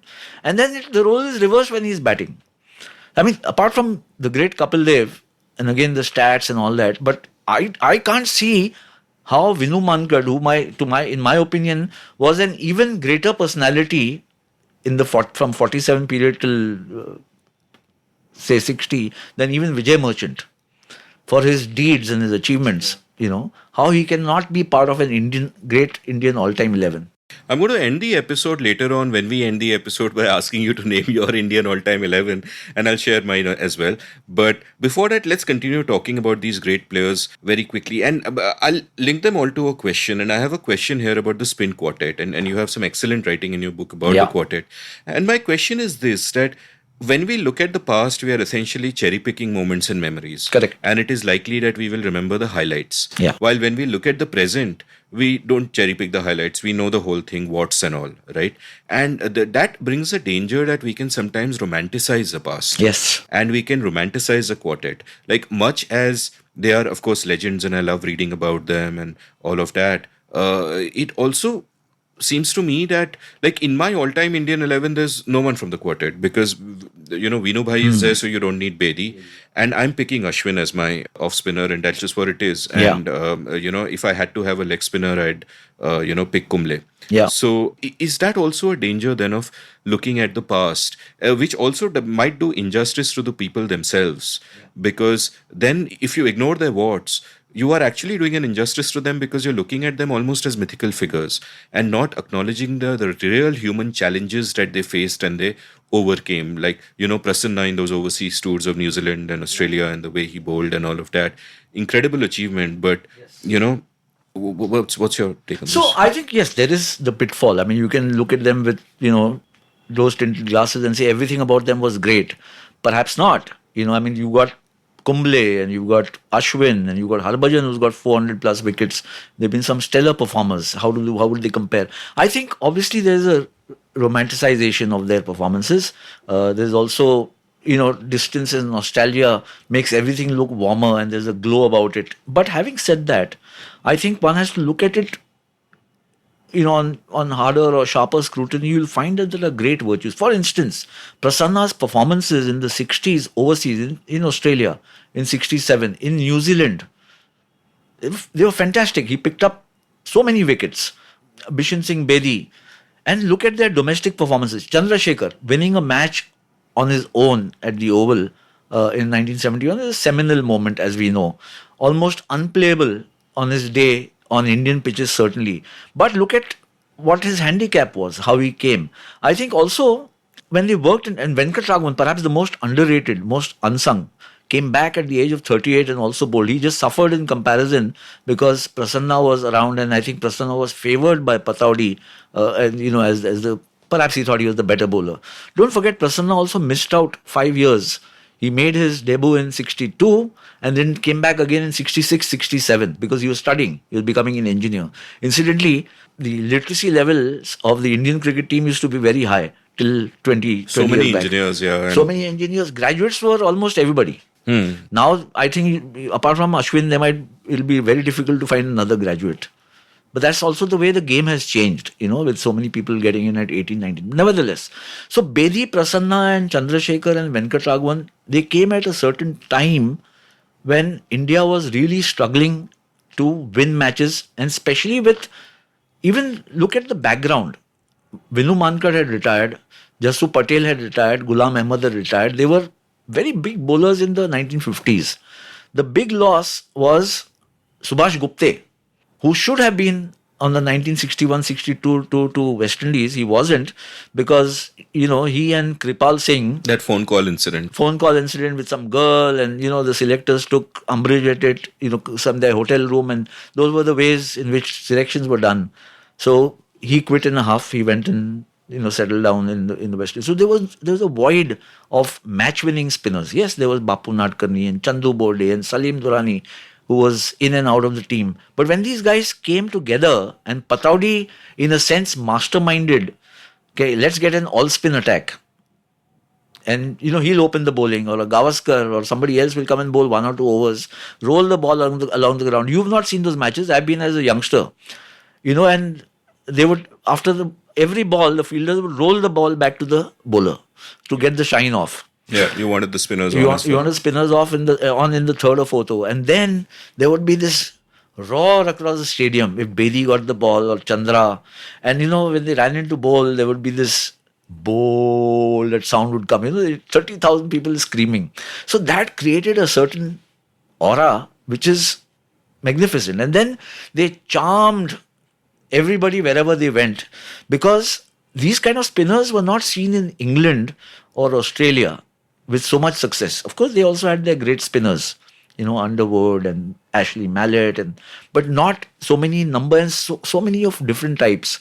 So it just added to the whole romance. But I think that they got 800 plus wickets between them, And I think with better fielding, we all talk about the great fielding setup which was also there. Wadekar, Solkar, Abid Ali, Venkat Raghavan himself.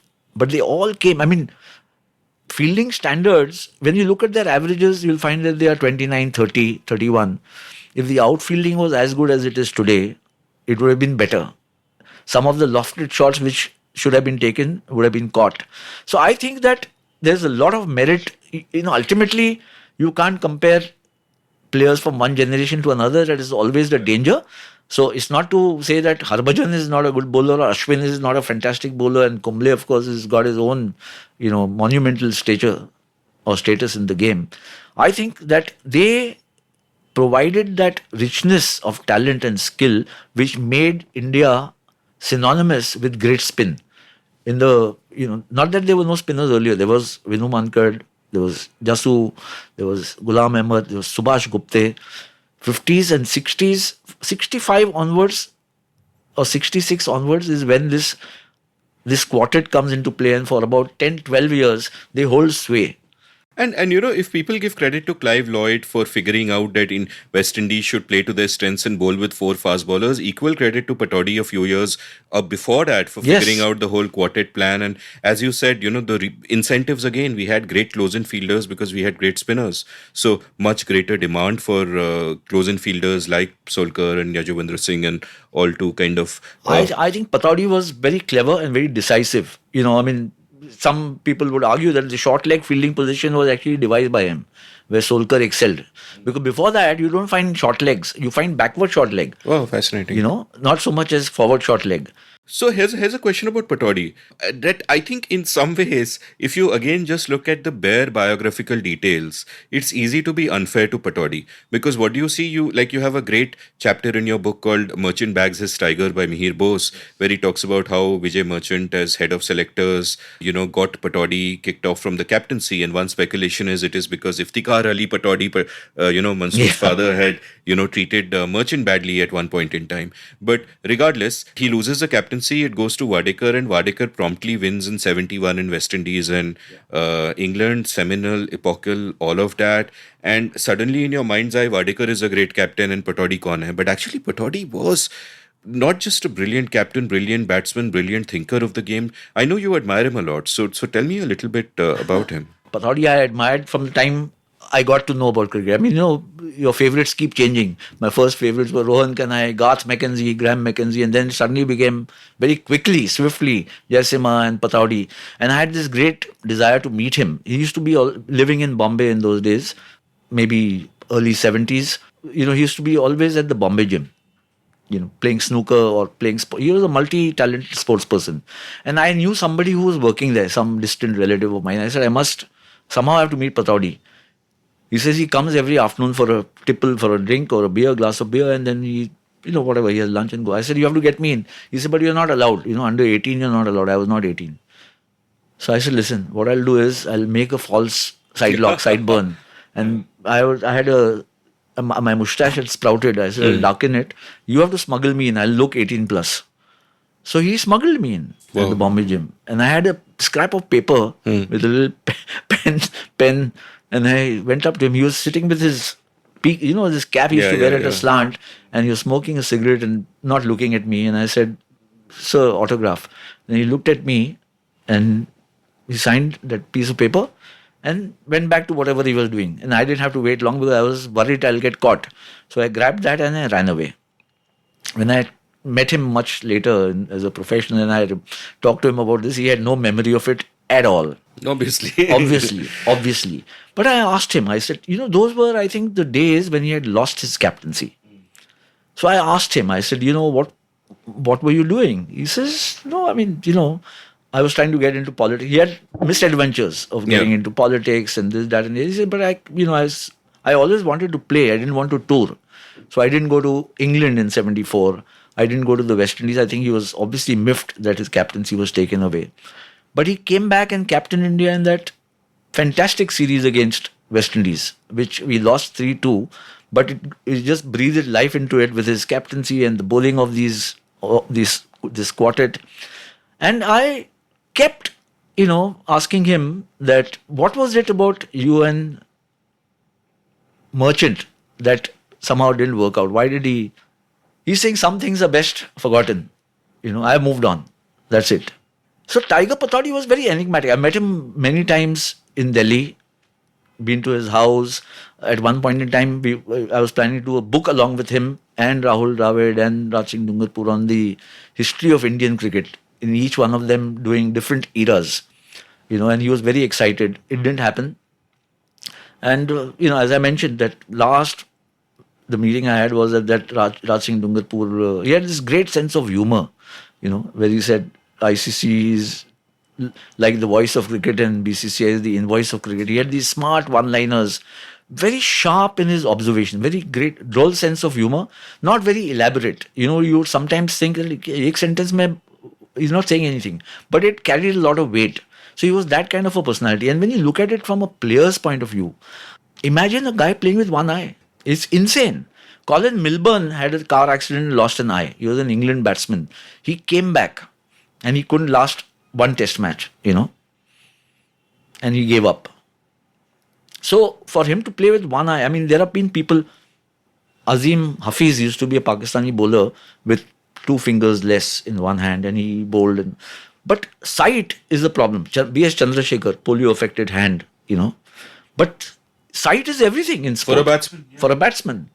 And to survive, his batting average, when you talked of the figures not being flattering, he made 6 centuries, test centuries, and the batting average was about 40, except for his last 2-3 years. And those last years can be misleading. Like even with Gundappa Vishwanath, people used to say, oh, his average isn't 50. So I remember when I was in Cricinfo, I actually tracked his career record and it was above 50 for most of it. He and Gavaskar were neck and neck. They were neck and for neck. For the 5, 7, 8 years of their life, till right at the end, he had a bad patch and it fell away. But that also is, in a sense, Gavaskar's greatness, to keep the ambition alive and the grind and the, relentless. And also, as we discussed, to quit at his peak. And to quit at his peak. With that 96. Yes. Gavaskar is a phenomenon. He's a phenomenon. I mean, he's not a drudge batsman. A lot of people mistake that, he was a ek end pakad ke, he would just keep accumulating runs. That was not. He was a terrific stroke player. He had all the strokes in his arm. He was, virtuosity, batting virtuosity personified, technical virtuosity. I often think that when we think of cricketers, we put them in these slots and we think of them as just that. For example, when people talk about Tendulkar and Dravid, for them, Tendulkar is a great natural talent and Dravid is a great technique. And I am like the opposite is also true. Tendulkar's technique is incredible and Dravid is so talented. Yes. And to pigeonhole them like that. No, sometimes they have to adjust within their own. Yeah. As what are you doing in this? What's your role in this team? That's something that you have to. I mean, look at Gavaskar's series against West Indies in 1983.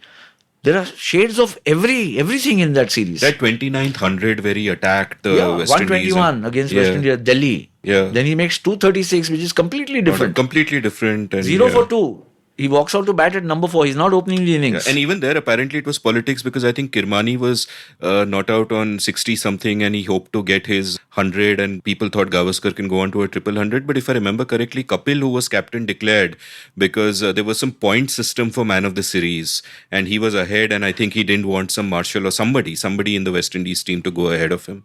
Oh, okay. No, I can't remember that. No. Yeah. No. Okay, it's a vague memory I have. No, I can't remember that. But 236, I do remember. 0 for 2. No doubt. Yeah, and he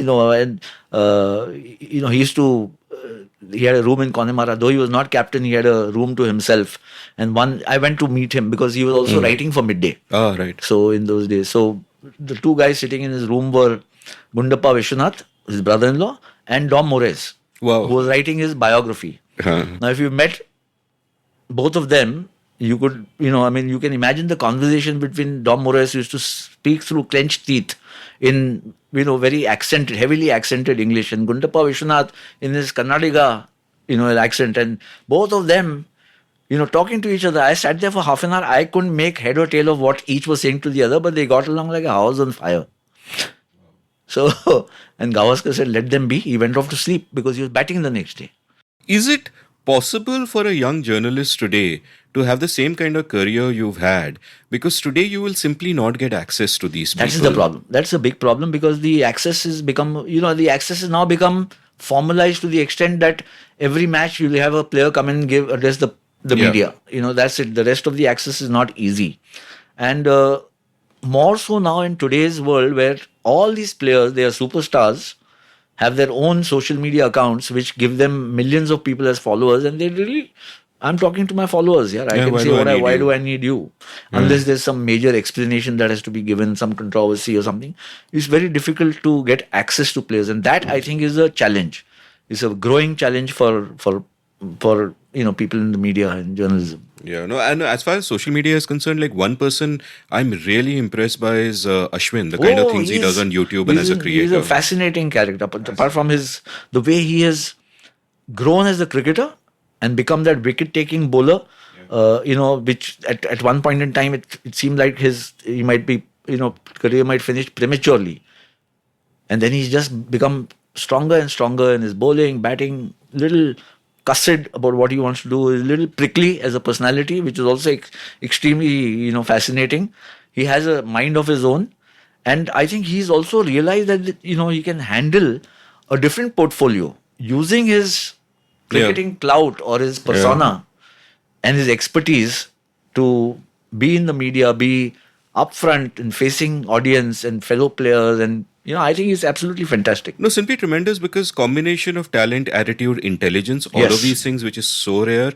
Very rarely do you find that kind of confluence. Maybe Dravid is an earlier confluence, but what Ashwin is also doing is, there are two interesting kinds of stardom. One is where you are larger than life, as our film stars and cricketers have tended to be, where you're worshipped by people. People may actually literally build temples for you. And the other kind of stardom, which is a more modern kind of connect that people have with their audiences, is more intimate. Yes. Where they feel that they know you, you're talking like them, you're sitting with them. And I think through his YouTube and through his Twitter, Ashwin kind of approximates that, and therefore actually, kind of manages both in a sense, which is He's fascinating. doing a marvelous job because he is making the effort to go out and reach out to an audience. I mean, they may not be his fans, but he's reaching out to an audience which in a different avatar altogether, which is absolutely fantastic. Mind-blowing. So, I've taken a lot of your time. You've been very generous with me. So, I'll now ask you for your all-time Indian 11. My all-time Indian 11. Oh, that's always a tough call. But let's see. Test 11. Let's go with, let's be purists today. Yeah. I think T20, it's too early to form judgment because so much is still happening. Yeah. So I would say that Gavaskar, Sehwag, certainly. Tendulkar, number 4. Number 5, I would put Kohli. 3. Number 3 would be Dravid. Yeah. Number 5. Number 6, I would put Vinubai. Number 7 for me would be Kapil Dev. Number 8, MS Dhoni. We are identical so far. Carry on. We are identical? So far, we are identical. Zahir Khan, I would include as another fast bowler. It gets tougher with the spinners because even Ravindra Jadeja has got very impressive and now interesting coming record. into his own. Now coming into his own. And also as an all-rounder, there's Ashwin. How many have we got as yet? We got to 9 with Zahir. 9 was your Zahir. Right, 9 is Zahir. So 10 would be, I would go with Prasanna. Okay. I would go with Irapalli Prasanna. And 11 would be, we've already got Zahir and Kapil. We have to include one more fast bowler. That's a tough one. I'm stuck on this, whether it should be Bumrah, though it's very early, Between Bumrah and Srinath is where my needle gets stuck. But let me see. I'll actually go with Bumrah. He's made such a huge impact. 100 wickets in 24 tests, winning matches overseas. He's just been... But it's a very tough call between him and Srinath. So we were the same till number 8. And number 9, I'd pick Ashwin over Pras. And 10 and 11 is a bit of a problem. I'd actually just go on faith and go with Bumrah as my second choice for fast bowler because I think he's going to end up as being considered one of the greats. And 11 would either be Zahir if I want 3 fast bowlers, or if the match is in Motera or something, Correct. then I'll just take Kumble. Yeah. Kumble. Of course, Kumble. Yeah. I'm sorry. So instead of Prasanna, Kumble. Yeah, how could I forget Kumble? Yeah. That's so great. So you're right. I mean, the choice between the 11th person would depend on the track where you're playing. So therefore, the best way is to have a choice of 12 players. So Yeah. you interchange one. So we are both happy that way. There's no dilemma. No. So and see, Kumble also serves the purpose of, he can also bat a bit. He's got a test 100. Yeah. Ashwin is a heck of Of a course, he's batsman. got multiple hundreds. Yeah, even Bumrah can be useful. Yes. And Kumble has many roles that he can play, including a captain. So Who would your coach be? from those who've been coach of the Indian team, From those who've been coach, unfortunately. Otherwise, in an ideal world, Yeah. I mean, you could just pick Pataudi, for example. yeah. Again, very tough call. My choice would, be between two Bombay guys Ravi Shastri and and Ajit Wadekar. yeah. Ajit Wadekar was a sterling chap to have. He's Yeah. one of those guys who really nursed Sachin Tendulkar in his Yeah. early, from 90 to 92, 93. Yeah. I think he was, and also because he was from Bombay, so there was an affinity Yeah. with Wadekar. But and also man of great, a very genial chap. He had his Yeah. own flavor to him. Spoke. He was always trying to crack jokes, which sometimes bombed, but it didn't deter him. So he would crack more jokes to make up for the earlier one, and then he would be great fun on a tour or on an assignment. Ayaz, your book is great. It contains multitudes, as I like to say. Thank Though you. I say that about people. It's just, I hope everyone picks it up. Not just because I'm fortunate enough to be among some very fine names in having a couple of pieces there, but it's just a wonderful book. Made me so nostalgic and made me feel so warm. And also, I have not even covered half the questions I had for you or themes. So we'll have to, save that for another day. But thank you so much for your time. Thanks, Amit. Thanks for having me here, and I think it's been absolutely wonderful few hours that we spent together. Thank you. Cheers. Thank you. If you enjoyed listening to this episode, hop on over to your nearest bookstore, online or offline, and pick up Indian Innings, a journey of Indian cricket since 1947, edited by Ayaz Memon. You can follow Ayaz on Twitter at Cricketwala, that's Cricket WALLAH. You can follow me at Amit Verma, AMITVARMA. You can browse past episodes of The Seen and the Unseen at seenunseen.in. Thank you for listening. Did you enjoy this episode of The Seen and the Unseen? If so, would you like to support the production of the show? You can go over to seenunseen.in/support and contribute any amount you like to keep this podcast alive and kicking. Thank you.